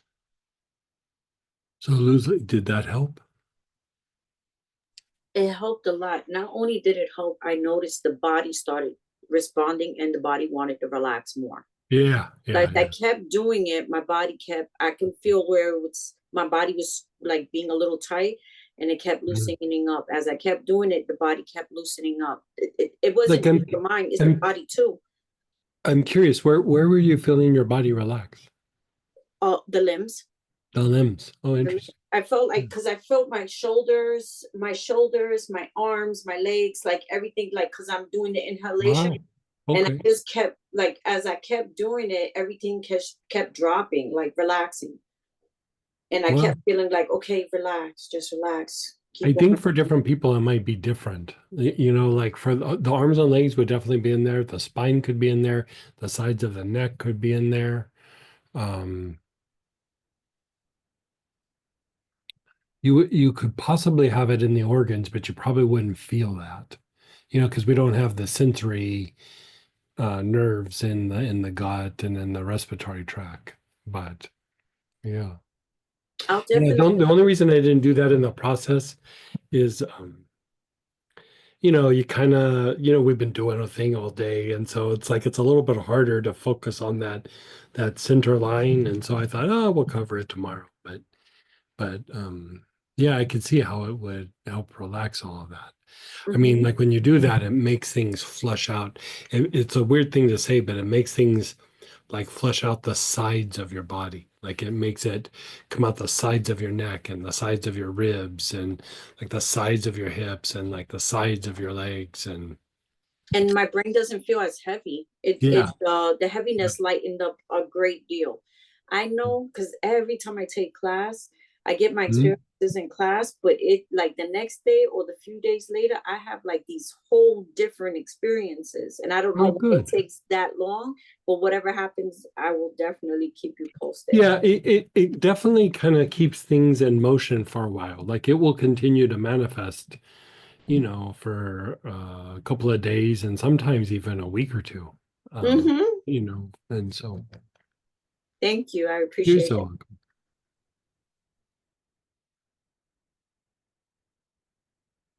Yeah, that was a nice little added bonus there too. Someone shared, overall, I had some insights into my projects and art with some visuals. Oh, nice. I used lemongrass, but switched to Bulgarian lavender midway through.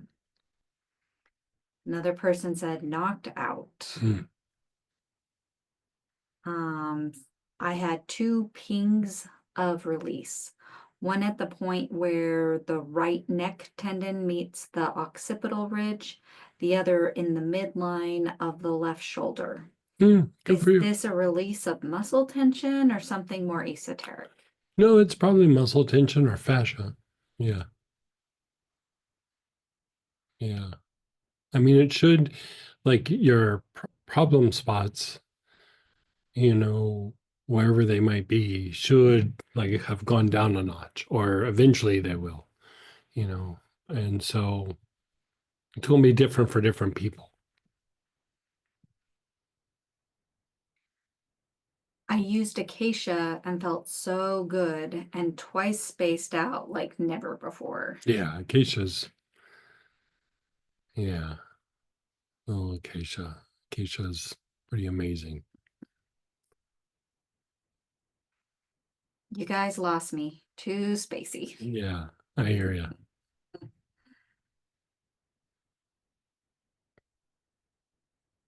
Oh yeah, go ahead, Lucinda. Hey. Hey, I just wanted to say that like I woke up with probably norovirus this morning, so I couldn't tolerate any of the oils, smelling any of the oils, but just going through what I could stay awake for, Uh-huh. I think has made the whole process more tolerable. I think just relaxing like the stomach Oh, and yeah. I guess what I was going to ask you if is just focusing on that organ and trying to relax it. Is that the probably most Yeah. So what's going on? the norovirus? I'm gonna guess it's the norovirus that's going around. It's the stomach flu. Oh, gotcha. Yeah. So Yeah, boy. That how long have you had it? I woke this morning. You woke up with it this morning. Um,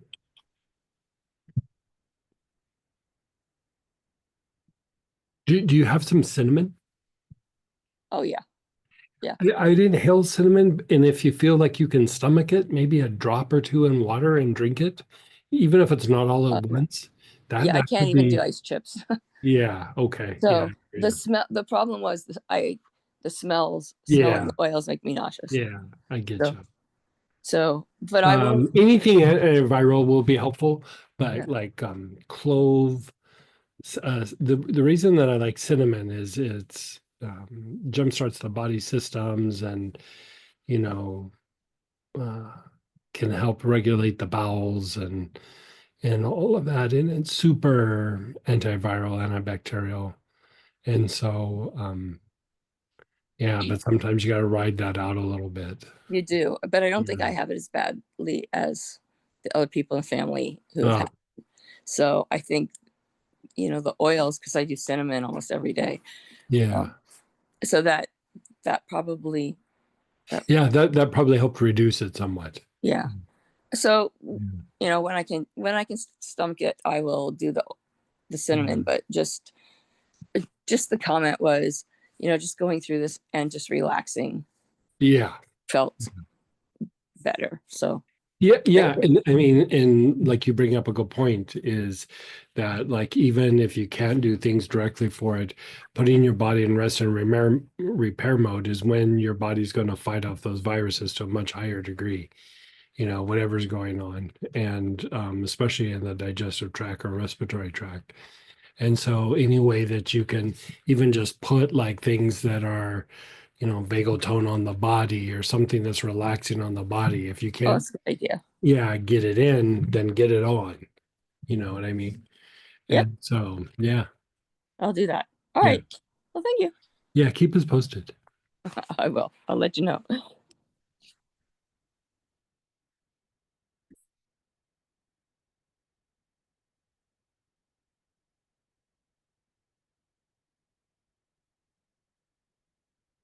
After 2 difficult and emotional weeks cleaning out my deceased ex-husband's house and traveling on the train home, my head was throbbing for 2 days. Like, this is just what I needed. Oh, good. The headache is gone and I feel ready to go back to work. Thank you so Yeah, much. yeah. Sorry to hear about your husband or ex-husband. Which oil would be best today for a salt bath? Well, if you want to lean into the rest and repair thing, like I'd say spikenard, vetiver, marjoram, petitgrain, um,